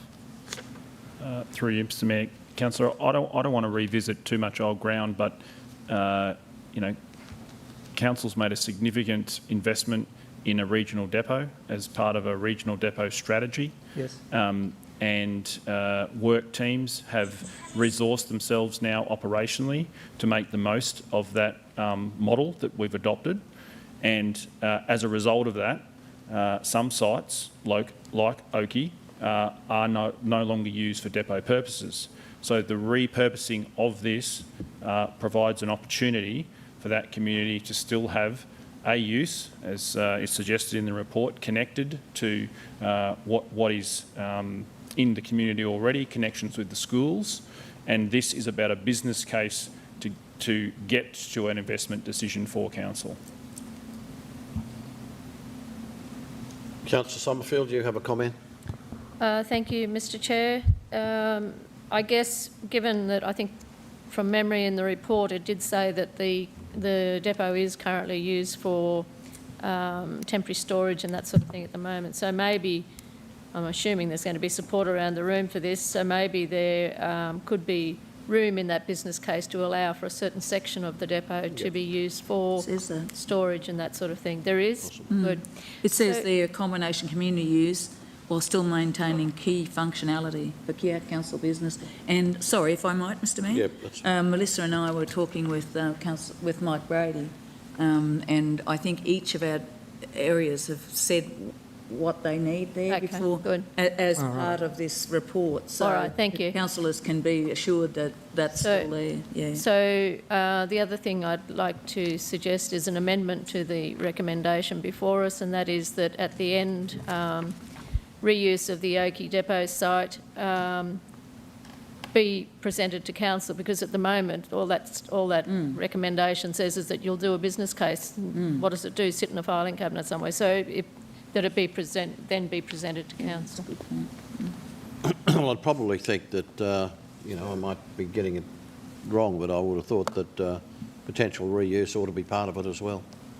And I think that's, if you're doing a business case, you've got to look at all options. I'd agree wholeheartedly with that, Mr Mayor. Yep. And I think that's a given, that's an understood, the wording as far as I'm concerned. So I have moved, haven't I? So could you just add a couple of words to the end of the first one, perhaps, Councillor Summerfield, and just say full council, well, Wendy's got it now. All you're suggesting is that the business case come back to council. Yeah, and she's added it in the recommendation. Yeah, that's no, good. well, she put a whole paragraph in, but you don't need that. No, she didn't. No. But it mentions in option 4 that... Well, councillors, look, I think we've had a fair discussion on this. Well, I think it's appropriate we close the debate. I've got a mover. Councillor McDonald has moved and Seater seconded. Councillor O'Shea. Anybody wishing to speak against the motion? If not, I'll put the motion. Those in favour? Carried without dissent. Thank you very much, guys. Appreciate that. Now we move to amendment to the procurement policy. Afternoon again, councillors. Robert. So part of Council's pandemic response initiative was to amend the procurement policy to assist local suppliers wherever possible with their procurement and purchasing activities. These updates were to be reviewed at the 31st of December. So that review has now taken place. It's proposed that the increased measures implemented to support local suppliers during the COVID recovery period now remain in the procurement policy and be treated as business as usual. Okay, questions? Pretty good. Yeah. Fairly logical? Yes? Councillor McDonald. I don't have any questions, so I'm happy to move it. I do.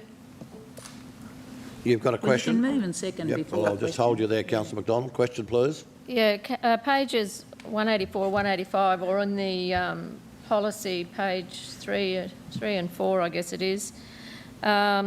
Procurement where it may be more advantageous to not buy local. Does Council keep a procurement register where notes can be made about these transactions so there is transparent verification of who made a decision, most importantly why they chose not to use local? So you're saying in there that managers or general managers can make the decision that it not be local. So I'm asking, is there transparency around that decision making? Is there a register which records who made that decision to override the local procurement and the reasons why? The procurement team do an analysis, a review of all purchase orders over $5,000. And in cases where there's no justification as to why they've continued outside the policy, there's contact made with the officer. There are notes kept against the purchase order. There's a training process that's also implemented to make sure that we don't do it again. But if you ask me for a register that has who's done what, at the moment we don't do that. Okay, but you do have a process in place? We do have a process that we review all orders over $5,000 to ensure the procurement policy and its intent are being followed. We don't hang, draw and quarter anybody, but we use it as a training process to make sure that future behaviour is obeying the procurement policy. Thank you. Further questions? I did have one. On page 186 or page 4, I think it is on there, Council will promote the purchase of environmentally friendly goods and services that satisfy the value for money criteria. How is this implemented? Is there a weighting in the criteria for this? Because I think that's really important, and I remember bringing recycled paint as an example of what we could be doing. But do we actually have a weighting criteria in our process to ensure that environmentally friendly goods are considered? I mean, obviously you have to weigh up the costs, all that sort of thing, I'm well aware of that, but how do we ensure that environmentally friendly goods are given consideration during the process? There is a weighting to meet statutory requirements, which includes the Environmental Act. There's not a specific weighting unless for a particular tender that was one of the most important things.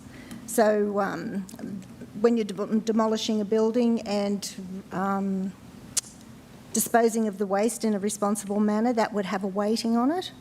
But if you're painting a building, it may not necessarily have a weighting as to what you're going to do with all your rubbish.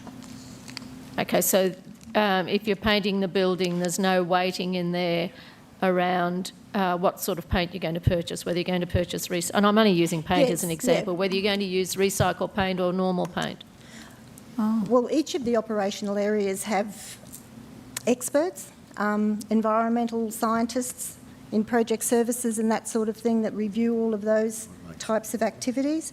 Property services would have officers there that would know not to use lead paint and that type of thing, but dictating that they have to use recycled paint, we don't go that far. No. Shouldn't either. But there's no waiting for that either. There's So no- I'm just wondering how we embed it in, because as we've just talked quite recently in a meeting, it's very hard to change what we've always done. Yeah, it's difficult to mandate it as a specific weighting.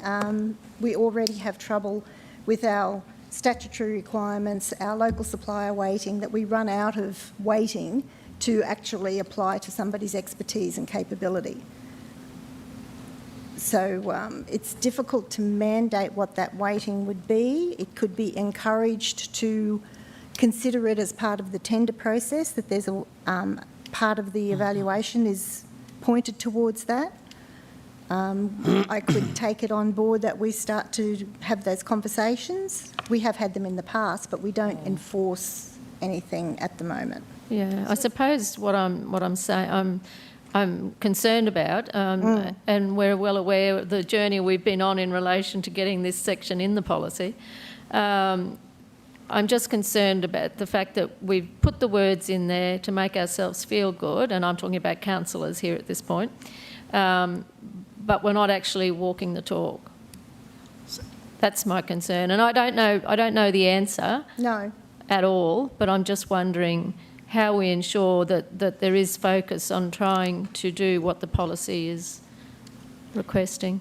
Could I take that on notice? For have sure. some discussions with operational areas and come back to you with what steps they do have in place at the moment? Thanks, Robin. And I know you do really good work, and I appreciate everything you do in procurement. You're one of my heroes. Thank you. Thank you. Councillor Carl, you wish to make a comment, then Councillor Carroll. Yeah, more a question through you, Chair. Look, aren't we possibly attacking this from the wrong end? This is a procurement policy. If we have any issues around weightings or criteria, other criteria that we want to set in the formation of this policy, if it's around environment or environmental impacts, shouldn't we be going back to if council has a policy around environmentally friendly products or a strategy in which we apply, and I'm sure we do. So wouldn't it be a case of, rather than getting you to do the research and work, if there are some concerns about some components, and it's a majority of council feel that there is, then we may need to address this from a policy standpoint in other areas that procurement policy relates to. This is merely the vehicle around procurement, but if there are some other overarching issues that contribute, we need to visit other policies perhaps that council does or may not have. That's a discussion probably for another day. I'm just thinking you're going to go off and do a whole lot of work around weightings and assessment around whether we do or we don't, when fundamentally we might not have the right triggers in an environmental policy or a position that council takes, which then dictates to the procurement policy.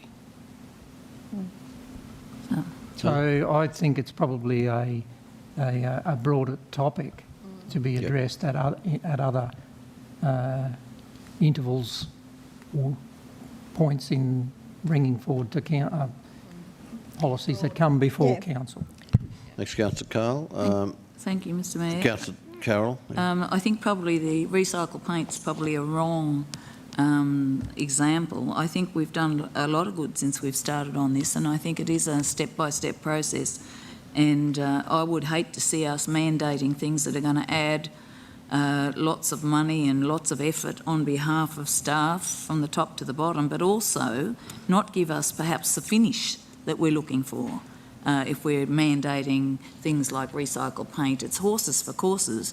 And I think the experts are the ones who should be the judges of that rather than mandating stuff in a policy. But I think, we have come a long way, Councillor Summerfield, since you started with the straws and different things like that. And I think we all support that. But I don't support us stepping into the role of the experts in making it harder for them to do their job if there's very little environmental benefit to come from that. And I think Councillor Bill's quite right. This is a procurement policy, and I think that I think that we're making our way there step by step. And I think that I think we should leave it at that and consider this policy as it is. Well, I personally have faith in our staff to understand what procurement's all about. I think Councillor Summerfield. Thank you, Mr Chair. Did you do that to me? Or no, I was thinking about it, but I didn't quite get that far. No, You said I don't advise it.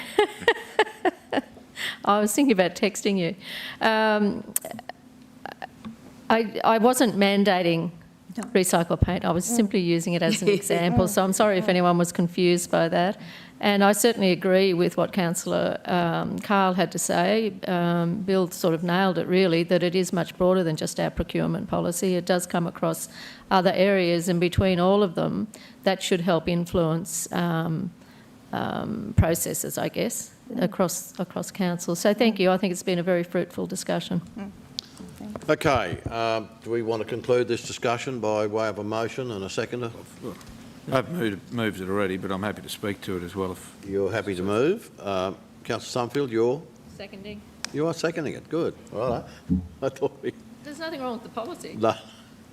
I just wish to speak? Yeah, just very quickly. I just wanted to acknowledge the work of Robin, and Councillor Summerfield's done that already, but more broadly the organisation, because this has been a fair shift and it's a journey that we've been on for some time. Pandemic has actually provided, in this case, an opportunity to do things even better and stronger for our local business.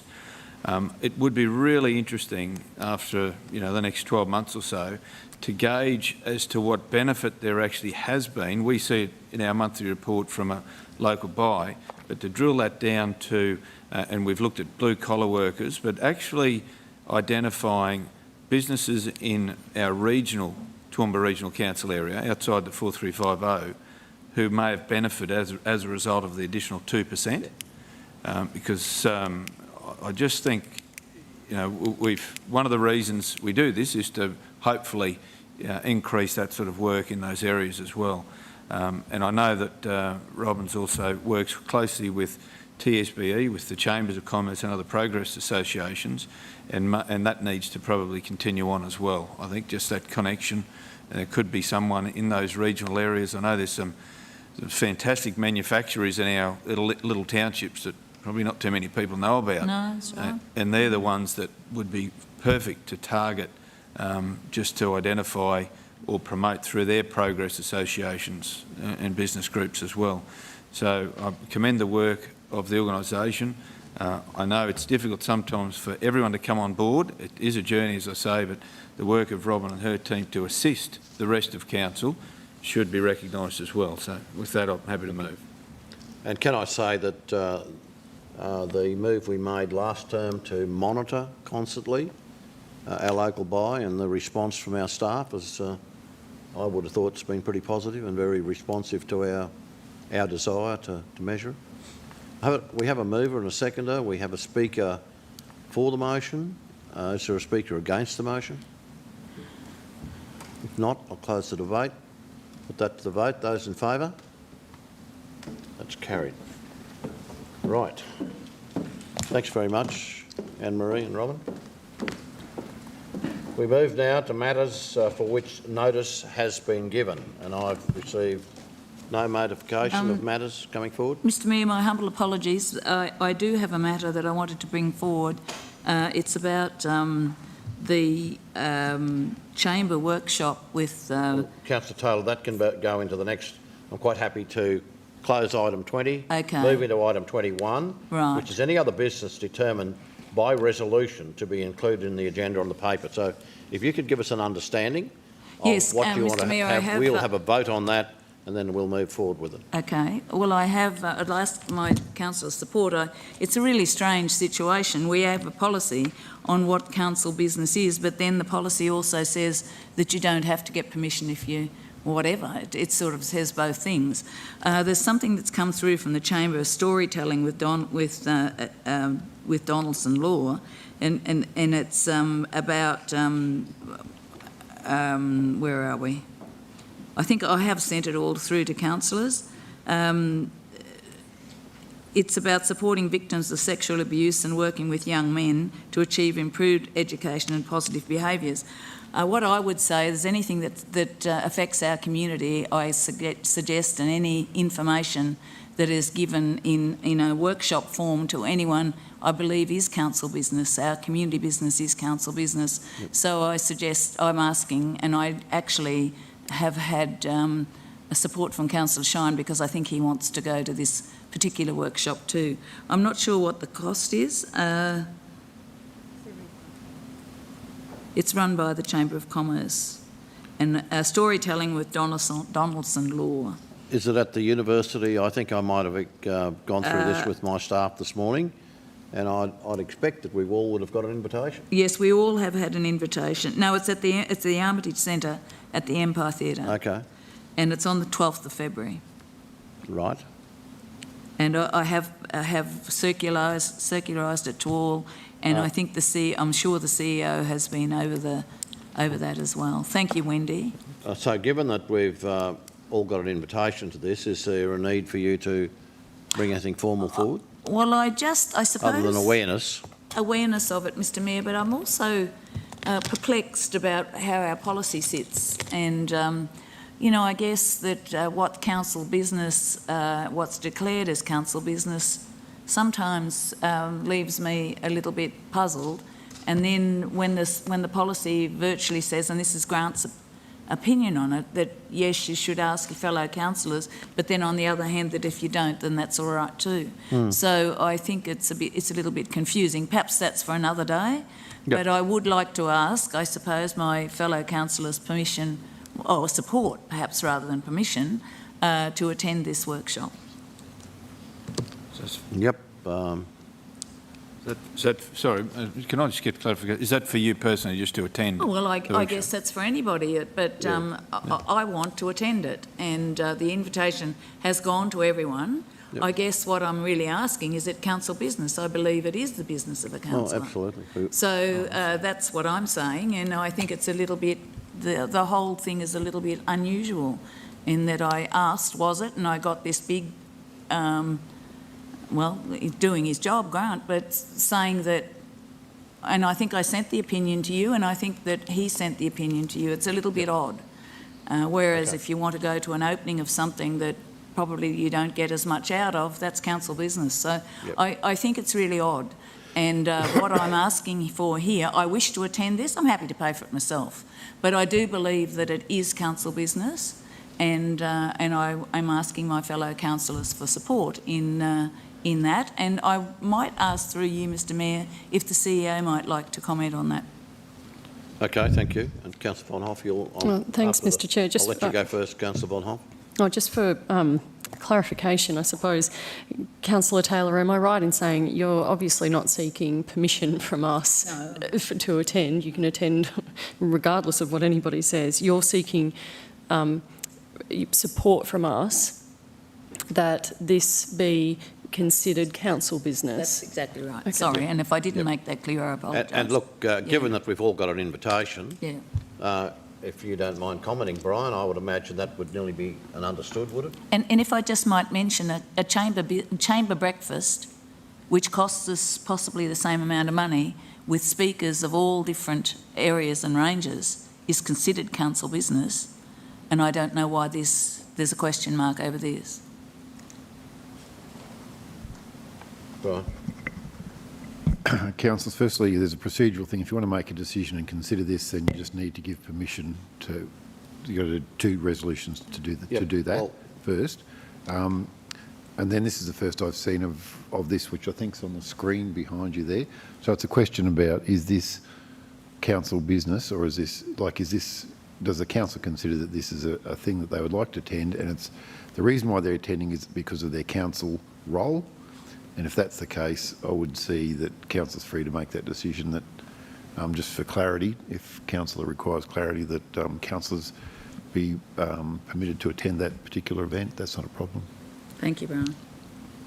Well, when I saw the invitation this morning, I agreed to go, and I took it as council business. I don't know everybody Me else too. feels about that? Me too. I did the same thing. I accepted it because I thought, well, it came through as Yeah, an I think invitation in my diary. it's part of what we need to do. It's part of education and compassion So, for our communities. I guess that we got an option here of accepting it as council business or going through the formality of a motion to deal with it and then a motion to make it council business in a more formal way, but I'm accepting it as formally council business. Councillor Carl? I think the question to ask oneself is, if you weren't a councillor, would you be invited? Particularly if you were not a member of the chamber or whoever's hosting it, and the obvious answer is no. So therefore it's part of our community engagement as a normal event that we all get invited to multitudes of varying types of events and organisations. I think it's part of why we're here. Yeah. Okay. Well, in the absence of a formal motion, I think, Councillor Carroll, thank you very much for your passion towards this, and I think it's council business as far as I'm concerned. Brian, probably a comment from you. How do we... I think there's been discussion around, I don't think you've clarified that that's council business. I think councillors just have to be mindful of, you get invitations from all kinds of, to all kinds of events, and I think what you've done here is gone through the question about whether it is relevant to your role directly, because some of them are fundraisers and other kinds of things that are different. Then I think you will have the sense to determine whether they are or aren't. But we could have a look at the policy too if there's some confusion there to straighten that out a little bit, so it's a little bit clearer for you if that's the case. But in this case, I think you've probably made the right decision. Thank you. Thank you. Okay. Thanks, Councillor Carroll, for your... Now, councillors, do you want, before we move into confidential, would you like a short break? I think it'd be appropriate. Yeah. Okay. Notice to adjourn. Someone like to move accordingly, please? Happy to move. Councillor Melissa and Councillor Tim, those in favour? It's carried. Thank you.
To a confidential session, please. Councillor Carroll and Councillor Rebecca. Those in favour? It's carried.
Those I'm in favour?